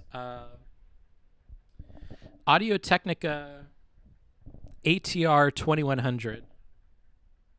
That's what it says on the side. Book. Speaking of PT, do you ever have problems with joint pain? Yeah, I had problems with my knees sometimes. The stairs to get up and down from the current place I live in is really steep, and I fucking threw out my knee a couple of days ago. So I've had to be real careful, because the mixture of it being really cold in the morning because I'm across the street from the ocean, and then having to like climb down those stairs and put all of my, as we keep repeating, massive amount of weight onto like one leg and one knee has like fucked up my knee. So I'm having to be more careful. But yeah, I have some joint stuff. Flat ball smarts. I actually have big balls, actually. Not that you guys need to know that. Groin muscles, yeah, I have really pronounced groin muscles. And like, yeah, I feel like I could like break stuff in between my legs if I wanted to. Like, I feel like I could bust a watermelon easy. I'm honestly did not see Booksmart's stream going this direction. Not complaining though, Kappa. Yeah. Okay, I was trolling, but for real now though, I actually do this too because I fucked up my lower back 10 years ago. Interesting. So it might be both of us. That's fucked. Are you sure that's how it works? What part of it works? They ended up telling me that I should keep a pillow between my legs when I go to sleep, particularly between my knees, because what they were suspecting was I was really tightening up in my sleep, and because my back wasn't in shape or whatever, it was fucking up my sleeping. So like even here, I'll take a bunch of the comforter and I'll like put it in between my legs, because I will like clench those up and put like massive amounts of pressure on them when I sleep. It's like grinding your teeth, but I do it with my legs and it fucks up my back. So yeah, like I mean, they gave me a bunch of tips on fixing it. I'm not saying it's good that I do it. It's just like something I learned in that workout stream. When let me in about 150 pounds, bro. That's when I'll do a workout stream, when I look good doing it. Pretty sure they are saying your pussy got a camel toe situation, Book. See, this is the kind of comment that I think warrants like maybe a 10-minute timeout. But unfortunately, this person's on YouTube. Like, I think sometimes people say some shit that's it gets a little bit, you know.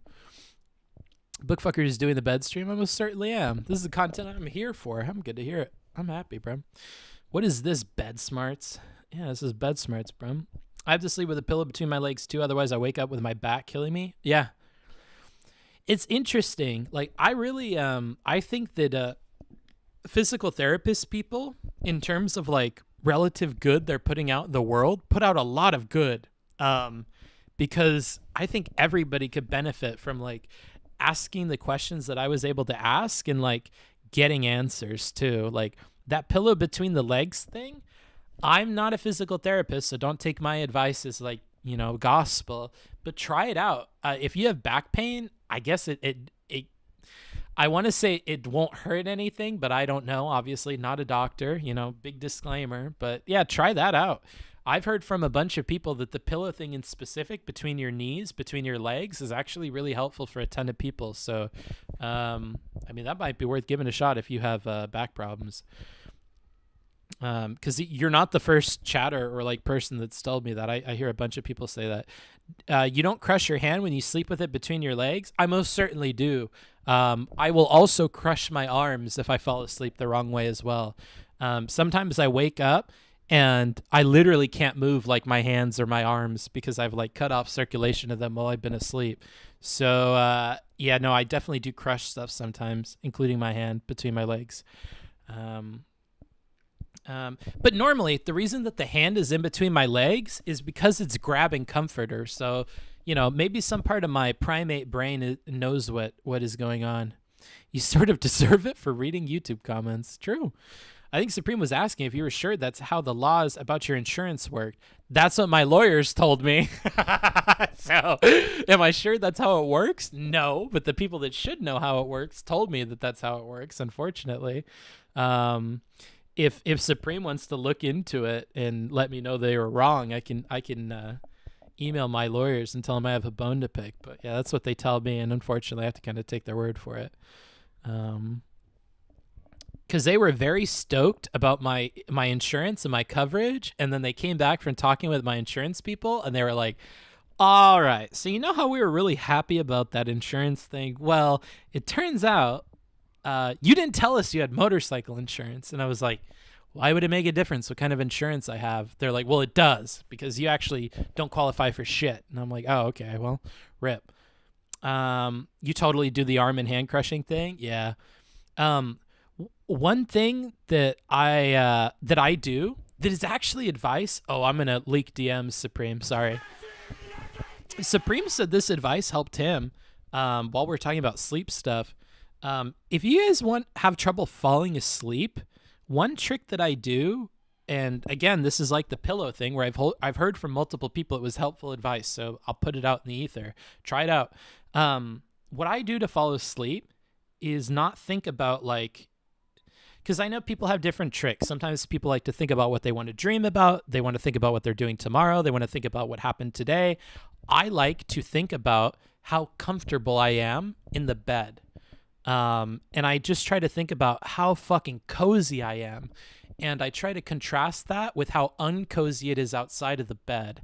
And that will put me to sleep. So for instance, if I'm laying and I have everything down, I start with like, oh man, it's so nice to take all the tension off my neck, and God, this pillow is so comfy.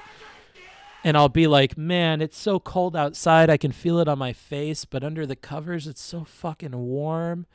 And then I'll be like, oh man, my arm's falling asleep. But if I move my arm to here and I go like this, oh man, that's so nice. Ugh, my legs are so fucking achy, but I get to rest them.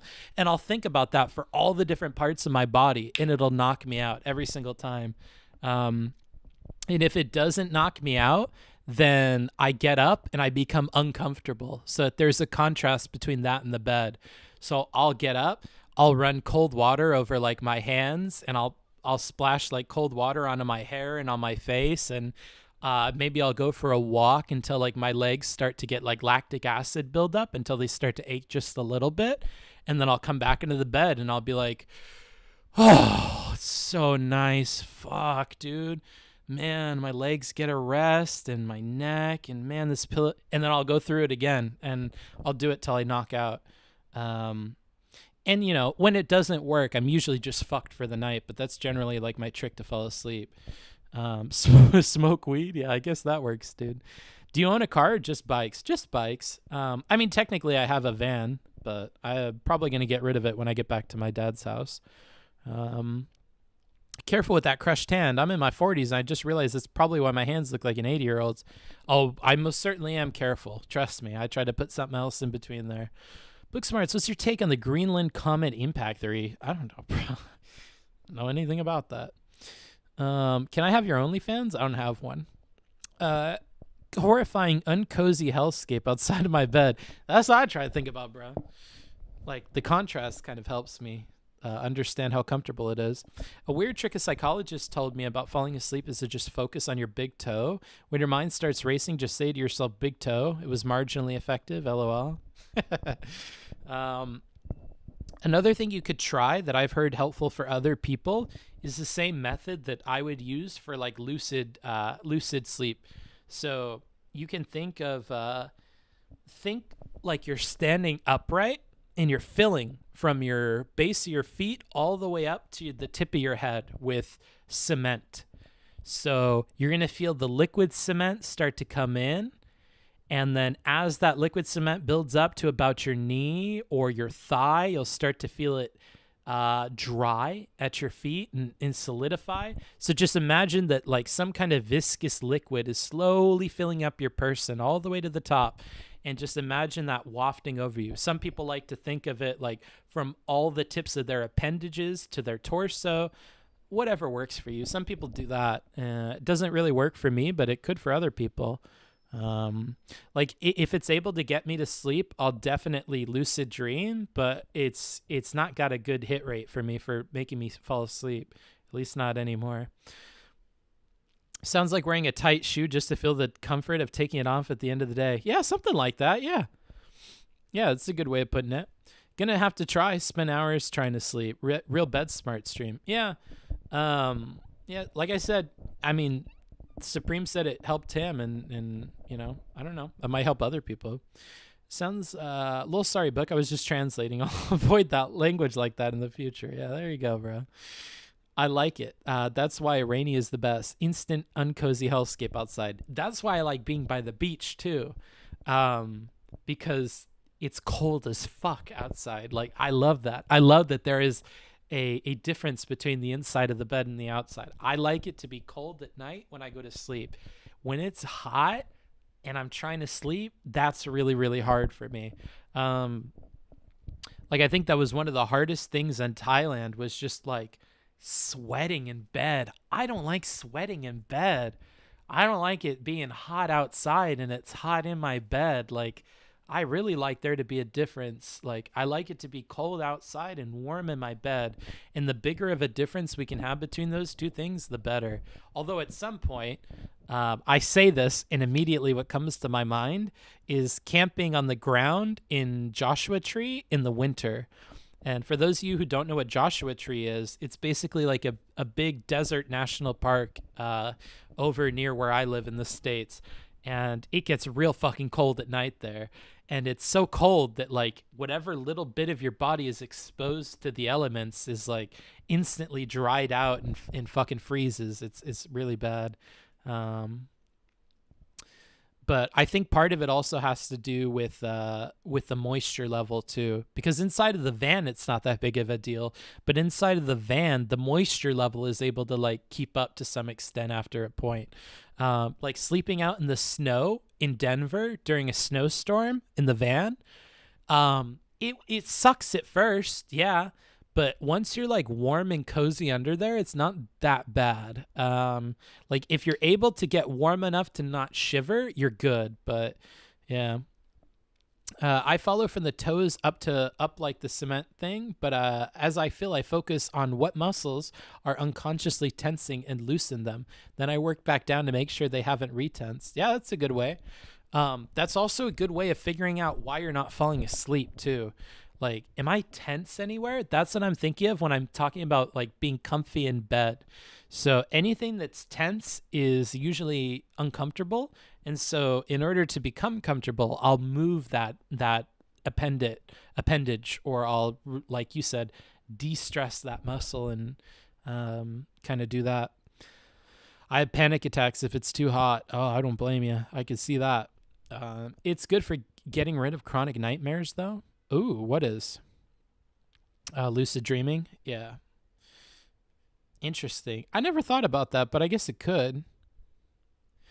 I don't actually, if I'm being honest with you, Zombie Radish, usually when dreams become nightmarish and I'm lucid dreaming, I have some level of control in terms of like what I can do with my person. But the other people in the dream in my environment, I don't have control over in a nightmare. So I actually don't have, I've never had lucid dreaming help with nightmares. I feel like lucid dreaming and nightmares are like an awful combination. I hate that. Like, I think I read somewhere this story and it ended up manifesting in my dream. But I do think I read it somewhere. It was a story about this person who, like, all of the people in their dream seemed aware that, like, when the person would wake up, they all die or they all disappear. And so at the end of each of their lucid dreams, it started being that all of the people in the dream near the time when they would wake up would start to, like, claw at them and, like, keep them from waking up and, like, try to hold them down. And that started to be the case with my lucid dreaming. And after that, like, I had to stop because all of my lucid dreams are turning into like nightmares. So yeah, I don't know. Lucid dreaming for me didn't really help with nightmares very much. Also, similarly with the motorcycle friend thing, like I have recurring nightmares about the motorcycle friend, and even I'm like lucid in most of them. And even though I'm lucid, I can't really do anything about the dream. Like it kind of just has to play out the way it plays out. And actually, the more that I fight it, the more it tends to like become worse for me. Yeah, so I don't know. Lucid dreaming has never helped me with nightmares, if I'm being really honest. Let's see here. When I was a kid, I would realize I was having a nightmare and just wake myself up. Now I kind of can, but it's really hard. I just close my eyes really hard and then open them up in real life. Interesting. Lucid dreaming fucks with me. I had a lucid dream a couple nights ago where I was just walking around in my high school talking to people. I graduated in 2007. It was normal as fuck, but it felt insanely vivid when I woke up. I have recurring settings in my dream of like high schools that I've gone to, and I always like show up on a motorcycle late, sneak into a classroom, talk shit at the teacher, and then decide to like leave early. And I leave and I've parked the motorcycle like right up next to like the driveway of the school. And so I feel like a badass and I like take off from the school. He and who desires but act not breeds pestilence. Thank you. I really appreciate I don't that. know how to feel about your new stream style. Well, you've only been here 2 months. It can't be that new to you. But thank you for the sub. I appreciate it. Become the nightmare route and start fighting and murdering everything. Okay, I don't have much fun with that. I guess because a lot of my nightmares are based around me feeling bad for like the nightmare conditions. It's not a lot of like things are out to get me. But yeah, I have that recurring dream of the high schools all the time. I go to like all the high schools that I've ever gone to, and I like ride the bike and I like talk shit and then I like leave the school. I don't know what that's about. It's got to tell me something. I just don't know what it's telling me. If you can't sleep when it's too hot, just imagine that your bed/room is your entire longitudinal area extending past the equatorial zone. And okay, Jesus Christ. Let's see. Do the settings look the same to you as they were in real life, or are they your brain's manifestation of those settings? Who are you talking to? Are you talking to someone? Li Jin Zhao? What do you mean? Like, you mean the controls on the motorcycle? What's funny is it's never a motorcycle I've ever ridden before. It's always a different bike, and it's always like a bike that I have never owned, which is like a weird thing about the school dreams.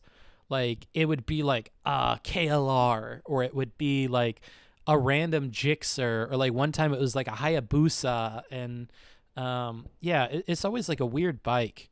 And one nightmare that I have that's not really that much of like a frightening nightmare, it's kind of lame, is not having the helmet for the motorcycle. Now, if you know me in my real life, like Supreme or anybody else, I'm a very forgetful dude. I leave shit places all the time. That is a problem I have. Okay, and I've had it since I was a little kid. And so and so I often have this recurring nightmare where I don't have my helmet and I go to ride the bike and I'm like, I need to go. I have to go. There's no way I can just like sit this one out or take an Uber or something for some reason. And so I start riding the bike home at night without a helmet on, and I just hope that no police officer sees me or that no person reports it, because at least where I live in America, and particularly in California, if a cop, if a motorcycle cop, anybody sees you without a helmet on the motorcycle, you are instantly pulled over. They're going to impound that bike and you are never seeing it again. Like, you know, you're going to be in a lot of trouble. That is a huge ticket too. There is no reason to ever ride the motorcycle without a helmet. You are going to be in hella trouble for that. Unless you are in a neighborhood somewhere fucking around, like, you're definitely in a ton of trouble.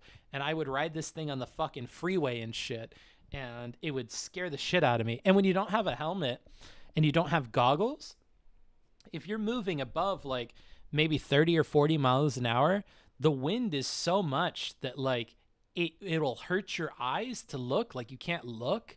And so it's a lot of like, I'm tucked up behind like the fucking the the tiny ass windshield of my sports bike, and I'm trying to make out what's going on, and I'm trying to rush home. It's like a really terrifying little nightmare. It just really triggers my anxiety. Seriously, they will impound the bike. I've had police threaten to impound my bike for like breaking a fucking. Booksmarts is the easiest person to steal from. Just invite him over for dinner. True. Yeah. I mean, it is big true, bro. I do be forgetting shit an awful lot.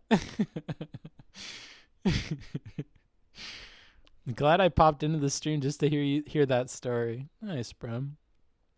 Let's see.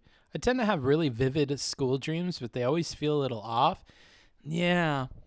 And don't you always try to remember them when you wake up? Don't they like leave an impression on you that makes you feel like they were important, or that you ought to like keep replaying them or something? That's always how I feel when I wake up from like high school dreams. I'm always like, wait, what the fuck just happened in there? Why was this happening? What was this? Like, I feel like it's important for some reason, but I don't know enough of the parts of the dream to remember it all the way. So my fucking car is a goddamn headphone storage receptacle for you motherfuckers. Yeah, true. True. Well, better your car than my office, bro. I don't want people coming to me asking for their fucking headphones. No siree. That's your cross to bear, Supreme. You can drive all over the fucking city dropping off people's shit for them. No more for me, bro. What's that book? You forgot your motorcycle at my place? Well, it's mine now, sucker. I mean, Supreme could have pulled that at any point, bro. I leave a bunch of shit at Supreme's place. Poor Supreme, dude. I'm always bugging him and his poor wife. Hey! Oh, hey, I thought we saw you yesterday. Why are you back here? Oh, I forgot my shit. Oh, you always forget your shit. That's He has literally left his motorcycle at my place. True. Parked it right in my spot. Yep. And I stole it in the middle of the day, bro. And I stole it without you knowing. Booksmarts, I feel it's more social situations that haunt me. Oh. No, I don't have social situations. For me, it's like the mechanics of why I was there and how I got there. You ever try to write the dreams down? When I got into lucid dreaming, I did. But when lucid dreaming started becoming a problem for me, I stopped writing down the dreams too. If I'm being honest, I think, oh man, and you guys aren't going to like this because this is woo-woo nonsense. This is like not rational. But I think the dreams are like...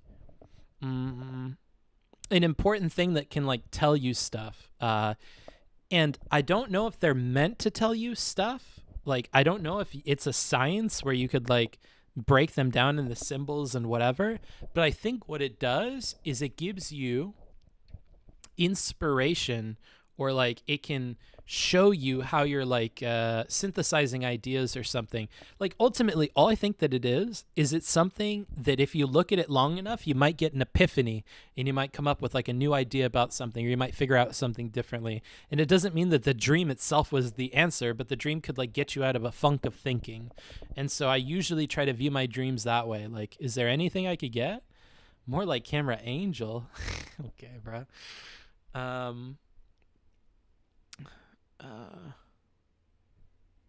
But yeah, so like when I live through nightmares and stuff too, like I don't feel like I can change the nightmare because I feel like there's purpose in the nightmare, which honestly may be part of why I lack lucid control over my dreams at this point. I may just like put too much stock in them.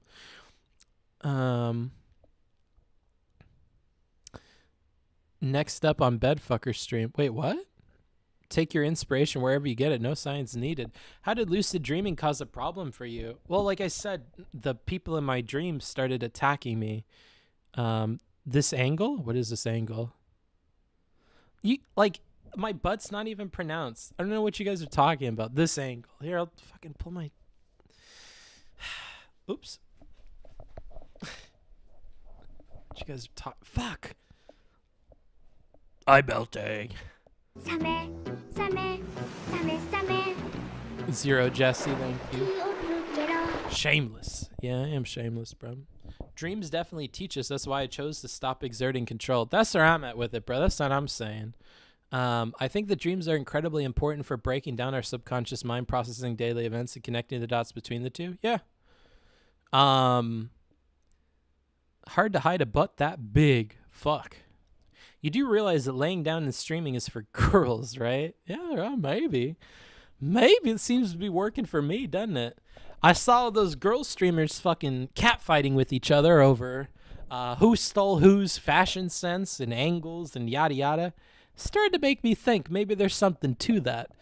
I started to go, maybe Swiper wants to do some swiping. Give me that. Give me this angle. Give me the bed streams. Give me this cute outfit. I'm going to take them all, bro.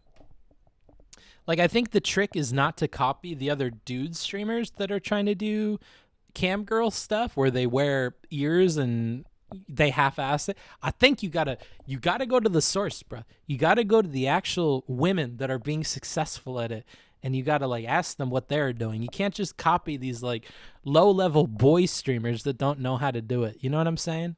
I'm not gonna name names, but you know who I'm talking about, bro.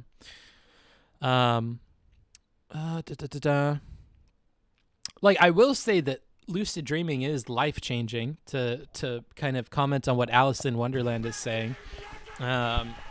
Like, I think it did change the way I saw my brain and stuff like that, but I think the way it was life-changing was it... Sam, what is this? Oh, wow. Oh, wow. Thank you so much, Bry Guy TV. I appreciate it. But yeah, like, I think lucid dreaming kind of showed me that, yeah, there are powers that you could exert in a dream and whatever, but at the same time, after a period of doing it, it also taught me the lesson of, but you shouldn't fuck with your dreams, right? Like, I would liken it to like psychedelic drugs. Like, I think everybody, if they can, without negative consequences, should try psychedelic drugs at some point, because realizing that there's a dimension of control that your brain is exerting over reality, and seeing that control wither away or be warped and distorted can help you see that something is there that you don't know is there. It's a lot like how like you don't appreciate how good you are at breathing until you have like a stuffy nose, or you don't realize how nice it is to have the air moisture be at the right level until it's too dry or too wet, right? I think you never quite understand all the work your brain is doing to sort out like patterns and things, or keep track of time, or keep a train of consciousness going until you disrupt it and you like break it, and then you go, oh shit, there's like all of this here that my brain is doing.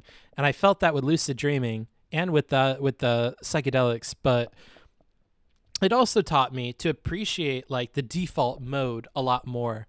Like, okay, but my brain, which has evolved over what I presume is millions of years to do this thing, is really good at it. I can't even explain why it's good at it. But if I just leave it alone and I don't fuck with it, it does like a really good job. And so I think the lesson at the end of trying these things is to kind of like appreciate the way your brain works naturally, and to kind of work with that, rather than to like continue to take them or continue fucking with them. Let's see here. I have to catch up on this chat. Someone sent out the Amanda signal. What's going on? Uh-oh. Bookman be looking like a real papi chulo. Damn. Book, what is your dankest lucid dream? One time I got to have sex in a dream, and I would say that was my best lucid dream. And the only reason why I would say that one was the best one was because I had the most control over everything. And it was the only one where I've ever been able to like have sex in a dream. I've never ever done it outside of that, really. Not in a way that's like pleasurable. It's always in a way that's really weird. Even when I was like a horn dog teenager, I didn't ever really have sexy dreams. Like, all of my sexy dreams are very strange. So yeah, that was the best one. 100% you haven't lived if you haven't tripped. Well, I wouldn't say you haven't lived. You're just not aware of like all the work that your brain is doing to like work at default. Let's not talk about how people can acquire or make drugs though in chat. Let's try to chill out on that shit. Because because that's TOS. Homeostasis is greatly appreciated once you have experienced that disequilibrium. 100%. And that's what I'm getting at. Is like, I think an appreciation for the normalcy of your experience is something that those grant you. And I think that's the point. Like, I think, though, that for people whose default is kind of fucked, those can help them realize that other states of existence are there and that they can will those into being, or at least it's possible for their brain to experience different states. So if you're depressed all the time, for instance, it might be helpful to do that stuff and then see that you could not be that way, right? And then that can give you enough hope to kind of pull through it, or it can show you the kind of levers in your brain you have to pull and the configuration you have to set it to feel good about stuff.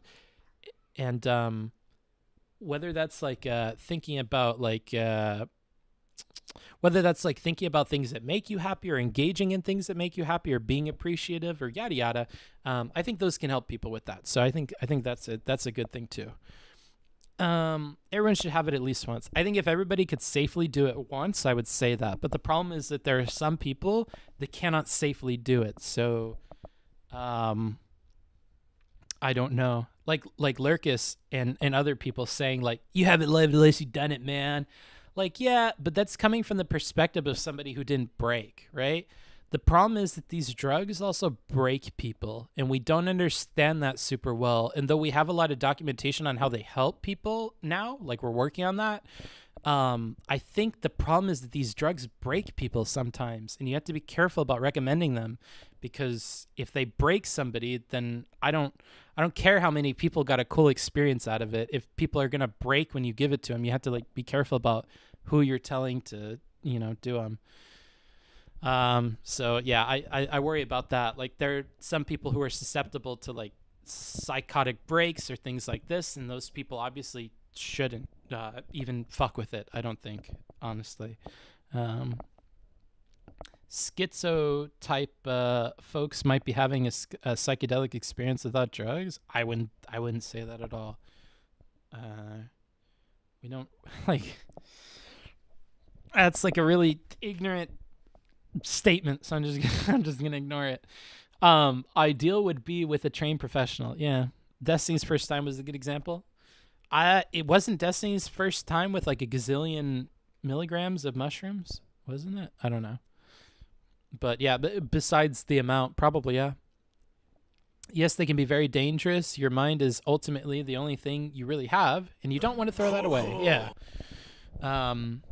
And like the other thing is like in some people, this can trigger like an anxiety that like never goes away. Like if your default mode was pretty happy and you were happy with your existence, and then you took this drug and it showed you things that like fucked you and you're fucked for years. Like I wonder if that was good for you to have done it all. And you could argue that if at the end of those years you got over it, that you're a better person for it. That's fine, but that seems really fucked.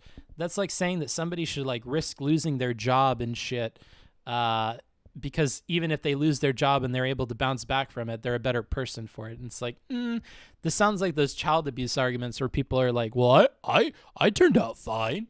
I think I'm a better person for it. I'm stronger. Like, yeah, maybe, bro. But, it's not like replicable. We can't like project that onto everybody and say that that's like how things ought to work.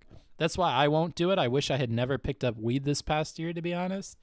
It fucks you up. There ain't no going back. Yeah, honestly, if I could Thanos snap back to like the first time I ever did weed, I'm pretty sure I could convince myself out of it for like the rest of my life, probably. Because the only reason I ever tried weed was because I thought it would be like mushrooms or something, where it's like an experience, and why would you ever opt out of the experience, and the risk is really low. But I don't think I considered the risk of like habitual consumption of weed, and not necessarily in like you're addicted to it sense, but in that like it's so easy to form a habit of smoking all the time. And when I got into it, the state was more restrictive on access to it, so I didn't even think it could be a regular thing. And yeah, I'm with you, Supreme. I think we're on the same page with that, bro. But I don't think it's a very popular opinion, frankly. Unfortunately. My only experience is weed, and what I've noticed with some people is that a lot of paranoia and anxiety comes to the surface. Yeah. Because weed also throws you off, but you're not able to perceive how much you're thrown off. Whereas I feel like if you do enough psychedelics, you're kind of just like, you have no control over the ride anymore. But with weed, it feels like you see all the controls of the ride, but as you're like trying to pull on different levers, you're finding that you're like, your hand goes through them, or it's clicking other things, and like you kind of seem to have control, but it's like being drunk in a way. You're like impaired in an uncomfortable and difficult to fathom way. Like when I'm drunk, I feel like up until a certain point, I'm able to like consciously note the things that I'm doing that are fucked. But on weed, my mechanism for understanding how far out of left lane I'm going with like my behavior is thrown off. So my internal process that's used to like manage my day-to-day tasks and like what I'm doing and how well I'm doing them is not functioning properly. And it's not that it's off, it's just it doesn't function properly. So I'm anxious about things that are probably not important. I'm focused on like how I'm standing and what my posture is rather than like talking to people and being cool. I'm worried that what I'm saying is stupid or it doesn't make sense. And that worry actually makes the things that I'm saying stupid or not make sense. So I'm worried about the wrong part. Like it throws off your whole brain. So I don't know. That's my take on weed. But when you don't have to do anything, or you want to go to sleep, or you just want to chill, or you want to enjoy music, it's great for all that stuff. But that also, and like, it doesn't have like super long-term negative impacts that are recorded that everybody is touting. And so this mixture means you have a drug that seems kind of innocent, but it kind of kills your like day-to-day functionality. Like it brings you from like a level 100 person to like a level like 60 version. And a lot of people are okay with the level 60 version of themselves because it's like, well, my work only needs to be level 30, and my wife and kids only need me to be like level 40 or 50. So I mean, if I'm at level 60, I'm still doing pretty good. Like, and it's like, yeah, but you've operated your whole life being level 100 at work and level 100 with your kids and level 100 with your wife, and like, you notice that even if you're meeting like the minimum quota of how you need to treat people and how good you need to be and how much of you're being, just because you're still hitting the bare minimum doesn't mean it doesn't feel bad, or doesn't mean like I hope that comes through to you guys. That's what I'm talking about. Like, I don't know, like, that's what makes weed dangerous, is like you can do it and still live your life. And I think that's what kind of fucks it. What do you think about weed addiction? That's called paranoia. A lot of people get it. What do you think about weed addiction? I think it's a real thing, but I think it might be different from other drugs. I think psychological addictions are difficult for people to conceptualize. I almost feel like physical addictions are much easier to comprehend for people, and we have a lot better ways of explaining it than we do psychological addiction. And furthermore, I think in the popular culture, we're also pro weed, that it's difficult to even talk about weed addiction as like a thing, or psychological addiction as even a thing to be concerned about. But beyond that, I don't think people talk enough outside of like addiction circles about like you not being 100% you all the time, right? Like that sobriety is like the 100% you with complete the mostest control you're ever going to have, the mostest awareness that you're ever going to have, and you're choosing to dull that all the time by like doing this other stuff. And if you're doing that out of habit without considering it, it's kind of sad, because it's difficult to understand what you gave up by choosing to live that way. And so it's a difficult thing, man. It's a difficult thing. I'm pretty sure you're not allowed to have nuanced takes on weed. You just have to say it's harmless and always good. Yeah, I'm pretty sure. Like, I feel really bad about that. Like, that's a fight that once I notice more people jump on board with speaking out against it, I'm going to jump on the other side, guys. And you might start to not like it.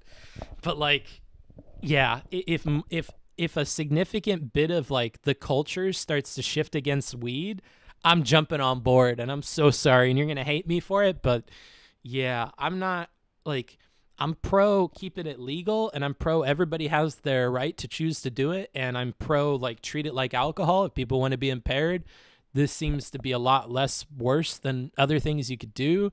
But in terms of like encouraging like people to, yeah, I don't know. I just feel like giving more of a voice to the negatives with it is something I want to do. Because the other thing is, and this might sound egotistical, as someone who's able to communicate well, in my opinion, compared to other people I talk to who have problems with it, I think that I'm in a unique position to explain a nuanced take on weed that may be difficult for other people to do, right? Like some of these debate people talk about how like they feel like they need to talk to the alt-right people because they feel like they are the ones with the arguments and the rhetorical ability to do it, yada, yada. I feel like I could be that for this psychological addiction and weed addiction. And so when the culture starts to kind of rally against that a little bit more, or when I find an opportunity like I did just now, I try to give voice to the other side of that just because I think it's important to. But yeah, and other people will do it and they may not do a good job. Like I see a lot of people get stumped at like level 1 criticisms against that. Like, yeah, or like psychological, what is the difference? Or like they ask questions and the people can't answer them, or they don't feel motivated to because it's like an unpopular opinion anyways. There's no merit to it. And so I'd rather, that's a cross I'm willing to bear. I have friends who are dependent on weed. They need it to be happy or to be themselves, which scares me. Yeah, it's not good. It's not good. Like people see it in other people, but once you become a weed person, this is where pride comes in. I will say that here. Weed people have a pride about weed that disallows them from speaking out against it. And I think people that habitually consume weed oftentimes can't like acknowledge the negative bits of it. And I feel like those are the people that are the most staunch supporters of it. And that kind of speaks to the problem, in my opinion. I went to rehab for alcoholism, but mostly for smoking a shit ton of weed. Best decision I ever made was to get clean. I feel you, buddy. Like, I'm in Mexico, and I can't smoke at all. I'm pretty sure it's illegal here. I don't have any. Muted? Am I muted? Bud Smarts? Wait, am I muted? I don't think I am. No, it's me. Damn, BT dropped. Wait, what? Weed is really fun sometimes, but the addiction element is very real. It made me forget what being normal was like. I will speak out against it for its actual harms. Nice. You're good? Okay, cool. My friends and I started smoking way, way too young, and nearly half of us have needed to rehab at some point. Yeah, that's the other thing, is you got to remember that, like, okay, this is going to sound really borderline to, like, gateway drug, okay? But this is not what I'm saying. Remember how I talked about weed can bring you down from your level 100 self to, like, your level 60 self? Well, the problem is level 100 you might be able to reject peer pressure, for instance. Level 100 you might be able to sort out what the right and the wrong crowd is to hang around. Level 100 you might make the decision to do the hard thing every day. Level 100 you might choose to study so you get the extra promotion at your job. Level 100 you might recognize that you're stuck in a situation with where you're living and that people around you are going to push you into positions where you're going to try things or do things that are going to hurt you in the long run, right? That's level 100 you. How confident are you that level 60 you can avoid all those same things, right? And how confident are you that you can avoid those things over the long term like level 100 you has? Because even level 100 people, even sober people, can fall into that spiral and get addicted to some real fucked up shit. And when you're operating at level 60 all the time, you're kind of like reducing your ability to fight those things. And I'm not going to make that like a central point here, but that's another thing to like consider. So whether that's like other drugs or whether that's, anything, promotions, changing your friend group, improving your relationship, bonding with your children, all sorts of stuff. You're half-assing everything if you're doing it while you're high. And that's just worth thinking about. I thought Bookfucker was American. I am American. I'm in Mexico right now, though. Family was staunchly pro-weed at first, and now he's having to do recovery for that and other drugs and says it's bad. Yeah, young brains in particular, we want to keep off of that. Causing early onset of psychosis is one real harm of weed, so keep it out of the hands of under 18 and the carcinogenic effects.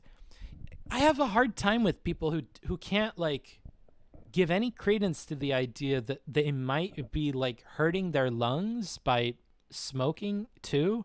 Like they're like, oh come on, it's not cigarettes, it's got no carcinogens in it. Like, okay, buddy, but what do you think happens when you put all of this like oil in your lungs? What do you think happens when you take all this smoked herb material and you're putting it into your lungs? Like the same arguments for the smoking thing about how your lungs are able to clean themselves and how quickly they're able to recover and yada yada, like that could all still apply here. That's why you're out of breath climbing up the stairs, brother. That's like why you have problems with this. That's like part of why I spit and stuff, because I do the vapes. Like, but people like turn a blind eye to all that, and it's really annoying. Is always striking some weird pose when I hop on stream. Yeah, I am. I personally think recreational drugs are to be used infrequently and intentionally, if at all. Nice. That's 3 eyes I can get behind. Infrequently, intentionally, if at all. I like that entropy. Why is it most artists/scientists use drugs? I don't know, bro. Booksmarts is I already read that. I mean, yeah, some people just start randomly doing chores, but is that really what we want to focus on, bro? Let's see here. Weed weakened his resistance to hard drugs, even though he liked weed. He understood it leads to other stuff. Yeah. I mean, have you cleaned a bong or pipe? You can't clean your lungs. Bro, it's funny you say that. I told my roommates that when I lived with them. I was like, I love that you mentioned this because we had this exact same conversation. They were arguing with me that the weed doesn't leave anything in your lungs, and that if it did, they would tell us about it. And I'm like, so you're at the sink right now, and you had to pull out like drain cleaner shit from the bottom. You had to pull out bong cleaner specifically to clean the shit out of this pipe and whatever. We clogged this bubbler like every couple of days, right? To the point we had to throw it away because of the tar, right? You clog that pipe like monthly because you smoke out of it. Like we have to clean these bongs all the time, or they'll fill up with gunk and they'll stink and they'll like become like rancid. Like, you know, what do you think is happening when you smoke a joint? It doesn't go anywhere. Where do you think it's going? Like, at least in a bong, it's going through the water. But like when you're smoking straight up, like what do you think is happening?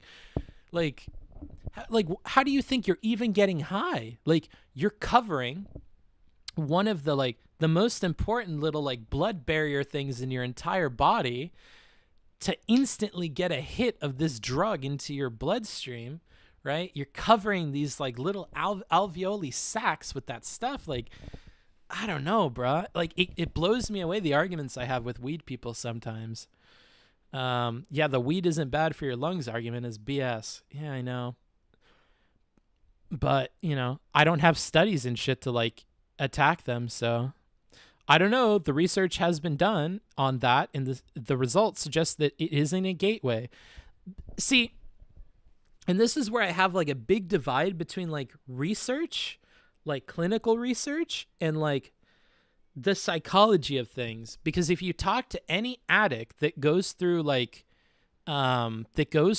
rehabilitation, they will completely disagree with you, and they won't even care what your research says, right? Because it's not about like the gateway thing. It's about it makes it hard to quit or like to improve on anything else. One thing from that same group of roommates, one of my older roommates, she was like basically like our landlady. One thing that she told me that I think was really good, and oh man, I'm not sure I'm going to do it justice. I'm not sure I'm going to word it properly, but it was like, you smoke weed when you're comfortable with your life, but if you want to change your life, that's one of the first things you should quit. Or she said it in a really poetic way. It was like, when you're happy with your life or something, it's okay to smoke. but you know, it's only meant for like when you're on autopilot and when you've already like achieved all the things you want to achieve, because you have to accept that like you're not going to move forward in a bunch of things that are going to be difficult if you're choosing to do this drug. And you know, that really got me to thinking. It's part of like what made me leave that house, is I was like, this isn't what I want to be doing. Like, this isn't where I want to be. And you're right. It does make it harder to improve my lot in life. And like, you know, my level 100 in terms of being sober is great. Like, I have a good brain. Like, I have a good head on my shoulders. I'm smart. I'm capable. Like, I'm forward thinking. Like, I don't know. I feel like I'm capable of doing shit, but I'm way less capable when I smoke. And it's way more likely that I'm going to continue with like the way that my life is going.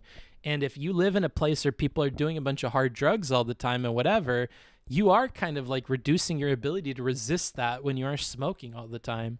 And I think a lot of people that do drugs like recognize that fact. Your book smarts. White people happy. Yeah. Ouch. All right. I need to change positions. Ooh.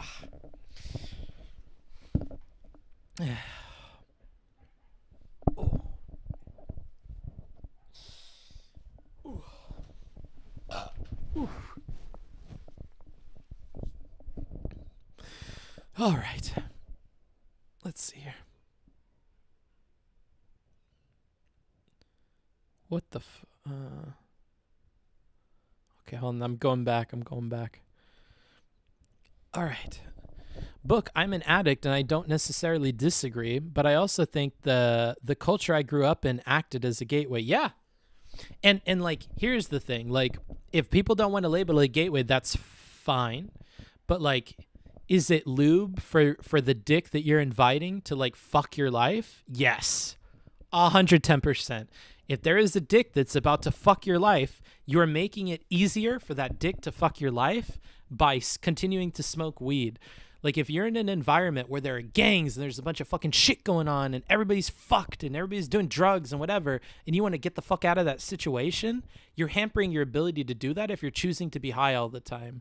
Or like, if you need to improve your job or your lot in life and you need to fucking progress and you need to get out of where you're at, like, that is you're pulling in a brake by smoking all the time. And it's like, it's not helping you. And if anything, it's helping these awful things in your life, like, come to fruition sooner. Why do you hate on prescriptions? Some people need to be medicated to live their best lives. I'm not hating on prescriptions. Did I ever say anything with prescriptions? Or are you talking to somebody else? Because I didn't say anything about prescriptions. Like, to be clear, what if it's your own dick? Well, what if it's your okay. This conversation got very penis-y. Yeah, tends to be like that, dude. I'm a male. I got that horn dog part of my brain, bro. It's cooked in. My point is that it's hard to differentiate between the drug being a gateway inherently and the surrounding culture. Maybe, bro. But if it's so difficult to tell which one's which, maybe we shouldn't be jumping on saying one is not that, right? Wait, Booksmart's is thick as fuck? Yeah, bro. Where have you been? Some people don't realize addiction in general is just a bad thing, and you can get addicted to practically anything. Doesn't mean that thing people are addicted to is inherently bad, though. Yeah, no. Like, it's the addiction that's the problem. Yeah, I get what you're saying, bro. I get what you're saying. Like, yeah.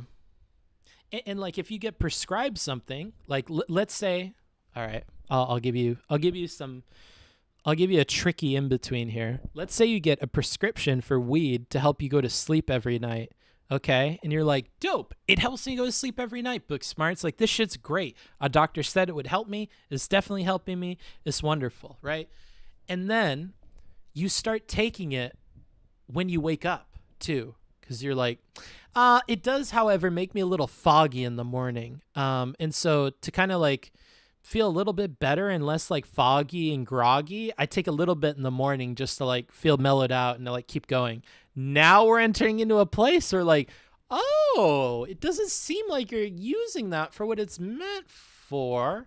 Why don't you use it how it's like, and we start to like go down like a slippery slope, right? And then we get to a point where you can't stop doing it in the morning, or you don't want to stop taking it like all the time, and then you kind of get into like a not so great position where it's not really doing what you said you're doing.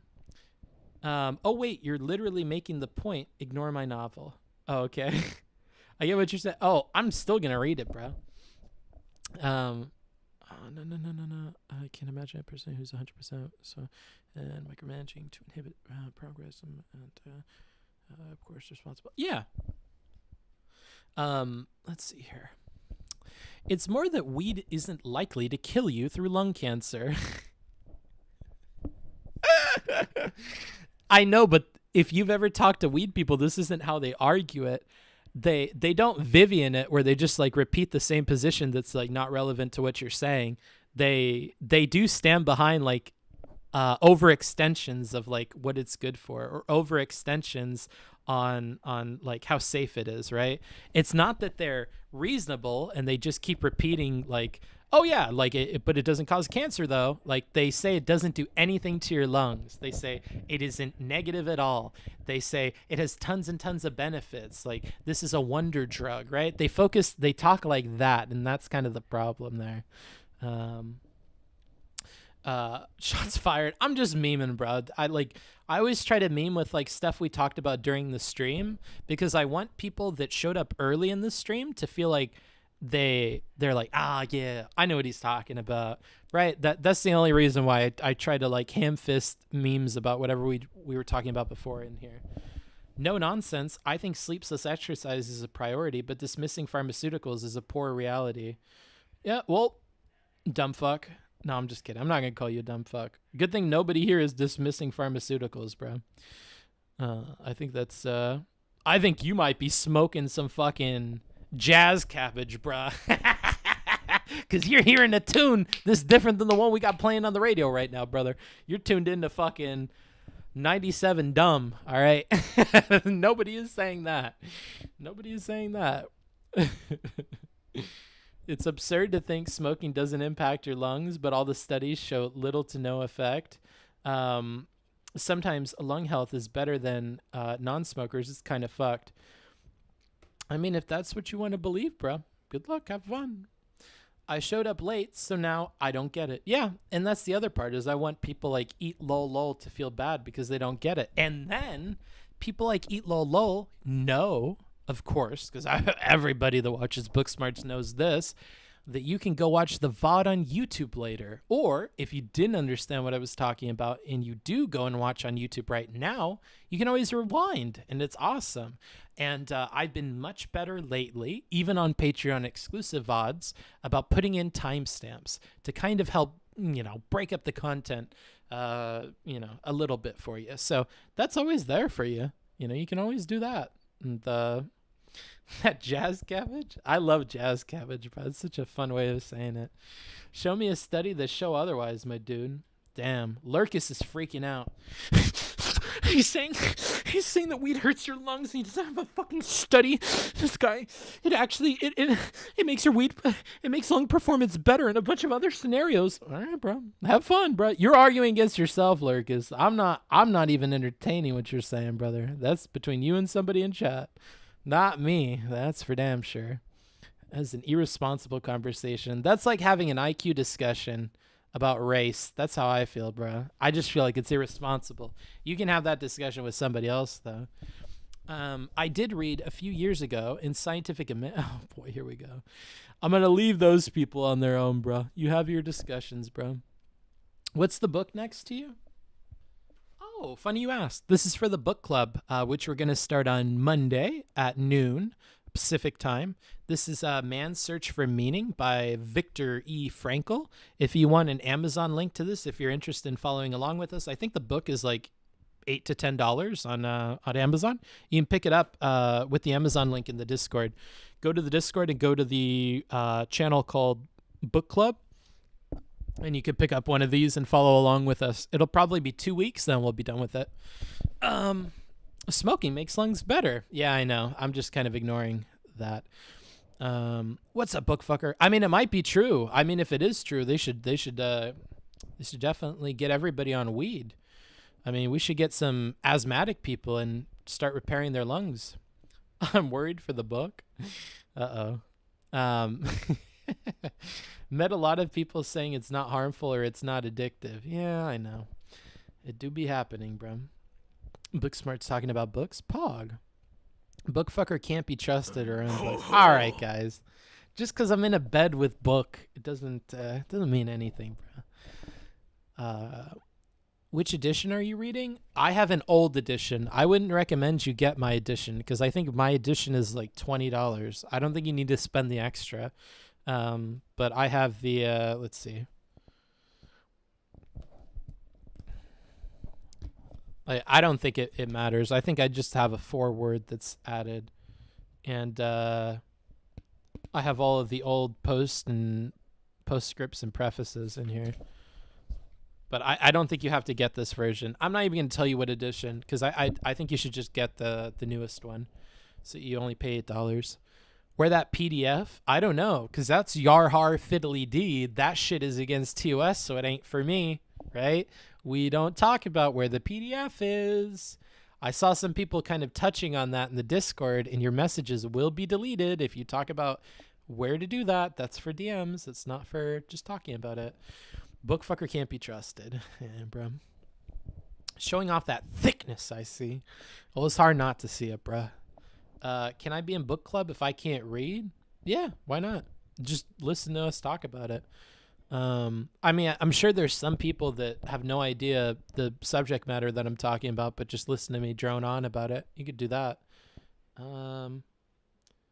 Let's see. Hey, Book, third-year philosophy and history student here. Do you have any advice for someone struggling with reading high-level scholarship?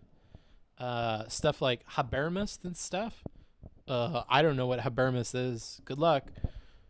Honestly, like philosophy shit, I avoid it. So I don't know what to tell you. Philosophy is hard because philosophy, most of what makes it difficult, at least for like the particularly difficult authors, is not that the way that they're writing is esoteric, which I mean it is, but that's not really the hard part. The hard part is that they're making reference to or alluding to like the work of other people and the ideas of other people or historical like trends in the field. And so without understanding those completely, it's difficult to like say that you have a full interpretation or like a good interpretation of their text. And so I think a lot of the problems that like upper level, from my personal experience, whatever limited personal experience I have with upper level philosophy students, is they have to go back and read like a whole bunch of other stuff, or the context required to understand some of these authors is so much that like you would need to have been like the most well-read, like, you know, super duper into the field, has spent years in it just reading before you're going to like truly understand those. And I think that that's just like a reality of the field. And it's unfortunate, but that's part of the reason why I can't write those papers for people, particularly if it's on authors that write that way, because it requires so many hours of going back and reading stuff that by the time I go to bill the student, like we could be at tons and tons of hours just for reading, and that's not what people want to pay for. They want to pay for the writing. So it's often very difficult for psych students. I feel for you. Whereas like if you're a business student, and even if you're doing your doctoral in business administration and you're actually submitting like a legit thesis, is so easy. You can go and read any study and just understand it right off the bat. The terminology is all explained to you. It's all super simple. All the graphs and the numbers tend to be super simple as well. Data is widely accessible to you. There are such low expectations on your work and on making sure that you have historical information in your work that like it's brain dead easy, right? So like, you know, different fields have real different times at that. Will book club help me pass English 101? Maybe. I mean, this was for my my advanced placement class. So I mean, when I was in high school, this helped me with my high school. My father-in-law had a maths degree and philosophy degree. He had an interesting mind. Yeah, that's cool. Before I had kids, I didn't care if people smoked in my face. Interesting. Anyone else miss Fancy Slot doing movie nights? Feels bad, man. I caught like maybe one or two of those with him. I think the last one I watched, he was doing Dark Knight. Did he ever end up doing the movie with Bane, or did he not? because I remember he did Dark Knight and he did the Batman Rises, but will book club help me pass advanced computer engineering? It most certainly will not. I find it's really easy to get lost in discussions of philosophy bros just because you're not up to date with terminology. Yeah, and it's like it's so hugely reliant on terminology, and all the terminology, like there are levels to understanding a term that you throw out there, and I love seeing Vosh exemplify this, right? Where like if you do what I did professionally, and you gain a surface level understanding of things enough to talk about it, that's great. But if you come up against somebody with a historical understanding of the terminology that you're using offhandedly, and with like beyond that, a literary understanding of the terminology that you're using, they'll blow you out of the water, and you have a lot of like misunderstandings with how to use things, because the oversimplification that you've used and assigned to that term is like such a, like, it's, I hate to use another philosophy comparison, but bitch, you're staring at shadows, okay? Because that's a shadow of what the real thing is, right? You're like, you're dealing with terms and like surface level understandings that are like just like they're not what the thing is, right? And the discrepancy between that shadow and what the actual thing is so great that it's difficult to put into words what that thing is. You have to like go out and learn it, or you need to let the person teach to you. So when you're in a debate with somebody and they dead ass don't know like the literary history behind a term, like the different philosophers, how they've argued back and forth, where different people have fallen along those lines, what have the arguments been, if you don't know all that stuff, and then beyond that, you didn't have a professor help guide you through that experience and teach that all to you and give you their take on it with their greater understanding of the field, you miss out on so much of that like you're next to useless in a lot of conversations. Like I don't take seriously what any of the Twitch people say unless they have like a formal background in psychology or in philosophy, because that's just a field where like you're really half-assing it if you don't understand these terms, and you don't like actually have a background in them. Like, yeah, people are saying perspective philosophy. This is a great one. If you watch Perspective Philosophy versus Vosh, this exemplifies like my thing there. But you could also say that he's being a philosophy bro there, I guess, if you wanted to. And like this is part of why I don't discuss philosophy, or I find it tiring to talk to philosophers. But I don't blame him for it. It's just their field. In much the same way, like I'm bored talking to mathematics people or computer science people. Like you have to get all that stuff to be able to talk to them. And if you don't understand that stuff, like you're either half-assing it and you're kind of bullshitting it and you don't really know what you're talking about, or you really do and you relate with their day-to-day usage of the thing. Like you're either a practicing philosopher or you dabble in it and you read Wikipedia articles, I feel like, and it's difficult to have like an in-between. But yeah. Bitch, you're staring at shadows. Hey, Book, I don't know if you care, but some recent studies that demonstrate improved lung function. Oh, Jesus Christ. I mean, you guys can go through them if you want to. I mean, I would encourage you to go on the learning channel in my Discord, and if you guys all want to talk about this, you can there, and I would jump in. I'm just not going to give a platform to those ideas, even if there are like 100 studies to one that prove that actually smoking weed every single day improves your lung function. Like, I'm gonna have to defer to like my gut and say that I cannot platform that kind of idea. But you guys can discuss on the Discord if you want, and I'll chime in. Speaking of terminology, what's a TIFF? Well, you see, I know you guys aren't gonna understand what a TIFF is because you're fucking basic bitch political people. But a TIFF is actually never mind. It could be that asthmatics are people who are allergic to all right, I'm not continuing on this. I am pretty jealous of philosophers, though. They've got a pretty cool stone, apparently, but only in the UK version.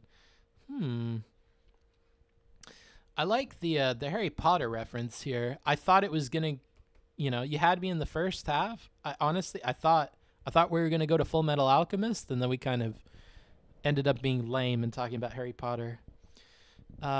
Social science pretty much isn't science. I wouldn't say that, but if I'm making fun of Vosh, I would say it. Do I actually believe that? No, but it's funny to meme about. Is creating a specific solution to an environmental problem which would not exist without the primary irritant? I don't know what this is talking about. That's why science communication is a field in and of itself. Professionals tend to be bad at explaining to laymen. Yeah. And like, I don't know how much I blame them, bro, because it's hard. Look up source socialism. Oh, you're such a dumb fuck. You don't understand anything. You're embarrassing. You're embarrassing right now. I know what you'll give a platform for, Book. You're giving a platform for them calves. You know, my calves are actually less than what they used to be. I'm kind of not happy with them at the moment. I think they could be buffer if I walked more. You want to know the reason why my calves get super buff is I don't know if you guys know this or you've ever picked up on it. I walk on my tippy toes. I don't know if even Supreme or anybody has noticed this because of the shoes that I wear, but I hardcore walk on the balls of my feet all the time. So I'm always walking on my toes. And so even when I was skinny, I would have these fucking ripped calves because I would constantly be like I'm wearing high heels all the time. I would constantly be fucking on my tippy toes. Chat, we're done talking about marijuana. If you want to talk about that, take it to DM. Yeah, okay. All of this marijuana talk, including Lurkus, including the YouTube chat, including everybody, move it to the Discord. Go to #learning, because we're moving past it. I don't want it in the chat. Why are you sneaking? I'm not sneaking. It's just like, I don't know. Maybe it's because my mom raised me a ton when I was little. I don't know. But I do be walking around on the balls of my feet. My calves got super buff in tennis. My calves got super buff in soccer. Soccer will do that to you. I think soccer does that even if you don't walk on the balls of your feet. It's cool to hear tennis does it too, but I know soccer does. I know soccer people have huge calves. I have big calves and I get bad cramp. Me too. And you could see it. You could like see it on the surface of the muscle. Like you can see it like distorting and whatever. When I used to be in school and it would happen, I would like tell everybody around me and they'd be like, oh man, look at his thigh.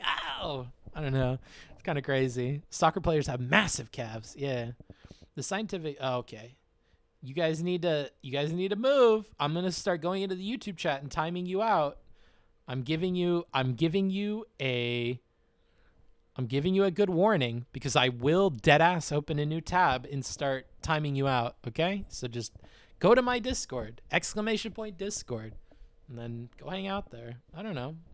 You don't have to do it in the chat. It's not even the best place to talk about that stuff. You can barely link stuff. You can only type so much. Like, I don't even think it's like the best medium for the discussion. Yeah. Let's see here. I was a marching band, did drum corp. Now my calves are solid as fuck. Nice. What is this book IRL? I'm Wile E. Coyote, bro. Hey, we wildin' out here. Yeah, like a snake moving in your leg. Yeah. I wonder how much it would cost for Book to write my name on a whiteboard. I don't know. If I bring a whiteboard back, maybe I'll do it for like $5 or something. You know, one person that I really want to copy and I really want to do what she does. That Code Miko, the way that she incorporates bits into the stream is genius. And I think if more people sat down and thought about like how you can incorporate the bits and stuff in and then follow it up with themselves to actually execute that, like a lot of streamers would benefit monetarily and otherwise. And I think the community does too, because even if you're like one of the people in the chat that never spends any money, I think you get to appreciate like the entertainment from other people engaging in the stream that way. And then of course the people with the money is disposable for them and that's how they have fun. That's cool. And then for me, you know, I got money for it. And Twitch, if it's bits, they take half of it. So I mean, they're happy no matter what because they didn't do shit. Anywho, what was I on about? Oh yeah, Code Miko, dude. I was talking with IRI about this. Like, I like that IRI, I'm really important, that he has like the voting thing, and he has the voting thing for bits, like for the dogs, and he had that for the presidents before that, and I think he had that for VPs as well. His voting thing is huge. It's a funny meme on the channel, and every time those two come close, I love coming into his chat and throwing like $1 or $2 on like the underdog and then triggering everybody, and they all like massively try to like spend and like take the lead. Like I don't know, it's like a fun aspect of the stream. I think including more stuff like that is fun. I think Miko is an integration innovator. Yeah, true. Very true. Yeah, you got to respect Code Miko for the production per stream. True. Major true. Okay, Mark, I'm if I see one more comment from you, bud, I gotta ban you, bro, because I've given you like 3 warnings now, including Lamb. You guys have to chill the fuck out. No more. This is the final call. No, Science of Philosophy is fine. I'm giving a final call to anybody. I'm just like naming names I see in the YouTube chat, because the YouTube chat is the one that doesn't know the fear of God. Okay, I need to strike the fear of God in my YouTube chat, because they don't have moderators in there. So you guys just kind of like don't understand how to fear Amanda or how to fear Darth Bane fat fingering your ban. Okay, you don't know what it's like to have mods enforce you. Okay, so I need to like strike that fear in you somehow. Anywho, make it $1 per letter. Watch people miscount their names. Bro, that's hella funny. Make it $1 per letter. That's some funny shit, dude. Yo, because we're book smarts, what if we played some like games where you used bits and channel points to like do stuff? Like, what if we played Hangman, where you could like guess like letters and stuff? I don't know. There's so much fun stuff you could do. It's just about like actually executing it, actually adding it to OBS, and actually like testing that it works and staying on top of it and being set up to take those and reading all the bit stuff. Like on this mobile setup, it would be impossible to do, because like I need to have it in front of me, and I need OBS to like work, and I need to be able to troubleshoot it on the fly. So I'm not set up to do it immediately, but yeah, I think that's the real hard part, is like executing, and Miko is great at that. And Miko is great at like sorting out all the bugs and stuff, which is like half of the battle. Steven's YouTube chat is a pain to be in. Yeah. Steven's YouTube chat doesn't know who I am. I hate the YouTube chats, bro, because they don't freak out when I join them. It's my ego, bro. I don't like that the YouTube chats don't go like, oh my gosh, book smarts, ooh. Like, that bothers me, bro. That's the only reason I don't go to their YouTube chats. It feels like I'm shouting into the void. When I ask questions, nobody responds to me. Nobody knows who I am. It's really boring. I don't see the point of the YouTube chat. And if they do respond, it's usually something like snarky and mean. Perspective Philosophy has convincing arguments for veganism. Do you support that ethical stance? I would never argue with Perspective Philosophy about veganism. I think I'm okay with just admitting that like we all probably should be vegan, and that probably makes sense, honestly. But I think that has to break down at some point. Like, I've been watching this show on YouTube called Journey into the Microcosmos, and I've been thinking, man, I wonder if vegans have a problem with like all these bacteria and stuff. Like, I don't know, there's some gradient between like the bacteria and amoebas in this tiny world, which obviously nobody cares about, to like fish, to like, you know, bigger fish, to like farm animals, to like big farm animals, to like intelligent animals. Like, there's this gradient, and I think that like my practical personal solution is I don't really care, and I just eat meat anyways because I'm an awful person. I just accept this evil, but I also accept the evil of capitalism and money and making extra profit and like all sorts of other stuff. Not to equivocate it, but yeah, I personally wouldn't argue with him about it. I think he's correct. But I think there's also something to be said about where the line is drawn. I think that's where I'm interested in if I chose to look at it that way. Sorry, Book, I was trying to explain how methodological murkiness in cannabis. Okay. Bruh. Stop. Enough, Mark. But we'll take it elsewhere. Yeah, just take it to the Discord, bro. It's not that I'm saying you can't talk about it. Just go in the Discord. Oh my gosh, Booksmarts. Ooh. I do. Okay, bro. I always try to say hi to you. I appreciate that. Well, now you know I really appreciate it because the lack of it's what's keeping me away. You gotta start dropping your classic memes book in the YouTube chat. Maybe, dude. Let's see here. Get your validation elsewhere. All right, bro. I wouldn't mind being eaten if I was farm raised. Okay. Well, that's 2 for 2 with stupid comments from you, buddy.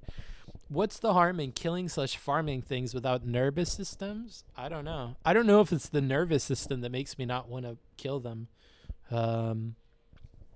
Like, I talked to you guys about the, I might have to live through everybody else's body. I think if I also have to live through animal bodies, and I actually knew that as a fact, like God came down and told me that, I think that's what would convince me into the position. But until I'm convinced that like the experience of these animals is at all similar to my own in like a in some meaningful capacity beyond just like, but Booksmarts, they have serotonin in their brain and they have dopamine and they behave this way, and when they stare at me and they cry and they make noise, like, yeah, I know. But I'm not even like wholly convinced every single human has like the same level of consciousness. I don't know. You're going to have a hard time with me and animals. Like, I give the good faith philosophy thing about pretending like I live everybody else's life that I have no evidence for.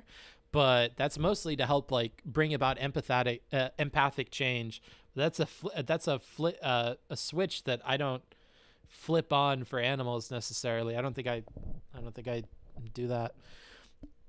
Have you listened to anything good on Audible? Yeah. My number one recommendation for Audible is always The Martian, because I think that that's one that is way better in audiobook than it was reading it. And I think putting on The Martian before bed is like really great. Or like on a rainy day or like a really windy day in particular, it's awesome. Like if it's really windy outside and you put on The Martian, like that's pretty fucking cool. Like being in the van and it's shaking around and stuff, and I'm like parked out in the middle of nowhere, like listening to The Martian was like a really cool vibe for me. I really like that one. The argument about gradients with intelligence is the same as the argument for fetal development / abortion. Well, I'm not providing an argument. I'm saying that like if you were to look at it the way that philosophers do, where you need to come up with rules that are going to guide all of your behavior and stuff, I think that the rules approach is going to bring you to that gradient, and you're going to have to sort out where you're drawing lines based on that. But I'm saying that's where I would be interested in viewing it if I chose to live my life that way or to think that way. But I'm not providing an argument for it. Yeah. But can plants also respond to stimuli in a meaningful capacity similar to nervous systems, even though they don't have the structure? But can plants also respond to stimuli in a meaningful capacity? Yeah, that's what I'm saying, is like, that's why I personally don't pin it to nervous systems. I have to be convinced that like the quality of their life is somewhat similar. And beyond that, not just similar, but like that it would have some ramification on me personally to continue to do that to them. Like low-key, what makes me worried about treating other people poorly is the idea that eventually I'm going to live through their body and I'm going to be a villain in the story of my own life for no apparent reason, right? And like I personally wouldn't want me to be a villain in like the story of my own life. And so I think that like for other people, I'd rather be like a hero or like a sidekick in their life. Like, hey bud, like I don't know if you've ever heard of this, but like, hey, here's this cool thing, like teaching them stuff or like helping them through stuff or like helping them learn lessons or like get past shit, or offering whatever advice I've learned through like this run through of the game to try to help those people through like their run through of the game. So that's why like oftentimes if I know there's advice that was helpful for me, I'll try to like give it to you guys, for example, because I think that we're all living a very similar thing together. We're all living the same video game, and I think that like there's no reason we shouldn't be like sharing hints and stuff about how to win and how to beat it or like how to live through it like in a pleasant way. And I think continuing to like make life unpleasant for other people, or continuing to like become a roadblock in the life of other people, might actually like harm me one day if I like had to live through their life. And beyond that, I don't think it's cool to do that. I think you should always opt for like within reason, like behaviors you can do that are going to make life easier on other people, because that's kind of what I would want other people to do for me. Yeah. Plus, I think like beyond all of that, you attract people oftentimes who like, you know, can vibe off of that, right? Like I feel like Supreme and I vibe really, really well in private. Like that's why I talk about Supreme and I hang out with Supreme all the time. I really like Supreme. Supreme and I get along like super duper well. I feel like we vibe, but I think like part of that is because we have this sort of similar approach to people. Like we're both like trying to like look out for other people and help them with like the things that we're doing. Like I can see through like why he's doing things, and it makes it like easier to be on board with him, or like his actions, or like be cool with him, because I think he has like the best interests of other people in mind when he's doing stuff. Whereas other people are like super duper self-interested, and they do things like to the detriment of other people all the time if it benefits them. And it's all about like how far the benefit to them versus like the detriment to other people, how much of that ratio they're willing to fuck. But yeah, I don't know. Some people have that ratio way off.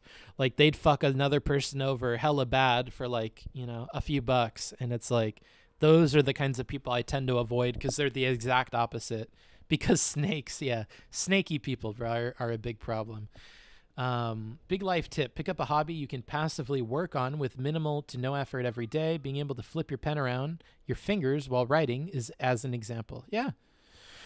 And like if you have boring things in your life, try to fill them with those, you know, like when I was a security guard, one thing that I did to the point where I got written up for it, which is ridiculous, is I used to practice like my hiragana and katakana and my other whatever I was studying. Even if I was reading a book, like I would like write down thoughts about the book or stuff in this little notepad I kept around, because my employer said that I'm allowed to have a notepad, and I'm allowed to write down whatever I want in the notepad. And they didn't buy me a notepad. I had to buy my own fucking notepad, so I'll put whatever the fuck I want in my notepad. And they fucking wrote me up for writing in my notepad all the time. They're like, what are you writing in that notepad? I'm like, oh, you know, they said I'm allowed to have a notepad. So, you know, I'm not allowed to sit down. I have to walk all the time. I'm always on my feet. I'm always, you know, so, but we don't have to watch over anything. So I'll do like homework in my notepad, or like I'll do katakana or whatever. And then one of my coworkers told my supervisor, and they called me in, they looked through my notepad and they wrote me up. And I was like, are you shitting me? I'm so happy I don't work at that fucking job anymore, but that was ridiculous. It was at that moment, something in me snapped, because I stopped caring about that job and I became a really like malicious actor at that job. Like I told my boss, I was like a couple of days after, because I remember letting it like simmer, and I was like, so I want to be honest with you. Like, I think like I do an okay job as a security guard. Like, I think I do, like, if I'm honest, like a pretty fucking good job. I help everybody. I'm super like kind to everybody. I'm not rude like some of the other guards. You never get complaints about me. You've gotten a ton of like people saying that I was super helpful, and like, you know, I don't know. I feel like you kind of overextended by like taking away the notebook. I feel really bad about that. Like at this point, the job is grinding on me. It's becoming like so unbearable because my brain just keeps going. And I told him, like, I have anxiety. Like, my brain will keep going no matter what. And, like, if it's going to be focused on, like, how bad of a time I'm having at work, like, I can't keep working here very long. And they were like, well, I guess you got to find another job. And so I started cheating at work all the time, dude. Like, we had this rule where we had to walk around and scan QR codes all over the place where we're meant to guard to make sure that we were doing our rounds. Your boy took his phone and in a Google Drive took a bunch of pictures of all of the QR codes, and I used the office phone and took pictures of my phone, and yeah, that's how I got around it. And they didn't know the entire rest of the time that I worked there that I never ever after that conversation did my rounds. Never. I decided I'm going to be a socialist, and I'm going to fuck your entire capitalist enterprise here. I'm not going to do my job. And when you realize it, you can fire me. But that's where I was at with it, bro. The game is tilted against the workers. That's what I'm talking about, bro. That's what I'm talking about. Among Us IRL? Yeah, it was, bro. So, yeah, I kind of, I did that. Which, like, as an employer myself, I think is shitty. I wouldn't want my employees doing that. But also, as an employer, I keep an eye on my employees enough to, like, know when they're not doing work. So, I don't know. That's fucking... That's on them. Work smart, not hard, Kappa. I guess, bro. How long have we been streaming? I feel like it's been quite some time. Almost 6 hours. Wow. I gotta say, you know, when I started this not knowing if I'd be able to do it. This kind of just off the cuff.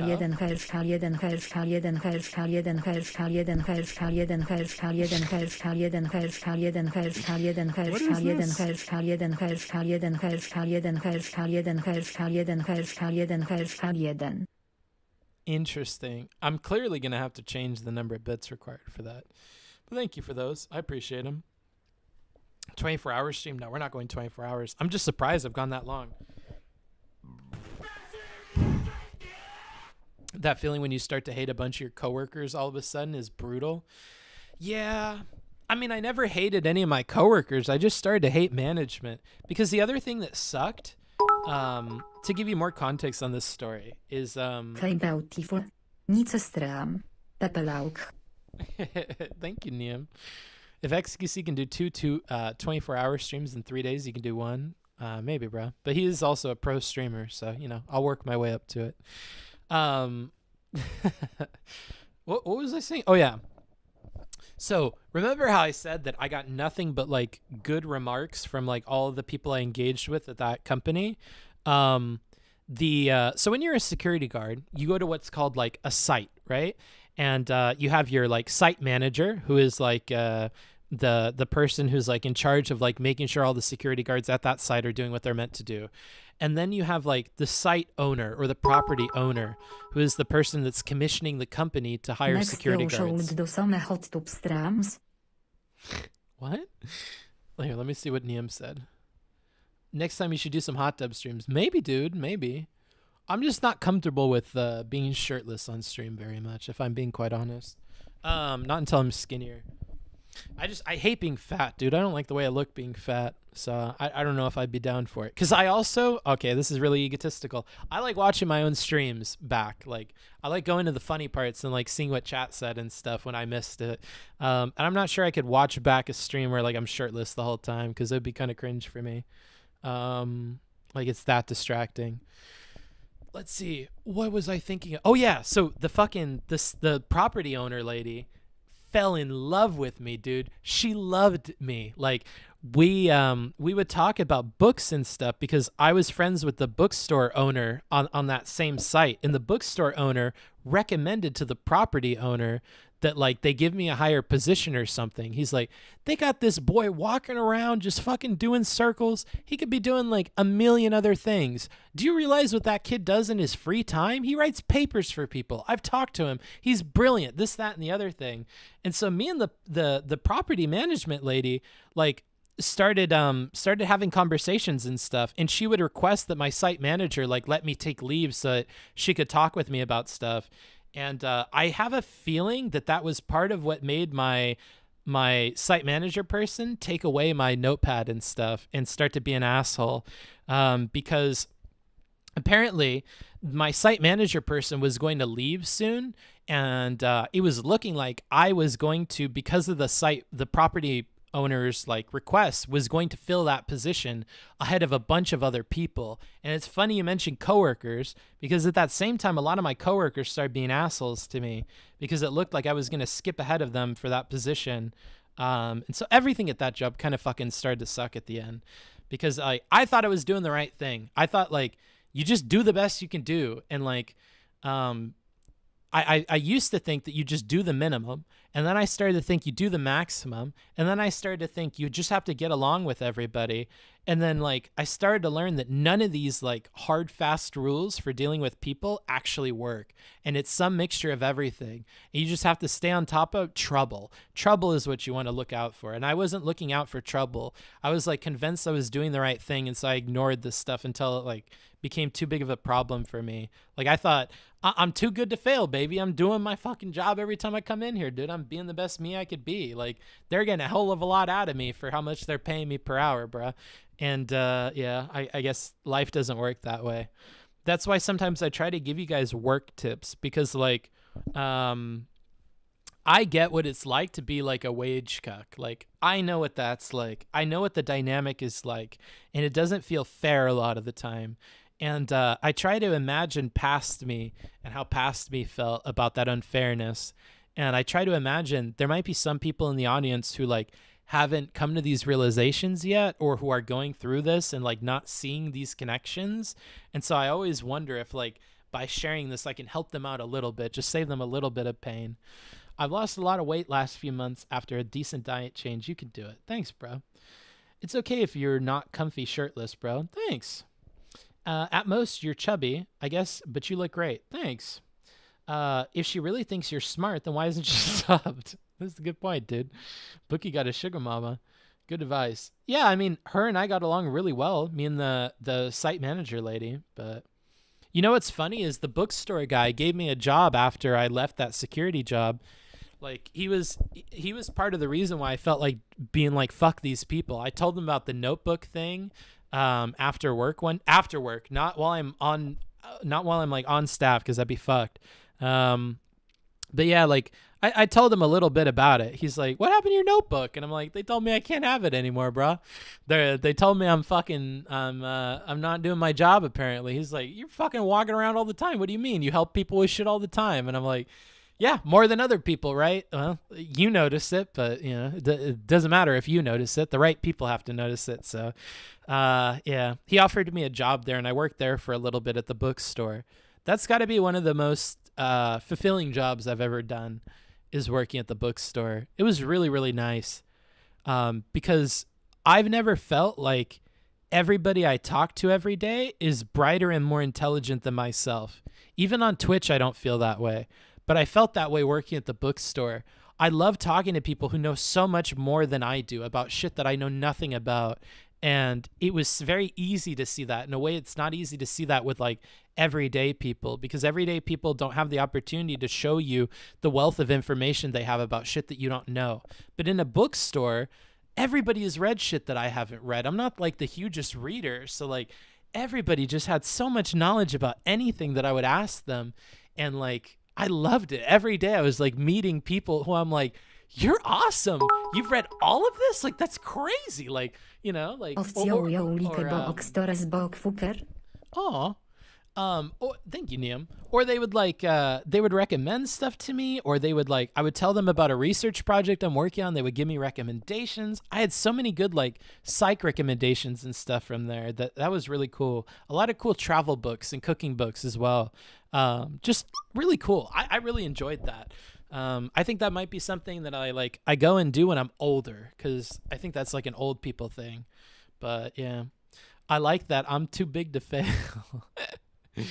Paragraph Andy here. Management just want their workers to be miserable. I don't get it. I've seen it in so many workplaces. Taking away your notebook is a perfect example of the petty things I've seen or experienced working in some environments. It's like they see you happy in your work. Your productivity is good, but they just want to make you miserable. Yeah. Yeah.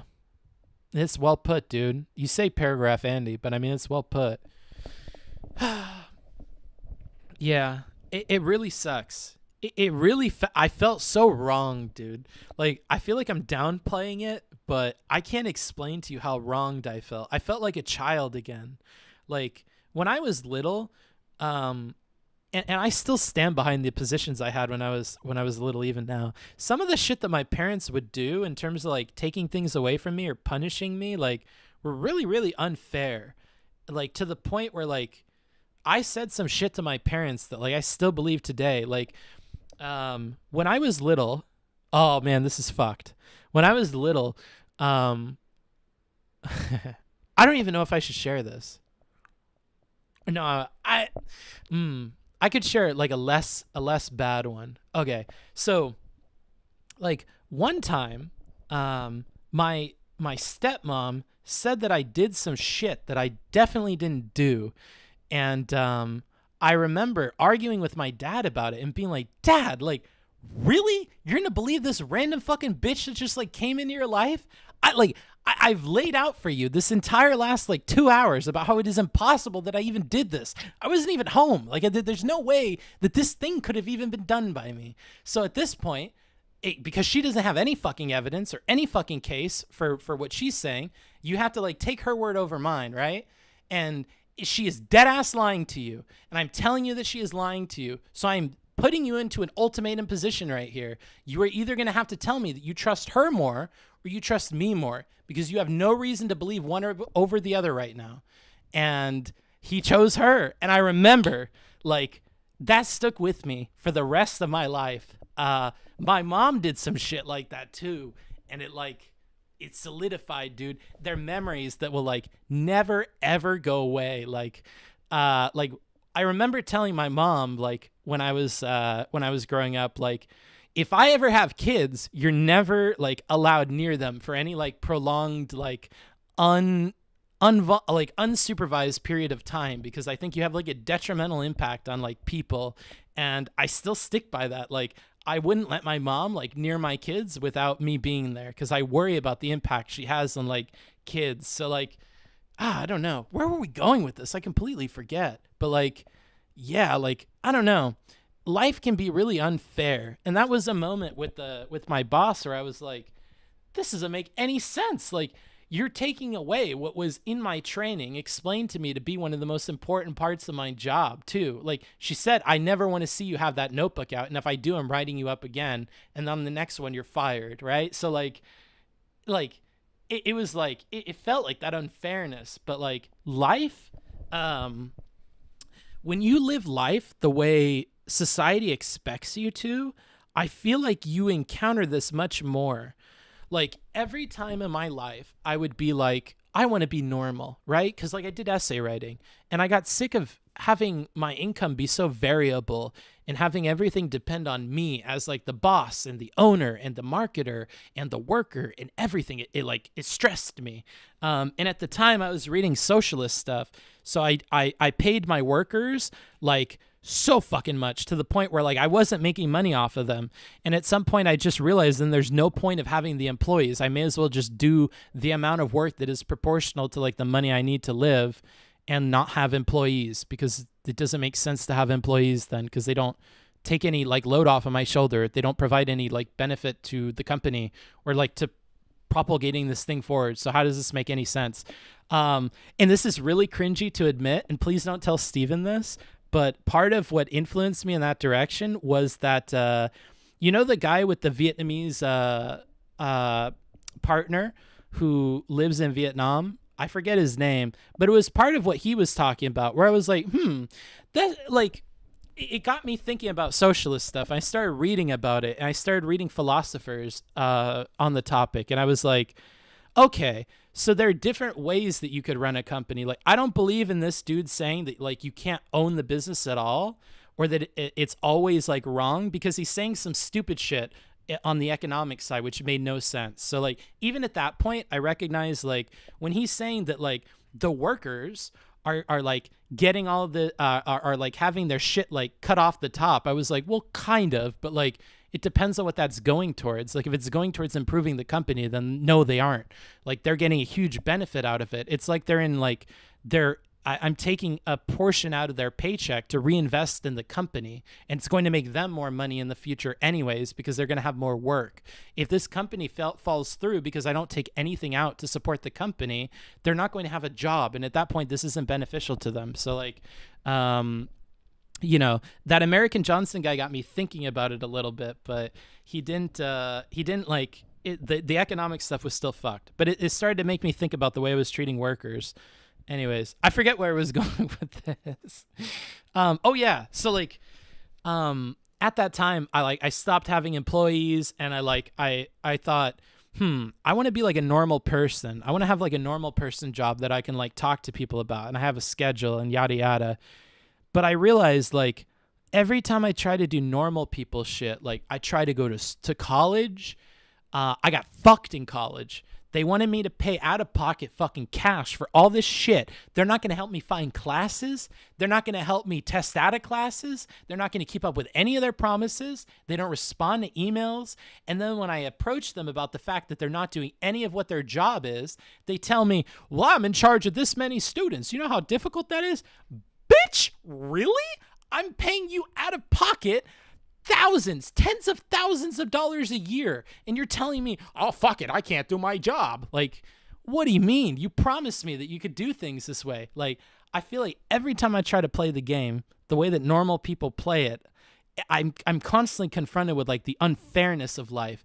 And I feel like because I'm shoehorned into doing what is expected of me to do, I can't break the rules and fix it to be fair for me.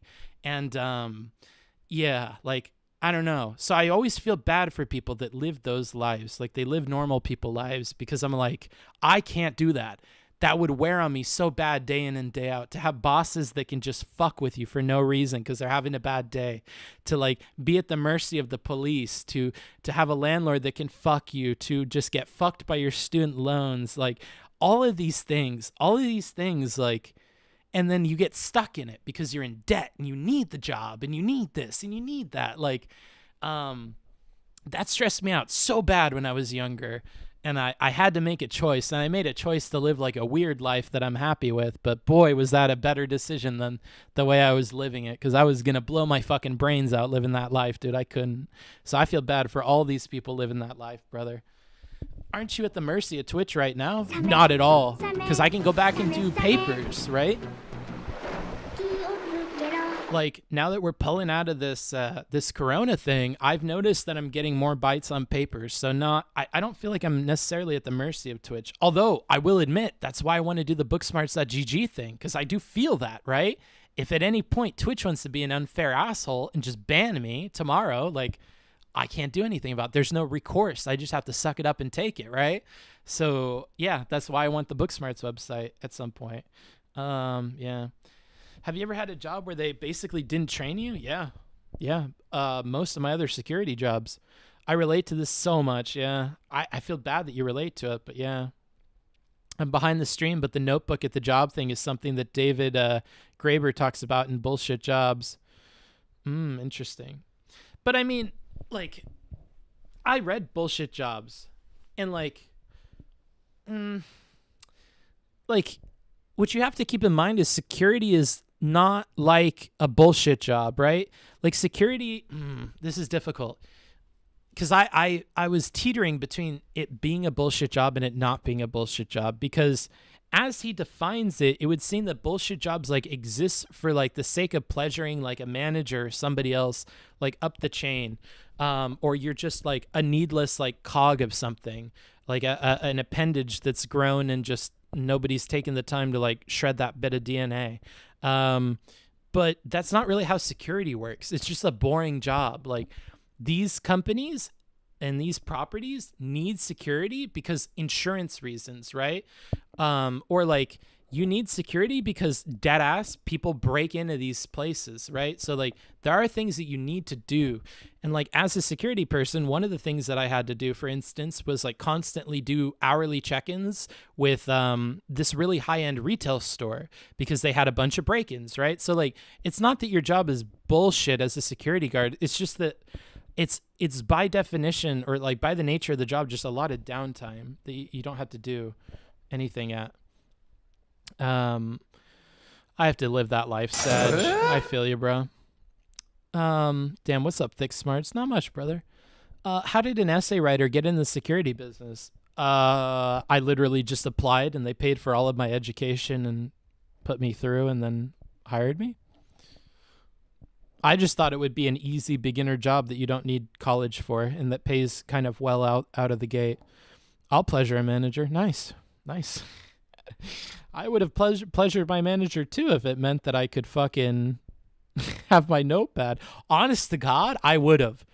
if she would have said, like, you're going to have to do something for me if you want this little notepad back, I would have done it. That's how boring that fucking job was.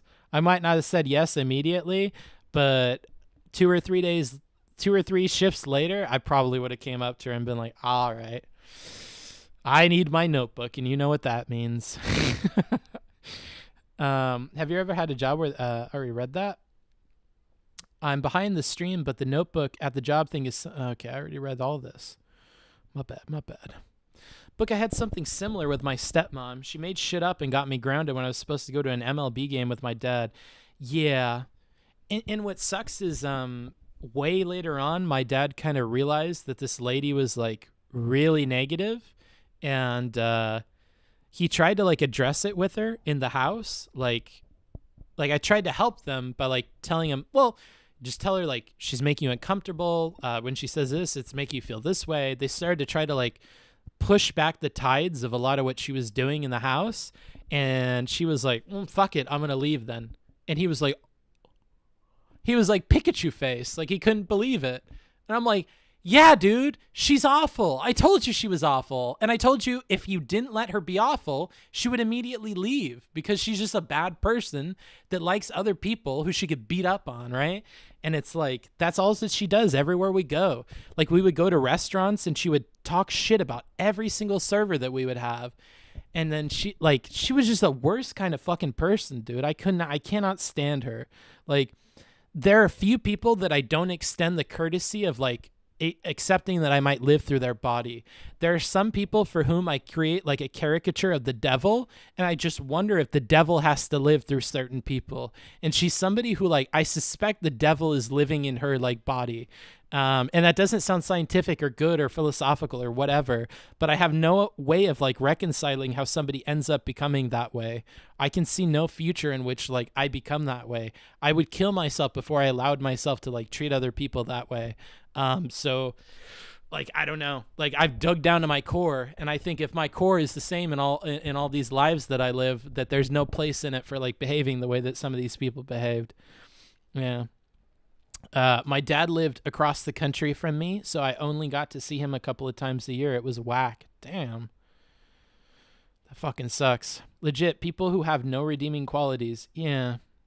Like, it's people who make their personality and their, like, way of life about, like, being critical about everything and just being really, like, awful. I don't know. What a time to join. True. That's a huge red flag. If someone mistreats service industry workers, hard pass for me. And what's even a harder pass is, like, she works in the service industries as well. And she would use that as her defense for being shitty to other people at, like, unrelated service industry jobs. Like, she would be like, oh, I'll tell you what, if I was their manager, they would not be fucking coming back to work tomorrow. Like, shit like that. Like, really, bitch? She just didn't bring ranch. Like, what the fuck are you on about? Or, like, she would bring us the wrong thing, and she's like, oh, that's weird. Like, I rung it up. Is it? Yeah, I'll go back and I'll go bring that back to the kitchen, and I'll have them fix it. Like, that's not even her fault. Fucker. Like, she put it in the right way. You're giving her so much shit. Like, she would be so mean to service workers, dude. And she is one, so it's like, Jesus Christ. This woman's a literal Karen. Yeah, that's what I'm talking about, bro. Is that some of the reason you're religious? Because it's beyond reason how some people act? Well, yeah, because I use religion and stuff to, like, fill in the gaps of, like, what I can't and don't care to understand, right? Like, I don't know. And sometimes there's, like, an intuition within me that, like, clicks with it so readily that I'm like, all right, that'll be that then. Unfortunately. I mean, somebody could argue me out of that position and show me to be empathetic towards her and whatever, but it's not practical to. You have to have some other way of, like, very quickly moving through the world. What I would liken it to, like, what pops up in my head is, like, a similar feeling statement, though I don't agree with this one.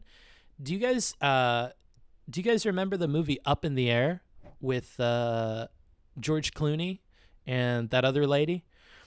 One of the things that happens is George Clooney's being a little cancelable, and the lady is like, oh my God, you're racist? He's like, no, I'm prejudiced. Like, it's much easier that way. I have stereotypes, and that's how I, like, run through things or something like that.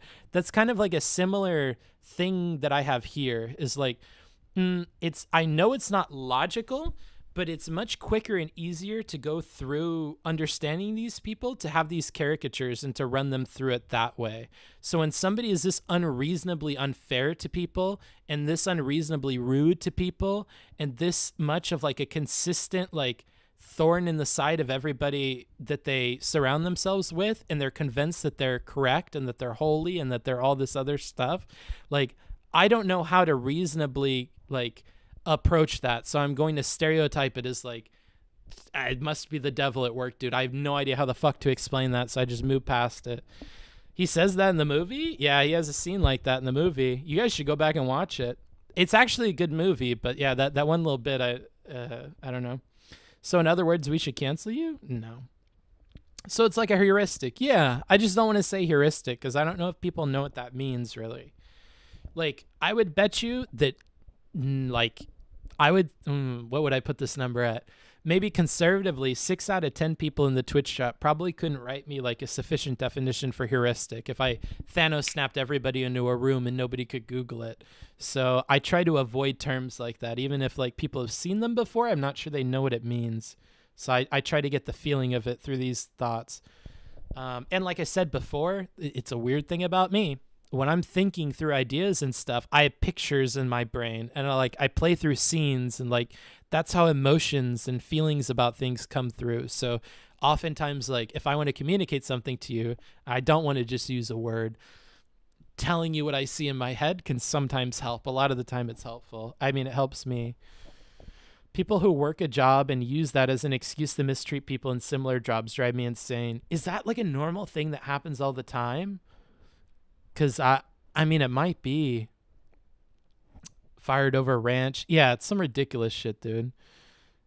But yeah. This is a Booksmarts production. We come to learn big words. Oh, true. Can you give a comprehensive definition for us? No. I have aphantasia. I can't visualize anything with my mind. Pepe hands. That sucks. He who desires but act not breeds pestilence. Thank you so much. I appreciate it, Shirahama. That's cool of you. Welcome. I hope we can keep you on, bro. Heuristic, pattern or system or rule. Just Googled it. I like that. I like that emo. Give us some credit, Booksmarts. Obviously, heuristic, adjective, enabling someone to discover or learn something for themselves. I don't think that's what that means. I've never seen anyone that was or is a server be an ass to other servers. Well, she wasn't a server. I said she worked in the service industry, but she's not a server. She worked at Disneyland, and she was like in charge of people of a team at Disneyland.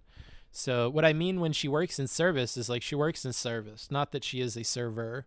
But yeah, everybody I've met that's a server, like my mom is a server, is very, very kind and very, very, what is it called? Very generous with other servers. So yeah. And I worked in a restaurant too. Like I feel for people. That's why it's extra cringe for me when she's like that. And that's why like around the same time my dad started to like kind of push back on her, I told him that if he's going to keep her in his life, I'm going to have to continue to like be a separate part of his life because I can't, right? And yeah, like because I can't, dude. It's just I can't. Like, I hate when people do that. I've had that happen so much in my life, too, and it's such a sad thing. When somebody pairs themselves with somebody who's awful and they just make it to where, like, you can't engage with them anymore. Like, man, I love you, but your girlfriend is, like, so fucking mean, dude. Like, you guys ever have that happen with you, with anybody in your life? It's just so sad. Or when somebody has like a best friend that's like that, or somebody they really care about that's like that, or a family member that they keep around all the time. It's like that. It fucking sucks. It's funny how you're on your bed and talking to your subs like a streamer girl. You know, maybe I have a streamer girl spirit, dude. Maybe that's it. Some good ass legs. I'm happy to hear they're good, bro. Any former busboys in chat, dude? I could only be a busboy for a little bit. I fucking sucked at being a busboy. I wanted to get tips because I was a host and I wanted to get like more tips. So I thought, well, I can't be a server because I'm not old enough to serve alcohol, but I could be a busboy. I suck at being a busboy. I was so bad at it. And I'm very like, you know. Ooh. And I was doing essays at the time, so I mean, it's not like the money was like a huge deal because I was still making good money on papers. But yeah, I think I was in high school still though, so it might not have been much money on papers actually. It was still like a lot because I didn't have any overhead. I didn't have rent or anything. But yeah, it was kind of a feels bad, man, to get such a small check. Like, damn, dude, I worked a lot of fucking hours here and that's all I get? I don't know. That was the start. Dude, papers fucking ruined me. When I did papers, like after doing papers for people, it taught me that like the value of your time is whatever you can convince people to pay for it. And like that fucked me up because it made it to where it felt like a very serious and stupid choice to continue working for other people. Because it's like, do you want life to be a bit easier, but you work for other people and get paid absolute dog shit? Or do you want to make like the full amount that you're worth, regardless of how many hours that ends up being per month, and like, you know, feel good about every hour that you worked? And like, yeah, over the course of this early part of my life, because I still got a lot more to go, hopefully, like I think a lot of learning up until recently has been around jobs. Holy fuck, has a lot of learning been around jobs. I think you guys caught me at like the tail end of like being chill with my work and stuff when I started streaming. Like I was pretty fairly set and like I had all my shit figured out with like how work is and how life is and yada yada. Oh, so many difficult lessons. Oh man. Is that why you started streaming? No. I started streaming because it seemed like people really appreciated my input on the Destiny streams, and it got me thinking like, okay, this is and I thought this at the time too, like this might be egotistical, but what if you could do what Destiny is doing? Like what if you have the personality, the skills, the ability, the knowledge, and the workflows to do what Steven does every day? Would you do that? And I was like, that would depend. I started watching his streams because his YouTube videos were godlike. I really liked his YouTube videos. I started watching his stream and I realized, you know, not exactly I don't want to exactly do what Steven does. I want it to be a lot of like what I think is the fun part, right? For him, the fun part is playing video games, so he's cool with that. For me, that's not really my like fun and like fulfilling part. I like this, which is why today I wanted to try just talking to you guys all day. Like I like just talking to people, dude. Like I like being an open record, and I just don't know if people want to sit through this. Like I've only felt comfortable enough doing this without like topics and stuff recently. Like look, I had my notepad and I barely used it at all. Like so at the time when I was talking with Steven and people were really appreciating like my perspective on things, I started to wonder like, well, if they're telling me there's not anybody like this on Twitch, right? Like I thought the fun part for him was arguing. Oh, I'm sure that's part of it. I mean, he says he does all the fun parts. So, and I'm 23, by the way.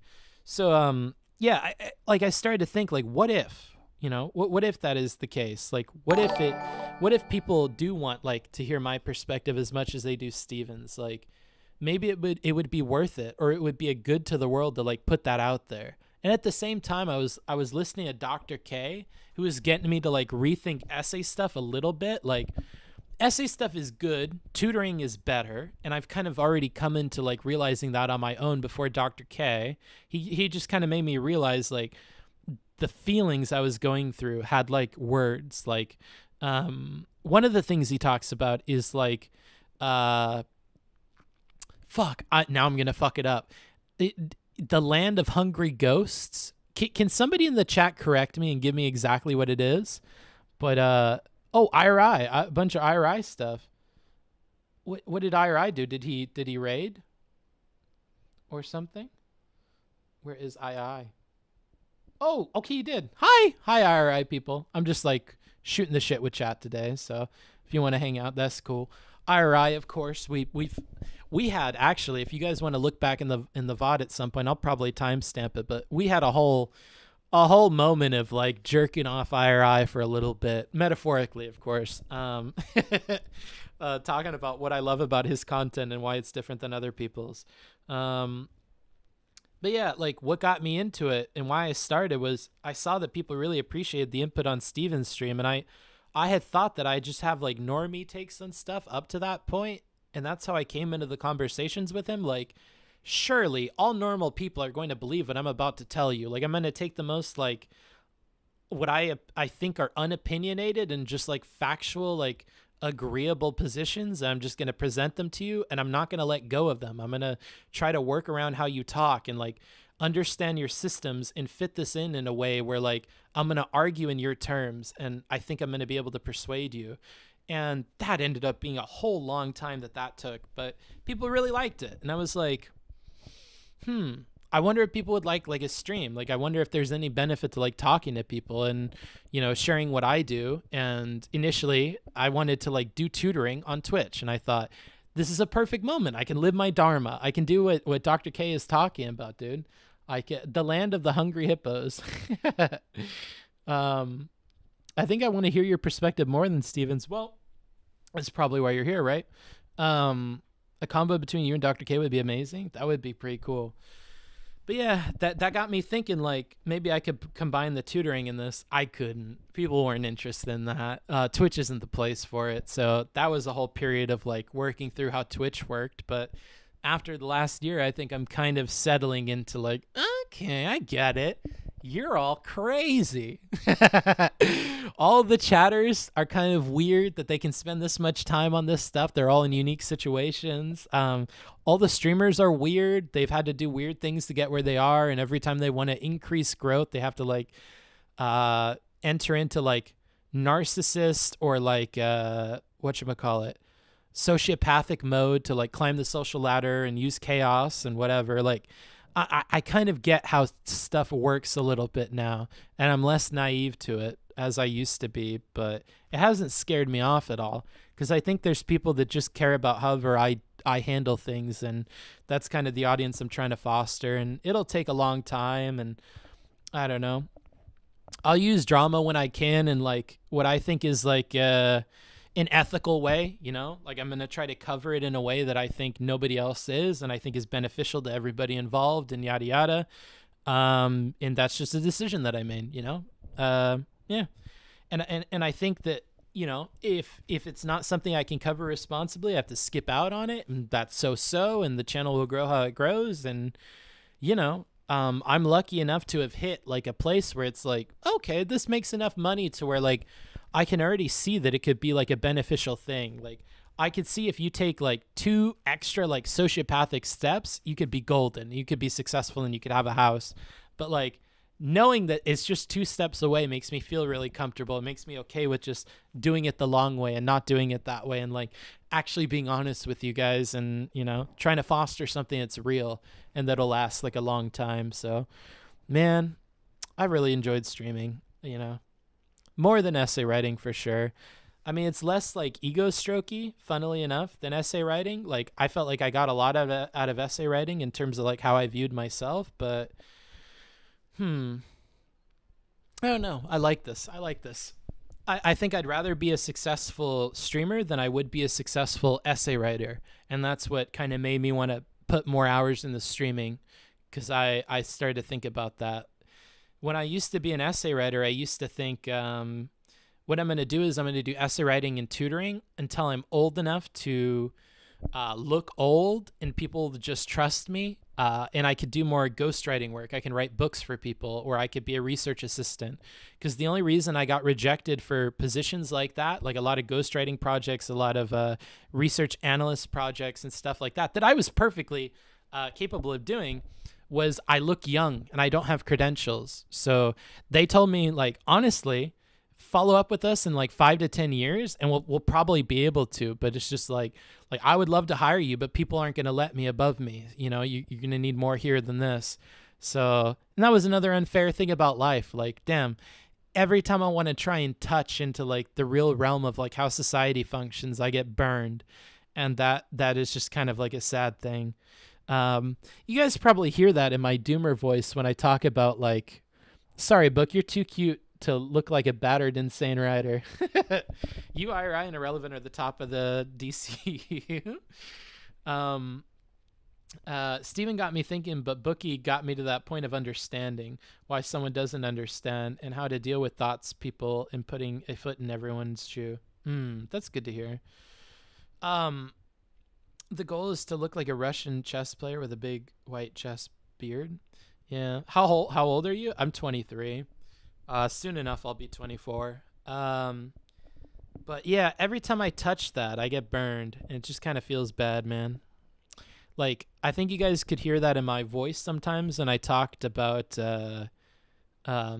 college. Like, I think I mentioned this before, but like, I wonder how much, like, and this is going to sound, again, we're on an egotistical stream today, but I wonder, like, what the world missed out on by me not getting an education, like, early on. Like, I wonder what would have happened if money wasn't an object to, like, continue my schooling. Because that was the only reason I didn't continue school, was because the only place that I could afford it was super far from my house, and I was paying cash out of pocket, and it was just too fucking much money for, like, how much they were willing to help me. And I wasn't going to pay thousands of dollars for a service that wasn't being provided to me. But I wonder, in a world where college was free and I was able to continue all the way to, like, my master's degree, like, what would I have been able to do? Like, if I was a clinical psychologist or, like, a clinical researcher, I wonder, like, what stuff I could have figured out. Like, if I put my brain to some of the topics that I got to dabble on in my, like, dissertations I wrote for people, and I was able to crank those out, like, so much, and they all got graded, like, pretty well. Like, it makes me think, like, what a fucking waste, you know? Like, I don't know. I feel that way all the time. Damn. The Destiny clones versus the real Destiny offshoots they told you not to worry about. Vosh and Demon Mama versus Aurelia Booksmarts. Yeah. Yeah. So I just, it is kind of feels bad, man. Like, I don't know. It makes me, like, you know, wish the world was, like, set up differently, but that's not helpful at all. Yeah. But, yeah, that's one where I feel bad, but, like, I feel bad, like, in, like, a very altruistic way. Like, I don't at all feel bad for me. And that's what makes it feel really sad. Like, it's not me that lost. Cause, like, I'm happy living this, like, like, I kind of like waking up every morning and, like, knowing I could do whatever I want. I'm by the beach and, you know, all this stuff. I've learned to, like, accept the life I live and, like, really love it. But it makes me think, like, an alternative life where I could have helped, like, more people may have been, like, a little bit better. Sad. And I know that, like, there's a sadness, like, coming through my voice, just, like, I really want to convey that it's, like, not sadness for me. It's, like, really sadness for, like, that alternative universe. It feels like I missed out on something nice. Like, you know when you wake up from a dream and you don't remember what it was, but, like, it was super comfy and, like, wholesome? Like, it's like that. Like, I don't know. We're in the wrong timeline. That's what I'm feeling, dude. Like, I don't know. Like, if I was able to, like, invest my time and energy into, like fantastic phenomena, right? Like your visualization in the brain. I really wanted to study that and, like, study how you can nurture visuals in people's brains to help them with studying. Because one thing I found in tutoring was the students that were able to use visualization as, like, a method for their study were, like, doing super duper well. And because I'm really good at visualization and that's naturally how I, like, process information, I loved looking into that. And, like, it just makes me wonder, like, if I was able to spend all the time I wanted to on that, like, what would I have been able to come up with? And, like, you know, there's still time for it, but I wonder, you know? I noticed that in math tutoring as well. Interesting. Bro, you were young. I've had, like, 3 careers. Plenty of time to do things. True. But I don't think I would ever go back to college, and that's the unfortunate thing. Like, I don't think that would ever make sense for me to go back to college. Who knows what your profile will be in a few years? True, maybe. But, you know, it just feels bad that I want to be very careful to say wasted, but like in comparison to that timeline, like I certainly would have wasted a lot. Like if that timeline were possible, I could feel like this one was like wasted, because like anybody could have like lived the life that I've lived up until this point, I'm pretty sure, but I'm not sure everybody could have like done the alternative timeline. So I kind of wish I could have done that one. You can be like Dr. Phil and go to school super duper late. Maybe. You might take a few classes here and there. I don't think I ever will, honestly. Like, that's the thing, is like, I don't see myself ever doing that. I could have seen myself doing that at a like high school, but not ever after. Like, I've gotten such a big distaste in my mouth for like society and stuff that I don't think I could. PhD Booksmarts wishes he was a Twitch streamer. In his timeline, if it makes you feel better. Yeah, maybe, dude. That's why I try to like enjoy this one, because I don't know. It would have been a stressful life, but it would have been a life well lived. I remember reading some Vice article about them using that stuff for soldiers. What do you mean? What are you talking about? Oh, transcranial direct stimulation. Interesting. Practicality aside, do you enjoy taking courses? Yes. Yeah. But trying to pass courses is work. I enjoy taking courses. I enjoy learning, and I enjoy picking the brain of professors and like understanding their curriculum, but I don't enjoy like trying to pass. I feel like trying to pass is like a job, which is why I don't think I could ever see myself doing school unless it's paid for. You can't cut to the chase. Drawing your own conclusions is the chase. Thank you. Hard to focus on your words when you are posing like that. I don't even think I'm posing like anything. I was earlier, but not anymore. Thank you, though. Yeah, I don't see myself going back and doing it. I don't see myself going back and paying for college. I've gotten a real bad taste in my mouth for that. Unless I made like a shit ton of money and it was like, who gives a fuck about the money, and I didn't have to work very much. Like, but that's a lot of things coming together at once to enable that to happen. I just don't see that happening. Because I'm always going to go for the easier thing, and the easier thing is always going to be essay writing or doing some other job. If the courses had no homework, I would probably take every class in my school. I mean, it's not homework I have a problem with. It's more so like, because remember, I took classes for people and I did like essays for people. So from my perspective, that's like nothing but work. And then I would have to pay to do like work. And it doesn't make any sense. Like, okay, so I want to go to a good university, and you want me to pay tens of thousands of dollars a year for classes you're not going to guarantee me, for counselors that aren't going to help me with stuff, and then on top of that, whether or not I get my degree is entirely dependent on each and every professor that I have every year to fairly grade my aptitude. Interesting. I'm not sure I sign up for that. If it's free, I most certainly would. But if it's not free and it's tens of thousands of dollars, the answer is probably always no. Because it also costs me a bunch of time from like money-making endeavors that could have helped me in my life. So like, I don't know. It feels like in our society, like we set a bunch of costs onto people in the hopes that like, if everybody knows they have to pay for stuff, they're going to work because there's not really another alternative for them. And by working, they're kind of benefiting all of society. But I think what we forget is that like people could do other kinds of work. Like maybe the kinds of work we're encouraging people to do by having all the costs are like not the most beneficial to society. Like maybe we would get better net like benefits by like making certain things like not have costs on them, right? Like college or something. But yeah, I don't know. Like that's why I'm in the boat with the leftist people, bruh. The road not taken just sounds stressful to think about. I don't know. I would really look forward to that world. Like, I don't know. How's your back not hurt? Lol, 6 hours? Because I'm laying down. Why would it be hurt? Do you own the means of production? No. Auditing in class should be free. Auditing in class is free, but they start to give you shit after a while, and they make you feel bad, bro. I audited like a bunch of business classes when I was in school, and the teachers were super duper cool about it. But yeah, I don't know. Like, I don't know. I also like, I hate talking about this stuff. Like, I'm talking with you guys about it because you guys are like literally like a tripod and a camera and then a chat, so it's easy for me. But like, I break down talking to people about this stuff, man. It's hard.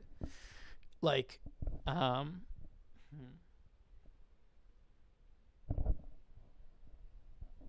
like I would audit classes, and I don't know, auditing classes. Oh, let me take a breath here. So, why is auditing classes hard? Let me explain this to you guys. So, like, remember I told you about the bookstore owner that would like comment on like stuff I could be doing? I don't know. Oh, this is too hard. I'm not going to talk about it. Never mind. In my experiments, the bursar told me auditing a class is about 300, give or take. I flunked out of my EE.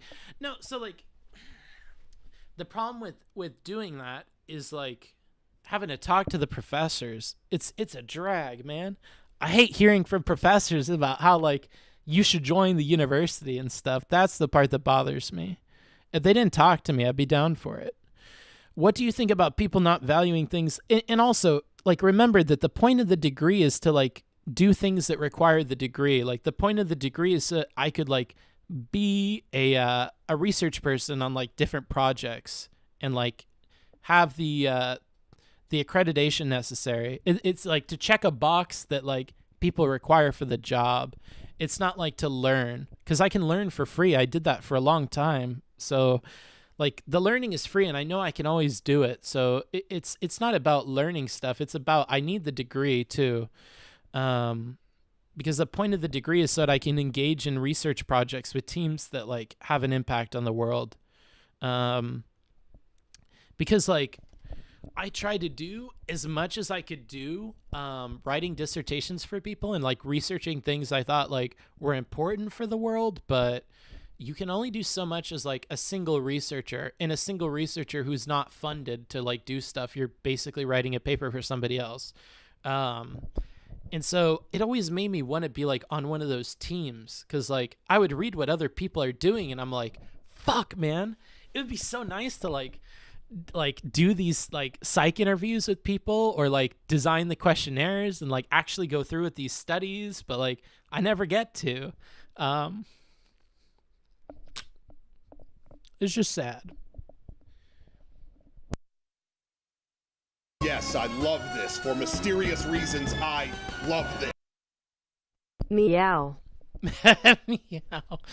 Damn, you got me purring, Kira, with that tier 3. Holy shit. Thank you. That's huge. Thank you so much. Holy crap. Thanks. Hell, you already write papers for people. Just borrow their identity and attend class.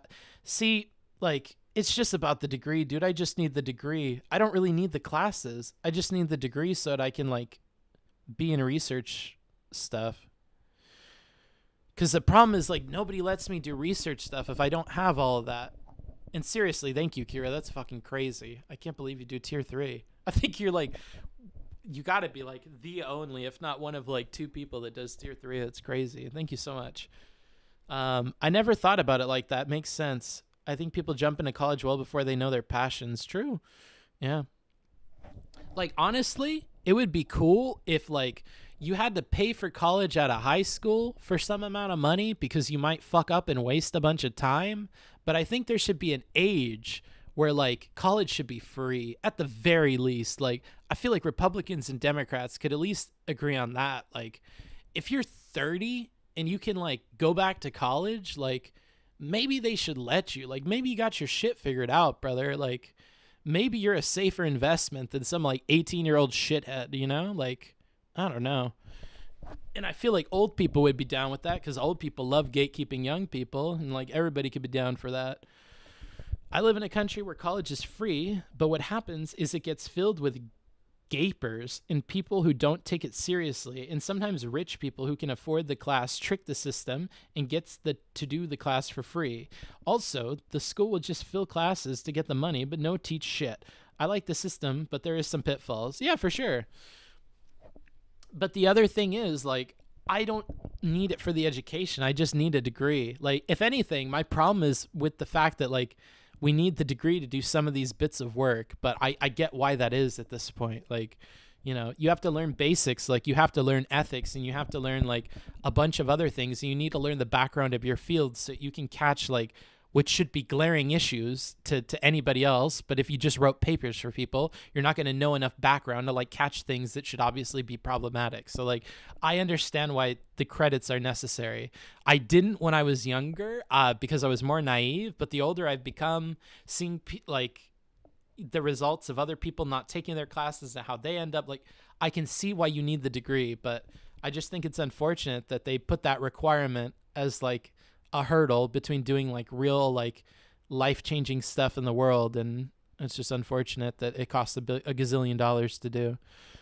But yeah, auditing in general, to be clear, is, like, not helpful for this situation in particular. I switched majors 3 times before I figuring out what I want to do, then switched careers again after graduating before finding something I felt like I could do for the next 30 years. Interesting. I'm 35. By the time I hit 30, I realized that gatekeeping young, dumb people is an important duty we all need to take seriously. Honestly, the pitfalls are still worth for people to have the opportunity to be accredited and learn. Yeah, maybe. Just link him this stream. Get money, Booksmarts. True. Yeah, like... Oh man, I had such a cool plan for college too. I had talked with my counselor about testing out of, like, all these different classes, and then when it came time to deliver, they fucking dropped the ball in all of it, dude. It was the biggest disappointment of my life. How long has this stream been going? Let's see, almost 7 hours now. Yeah, I'm about to finish my physics undergrad, and I'm super worried that I won't get a good job. See, like, we shouldn't have to worry about shit like that, you know? Like, they should find you a job, honestly. You say going to college would be like paying to do work. Would you feel the same if the money came from something you enjoy, like streaming, or is it just a principle of spending your money to do work? That book fucker. I think honestly, it's just you're spending double time, so it needs to be worth it, right? Like, it's not just the cost of the class, it's the cost of the class and the cost of both the hours you need to spend on the class and the hours that you spent in your work. And I think that's maybe where I'm a little bit crazy, is I look at work as, like, I already put in the time to do something and get money, okay? And then I need to spend the money that I got from that on this thing. And then I need to spend time on the thing. You know, like, these costs add up very quickly. And it's like, am I willing to trade that much of my life for this thing? Hell to the no. But am I willing to trade, like, part-time schooling for this thing, or just being a full-time student and nothing else? Hell yeah. Now, can I be a full-time student and stream? I cannot. I can tell you that right now. I cannot. I don't have enough energy. Unless it's something like this every day, dude, maybe. But most non-STEM degrees seem like they are geared towards producing more professors for that subject. Yeah, maybe. Or is it just that, I'm not going to say this because I'm going to piss people off that have degrees. Never mind. I enjoyed hanging out with and having a real talk. Yeah, for sure. Have a good night, guys. What if you just told people you have a degree? Well, you could, but that's going to be defrauding people, right? I've thought about it, bro. Believe me, I've been tempted, IRI. Believe me, I've been tempted.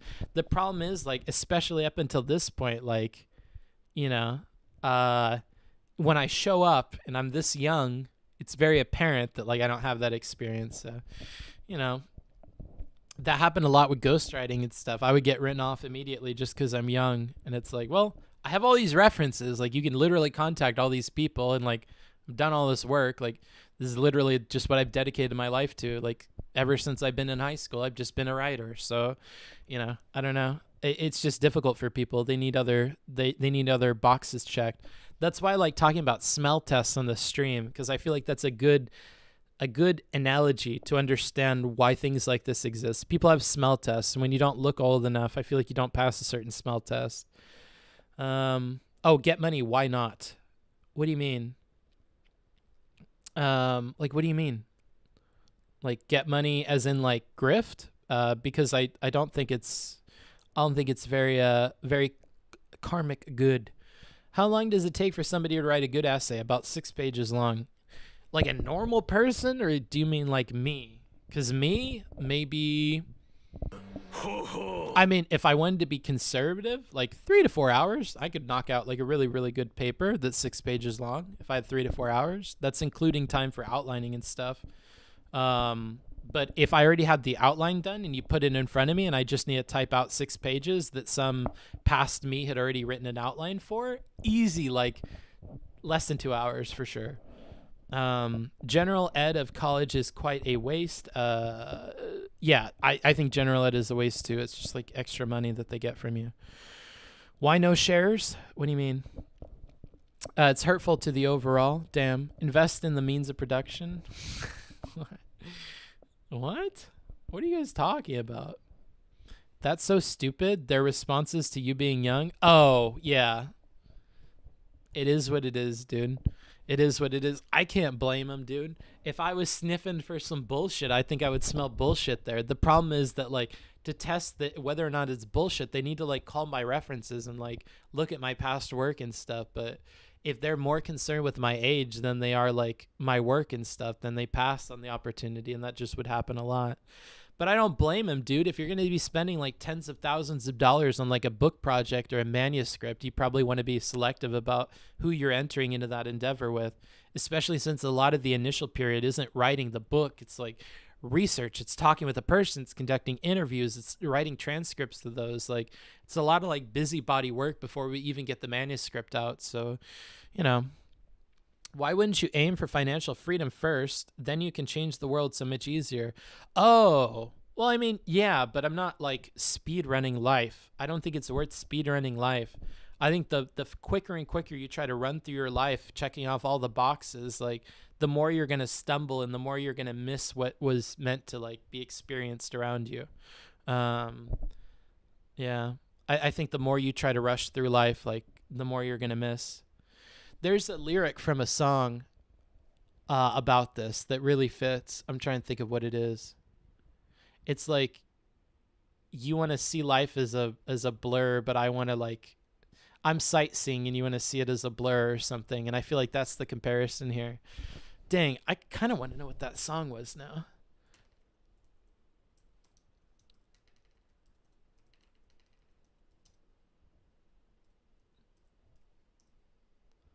Hollywood premiere.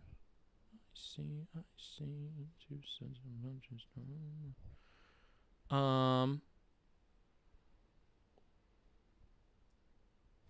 I wonder what the song is called.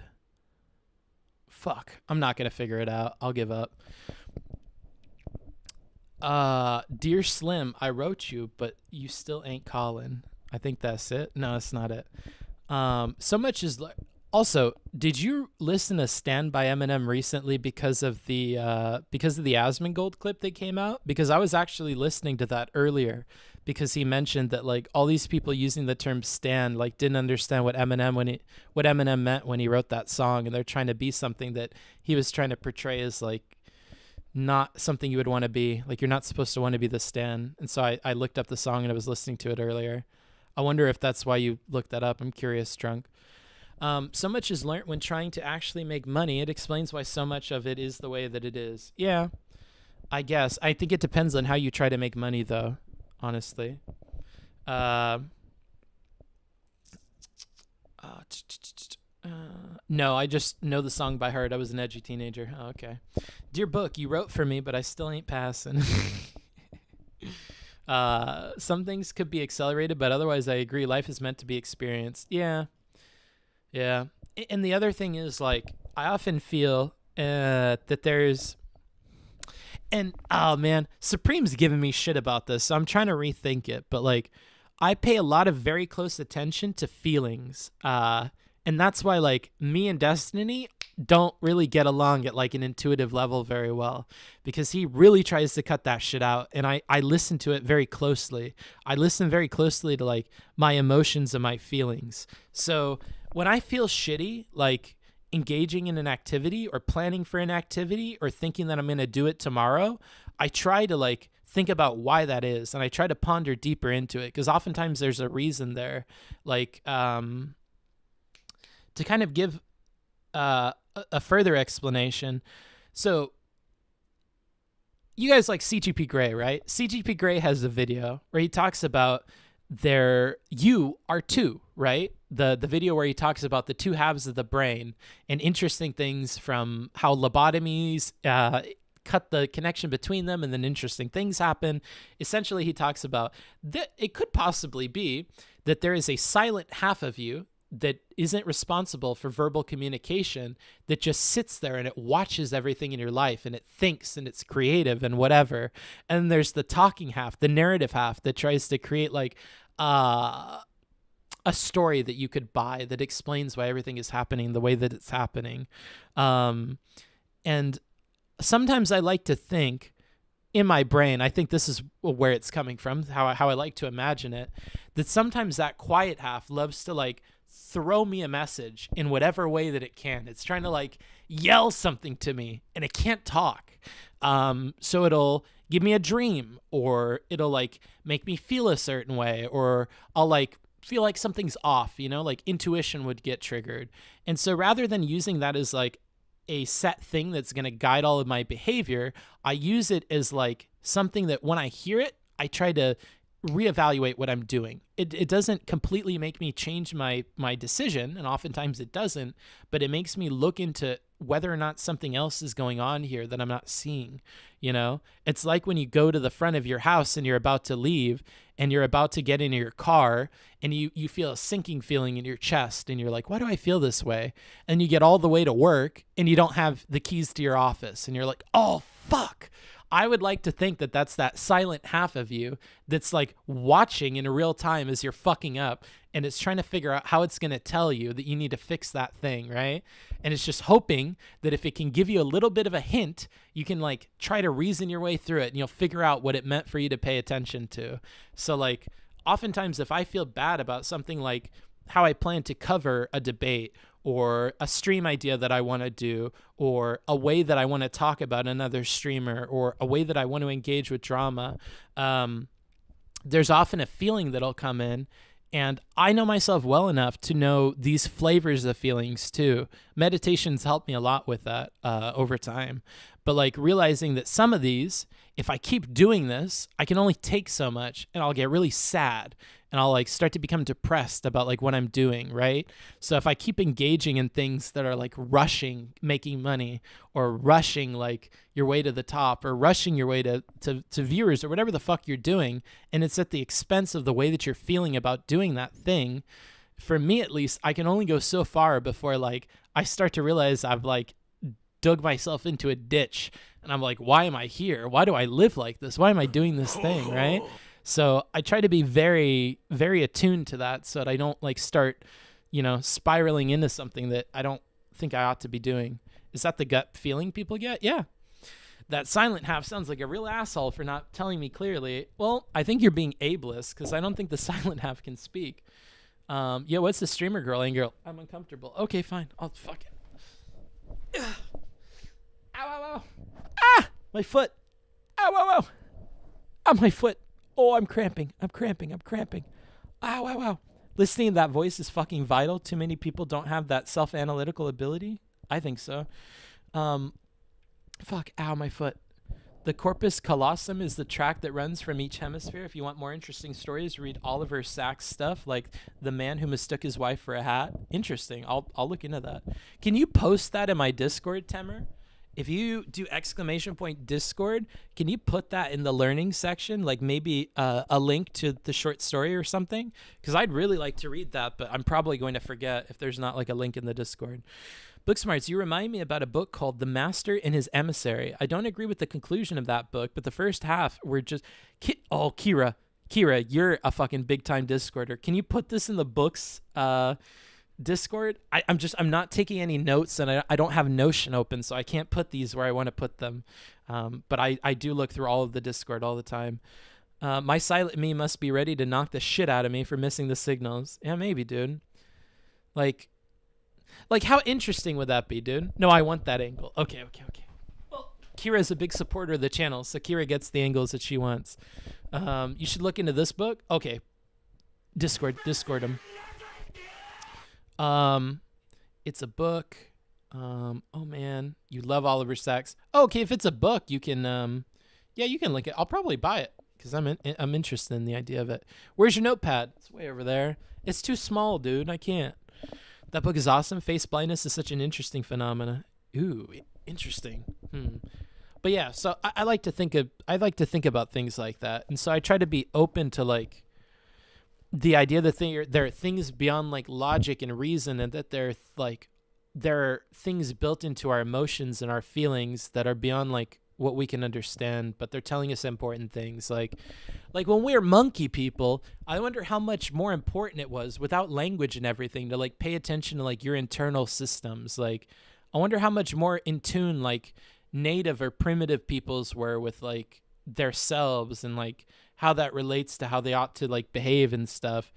I wonder if there even was like a silent half for them. I wonder if it's just silent because we've learned to like live life through the talking half, and the other half of us just like withers away and dies for most people. But I would like to imagine if half of me is trapped in my head and silent, I'd like to give that motherfucker some, something to do. I'd like to pay enough attention to him that he doesn't feel like I'm not listening. But it starts to get weird to think about yourself like that. So I don't know how much I would encourage you to do that. In much the same way that Steven gives you a warning about his philosophy of life, I will give you a warning that this is one in particular that like might drive you crazy. Because it kind of drives me crazy sometimes to imagine this, because I really do believe it to some extent. And it explains things well enough to where I'm like, I don't know about this, bro. This kind of freaks me out a little bit, but because the implications of it are a bit strange. Your education will be broad and deep. Don't worry about untraditional routes through education. The internet will usurp much of how education will be valued, sure, but not how credentials are evaluated, which is my primary problem. I don't care how much other people are like okay with like validating my education outside of like work, Spent too much time wishing I was a monkey, not enough time being a monkey. True. So what part of this have I been giving you shit about? Oh, well, remember when we talked about whatchamacallit? Remember when we talked about how like I try to listen to like things that maybe God is telling me? I think I worded it really poorly with you, bruh. So do you remember that when I told you like oftentimes I'm like, especially on decisions where I don't know which way to go, I'm waiting for something extra to just push me over the edge to one way or the other on decisions that are like 50-50. And I think you said that like maybe you don't want to like do that as much, and maybe you want like different criteria for like breaking those 50-50 things, and like maybe that's not like a super productive like guiding force for things in your life and whatever. I think that was more or less the conversation we had. It was when I was in Vegas. Let's see. Smoking too much weed or psychedelics makes you realize when you're not listening to that inner voice. Interesting. Employers will always use degrees as shorthand for experience in the foreseeable future, which is kind of fucked. And beyond just like shorthand for experience, like there are requirements. Like you need to have these degrees in order to do certain things. And it's not just employers. Sometimes it's the government or like ethics boards. Booksmarts, you remind me of when I started researching Jung. There were a lot of useful ideas, but I'm worried to recommend it to anyone because they might not be as critical. Yeah, Jungian Jungian psychology is a weird thing to recommend to people. I don't know. He's an interesting fella. I think he had himself figured out. I think the problem is projecting it onto other people would be difficult. That's my thing with Jung. I think some of like the early psychologist people seem to be like that. Like, well, you got yourself figured out really well, I think, but I'm not sure if you can project that into other people necessarily. It's crazy to think about my friend's father who got his extremely technical job programming car robots by being self-taught and having no degree. All he needed to do was pass the test. Sure. But again, that's like not the stuff I want to do. I really want to do like research that like impacts the way that the knowledge base of the human world works. Like, how do I explain this idea without sounding crazy? I think one of like the most important functions of our society at like an animalistic level is the instructions that we give to other humans to like carry out their day-to-day lives, whether that's like how they think about themselves in relation to other people, the jobs that they're doing, the taxes they're paying, the way that they spend their time, all of that stuff. The things that we encourage all of the individual members of our society to do is important. In much the same way that like the DNA and subsequently the RNA, which carries like half of that, instructions to things in the cell, is super important because it handles everything from which proteins we're going to make to how a cell manifests itself to how many organelles it's going to have to a million other things, right? And I think those instructions are important. I think in human society, it would seem that our knowledge bases in what we collectively believe seems to be our equivalent of that. Like, if we all believe that we need to operate a certain way and that becomes the norm, then that's the way everybody operates. Any way that we can affect like how the everyday human lives their life or understands themselves is like an improvement.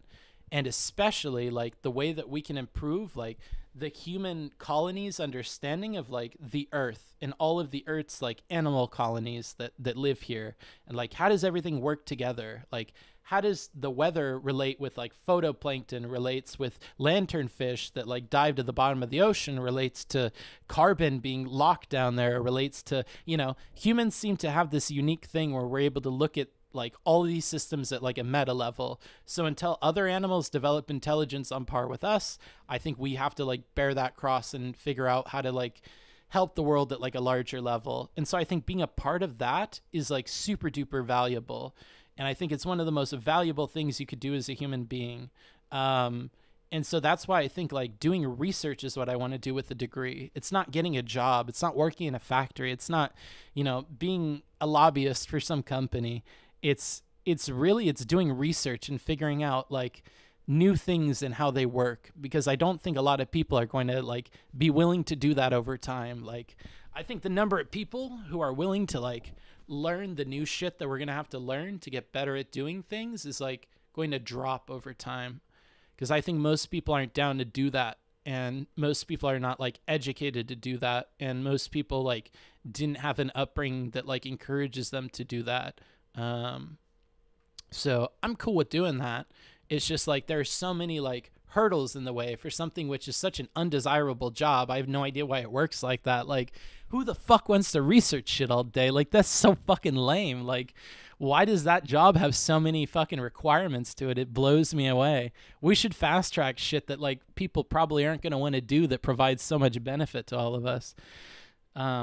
What research fields in particular? I personally want to look into psychology, because I think learning how the brain works and like giving everybody like a manual to help operate like their body would be helpful. Like, hey, so you're a human. It's crazy. Welcome. You're conscious. It's cool. So here's how like all of society is going to work as far as like jobs and whatever. You'll figure that out as you walk through it.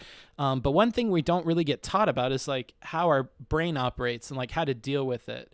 Like, we're taught that when we're hungry, we need to eat. When we're this, we need to do that. When we're thirsty, we need a drink, But I don't think we have a super good understanding of like cause and effect with the brain and like how to improve stuff, or like at a larger level as a society, how do we help people that fuck that up, right? Like, how do we give therapy to as many people as possible? Or how do we prevent people from even getting to the point that they need therapy? How do we make sure everybody stays mentally healthy? Like, I want to work on that, because I think that's going to take a long, long time to figure out. And I don't think the neuropsychologists are going to figure it out. They're having a hard time with it. And if they're having a hard time with it, I think we're going to have to fix it through like behaviors and stuff until that catches up, until like our knowledge of the brain catches up. And we're so far behind on biology stuff that I feel like it's going to be a while. So I'd rather focus on psych stuff in the meantime, because I'm limited by like the tools of my age. If neuropsychology and like neuroscience was like much further along, I would probably want to be there. But I feel like I got born into a body at a time where we still don't get how the brain works. So I can't do that. I would prefer to do that. That feels more scientific, but we're at a point where like we don't know that germs cause disease. Like we're at a point where like we have to do cause and effect on like behaviors and illness and like see what the fuck works and then work backwards from there. And so that's why I want to do psych, because I feel like that's what that is. So yeah, that's the field in particular that I want to do. Min-maxing our learning experience. Wait, why are you Bible thumping? When you receive what you perceive as a sign pushing you in one direction when trying to make a decision, do you believe it's the confluence of universal events what give you the psychological push you need to choose A over B? Or do you believe in a personified deity that puts things into place such that you are shown that sign? I don't know what it is. And I don't think it matters. Like oftentimes when I hit a 50-50, it's a 50-50. Like I'm going to go either way, you know? And so I usually like to defer the tiebreaker to something else. And I don't know if that something else is a God, or it's the other half of my brain, like just making a tie-break decision, or it's just some environmental factor, like the wind blew and it smelled like grapes, and so I ended up picking this other thing. I don't know what actually causes it, but I often like to leave like tiebreakers up to that thing, because the fact that something is 50-50 means that like my problem evaluation part of my brain is stuck, right? Like, okay, we've run the numbers, it's 50-50, so how are we going to break this? Well, I'd rather not break this with the analytical tool. That doesn't seem like the right tool for the job. That feels like we have a hammer, so everything's a nail. I think we should use a different tool for that to break the 50-50, and so that's just what I go to. It feels better than flipping a coin. And I think it invites like psych into it in some way, like, well, let's let the million-year technology here work its magic and see what it comes up with, right? That's what I like to think. Like it's either I flip a coin or I leave it up to like nature's coin. I think nature's coin might have better outcomes. I don't know. Maybe I'm just superstitious though. Holy shit, same. There you go, bud. Just a tough subject makes me Bible thump. Oh. There's so many barriers because that is how the world is really changed, and it is the conservative nature of knowledge to make it hard to change. Interesting. But yeah, I think that's, yeah. Like if we're an organism, if we're like a single-celled organism, I think the most impactful thing I could try to like improve upon is going to be like our DNA and our nucleus, right?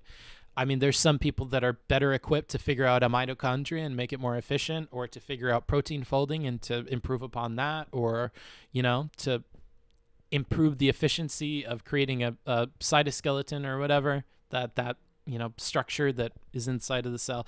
I don't know. Everybody has their different jobs. I feel personally drawn to editing the nucleus and the DNA and helping everybody in the future, like, live a better life. Like the way that I see society is it seems like we have this torch on fire that we keep trying to like continue and build upon. And it's like this torch of like knowledge that we've had. And I can see points in the past where we dropped it, and it's such a detrimental thing. But I think that's how we measure our progress to some extent, or at least that seems to be how we're doing it in hindsight. So I don't know. That's just where I want to put my time and energy. You have a nice ass. Thank you. I understand the mitochondria. It's the powerhouse of the cell. It most certainly is. What if you could help mold the mind of our youth by becoming a TikTok sensation? True. Well, like low-key IRI, I've been thinking that's what streaming is for me, bro. Like if people kind of like copy streamers, or at least use streamers as one of like the main influences in their life to determine what is good or acceptable or normal behavior, I love the idea that I'm that for people, for so many people that just like come and go all the time. Because that's how I view myself in relationships with friends. It's like if my friends like add up the personality traits and decisions of everybody they know, and then divide that by what is expected, and then they create some idea of how they ought to act, I want to like push that in the right direction, right? I want to be like such a positive force. I might like overcome negative people and shit like that, right? So like if you're listening to Destiny, he's telling you to debate and like this shit's not logical and consistent, whatever, that might help some people, sure. But I also want to balance that out with like feel for people, bro. Try to be empathetic. Like what's going on here? Like hold up, what's going on with this? Like I'm trying to give you more. I'm trying to give you more than like what you're getting right now. And it's kind of a fun place to fill.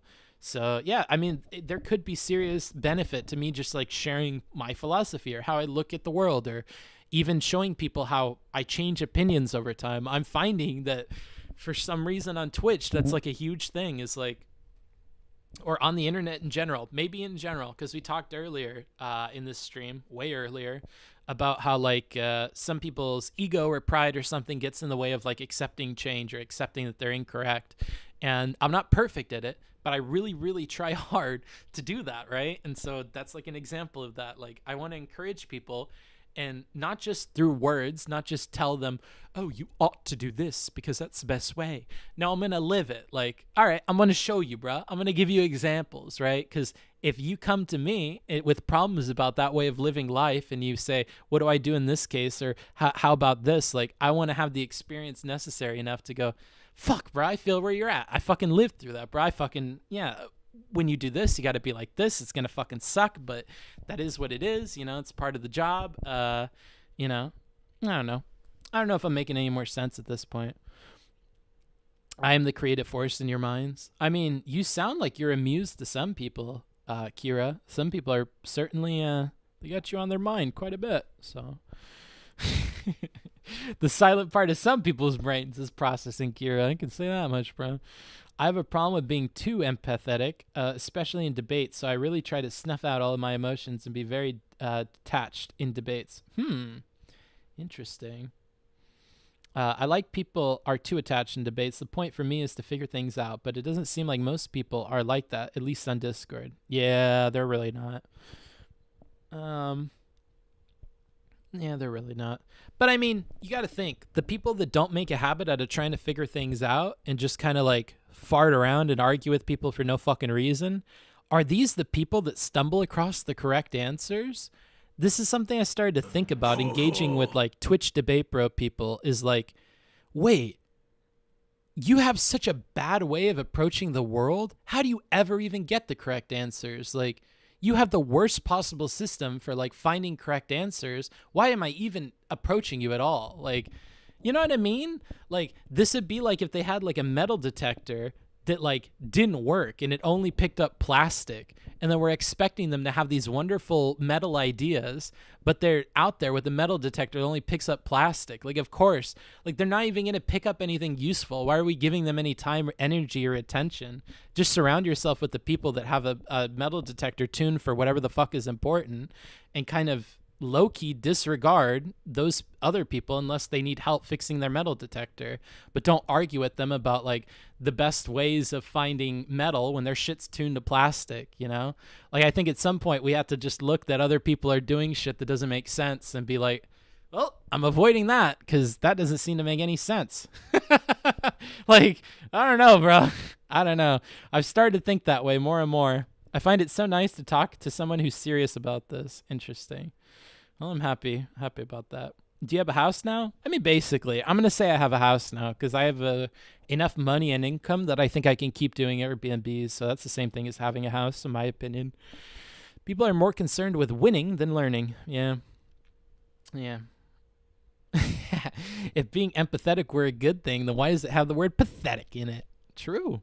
It's a fucking good-ass point, dude.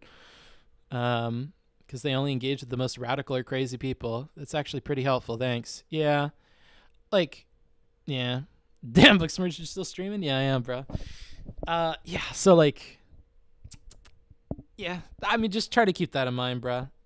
I feel like that's really helpful advice, if I'm being honest. Like, maybe some of the most helpful that I've given on here for you guys, given who you engage with, like, every day.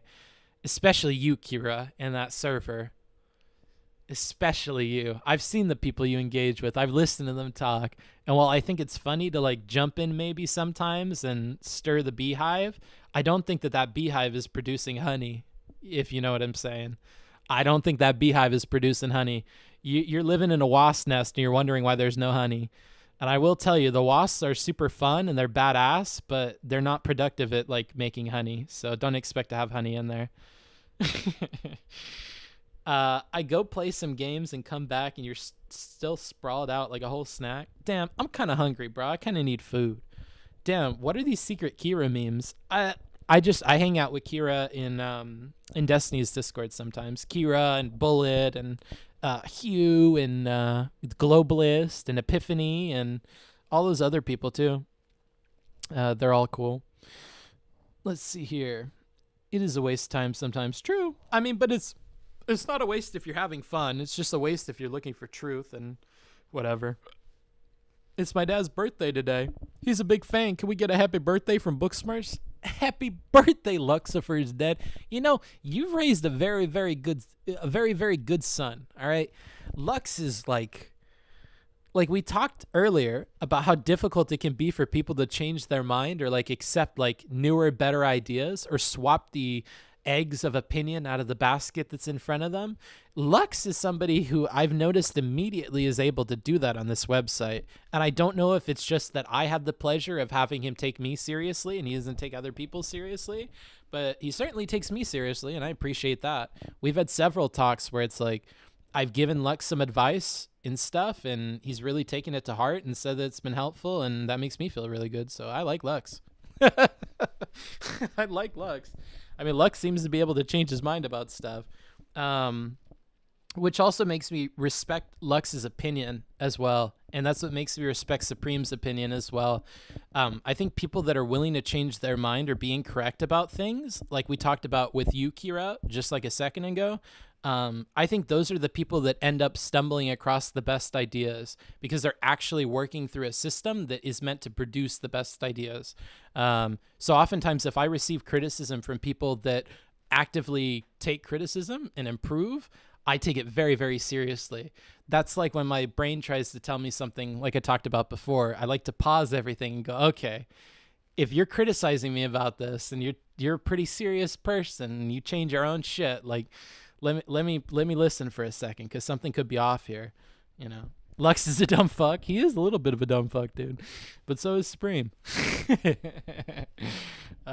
Yeah. But yeah, I don't know. You're a lucky guy. I feel like I'm a lucky guy to have some of these people in my life at this point. Like, the friends that I had previous to this were real big shitters, so I'm happy to like have some real OGs in my friend circle now. And there's people I can't talk about, you know, on stream very much, but you know, if you don't hear yourself mentioned, don't feel bad. It's just Supreme is a streamer and Lux is in the chat, so I can talk about these people. Based as hell. Yeah, I like surrounding myself with these people, dude. I hope I can just keep doing that, bro. I hope I can keep doing that, you know. The only problem is, like, and this is going to sound real, like, feels bad, man, but it feels even worse when you lose people that are that good, though. So that's the only problem with it.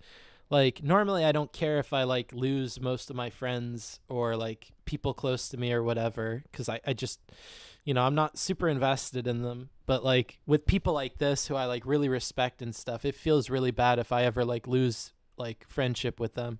Or if they, like, you know, like with Patrick, my friend that passed away, like, that was super duper unfortunate. That made me think, like, damn, I don't know. Streamer's kind of weird. This is true, IRI. Oh, IRI is another one of those people. I take what IRI says super duper seriously. Yeah, but streamers are kind of weird. I mean, we've talked about this. All the streamers are really weird in their own unique ways. Some of them in malicious ways, some of them in different ways. But yeah, all of them are weird. I'm weird too. Internet people or real life people? Technically both. I mean, because of my job, it's difficult to talk with people that don't do this job. I used to talk with a lot of people that don't do the same job, and I'm just kind of sick of that. Now that I'm an adult, I really want friends that understand what I do for work, because it was so lonely being an essay writer, and I've had so much camaraderie, like being a security guard and having security guard friends, or being a streamer and having streamer friends. So like Supreme, IRI, fucking Too Mad. Like, being friends with these people is really rewarding, and it's nice to have somebody that understands like what you're going through and stuff. And that's like, it's tough to put like a dollar sign on that. It's invaluable. But yeah, even Steven sometimes, dude. Like, Steven doesn't have the emotional like wherewithal to like help me in the ways I wish he could help me. But there have been times where like I've been really down and I've like been able to talk to Steven in private. And Steven, I will also say, has been like a good friend. Steven's been a good friend, you know, much less so than everybody else, because I talk to him so like less frequently. But you know, him too. Even Steven, bro. Yeah. Oh, you know what? I don't talk to him a ton, but I had a really good talk with Lycan. Lycan was cool to talk to about streaming stuff. Again, it's nice to talk to people that like do something similar or at least understand the space. Steve is emotionally stunted. It's not the only kind of stunted, bro. This is really wholesome. Yeah, this is too wholesome. Maybe we got to end the stream, bro. It's a good place to end it. I love all my friends, dude. If you're my friend, I'm happy to have you in my life, dude. And if you're not sure we're friends, it's probably because I don't. Oh yeah, especially as time goes on, a lot of people disappear. Yeah, and as you get older, I imagine they do as well. Destiny's capable of being a human. Yeah, he is. That feels like that little Iron Man thing that says like proof that Tony Stark has a heart. I feel that comment kind of feels like that. Lycan seems like a really good friend, even if he has some naive takes. Yeah, I don't know. I talked with Lycan about some debate prep stuff. Was it today? It might have been today. If it wasn't today, it was yesterday. I'm interested to see how he ends up using those points in his debate, but we'll see. Yeah, so I enjoy talking to Lycan. Lycan's cool. The only thing with Lycan, dude, is I treat Lycan like female reporters treat Henry Cavill sometimes, bro. I just can't help it, bro. He's so fucking handsome. I can't help but point out how handsome he is. I didn't point it out once in our entire private conversation, and I'm proud of myself for that, but boy, does Lycan fucking throw me for a loop, dude. Oh shit. How long are you in Mexico? Until I think it's like mid-April. Yeah, I'll be here till mid-April. Anywho, Sweet Cheeks. You call me Sweet Cheeks? Goodness gracious. Alrighty. Let's see here. I'm gonna find a place to put you guys for the night. I think we're just about done. We're 8 hours in. We're having some good fucking feels good, man, stuff going on here. I'm kind of tired. I'm kind of hungry. I'm sure my neighbors don't appreciate all the noise. But let's find a place to put you. 8 hours. Basically. 7.5 hours we've been doing this. Holy shit, I'm like a real streamer. All right, with Destiny, Will Neff, Sky, Riley Grace, Rochon. Why not do Riley Grace, Rochon? Do you guys want to go to Riley, or do you have any preference? Let's see. I've always thought Lycan was kept around to relate to the dumb fucks in the chat. Interesting. Why are you in Mexico? Oh, you are in Mexico. Yeah, I'm in Mexico. I'm in Playas de Tijuana. So I'm literally like right by the beach. I think he'll appreciate being Lycan to Henry Cavill. Yeah. I'm glad I caught you. I just woke up. This is a really nice stream. Dope, dude. Finding good people that you enjoy talking to is tough. Yeah, it is, dude. Thanks for the stream. Yeah, guys. All right, RGR it is. We're heading over to RGR/raid. Raid channel. RGR. Boop, boop, boop. Select. Start raid. All right, jump in, everybody. It's been a good stream. If on your way out you want to toss a sub or anything else, you're more than welcome to. But yeah, I appreciate all of that. If you want to donate, !dono, you want a sub, whatever, that's cool. If you want to support me on Patreon, that's the best thing you could possibly do. I really appreciate that. I plan my monthly expenses around that, so I use that as like a rough income figure because Twitch kind of fluctuates quite a bit. So yeah, I enjoyed talking to you guys. I'll catch you tomorrow, Monday, noon. We'll do our book club. Have a good one. Bye. And then for the YouTube people, hello. YouTube. How is YouTube chat? Whoa, I thought this was Melina. No, it's not Melina. Book, I love TJ. Have a good one. Yeah, I'm liking it too so far. And people were saying it was going to be unsafe and this, that, and the other thing. I haven't felt too bad about it. But anywho, good night, YouTube chat. You guys have a good one too. And I'll talk to y'all.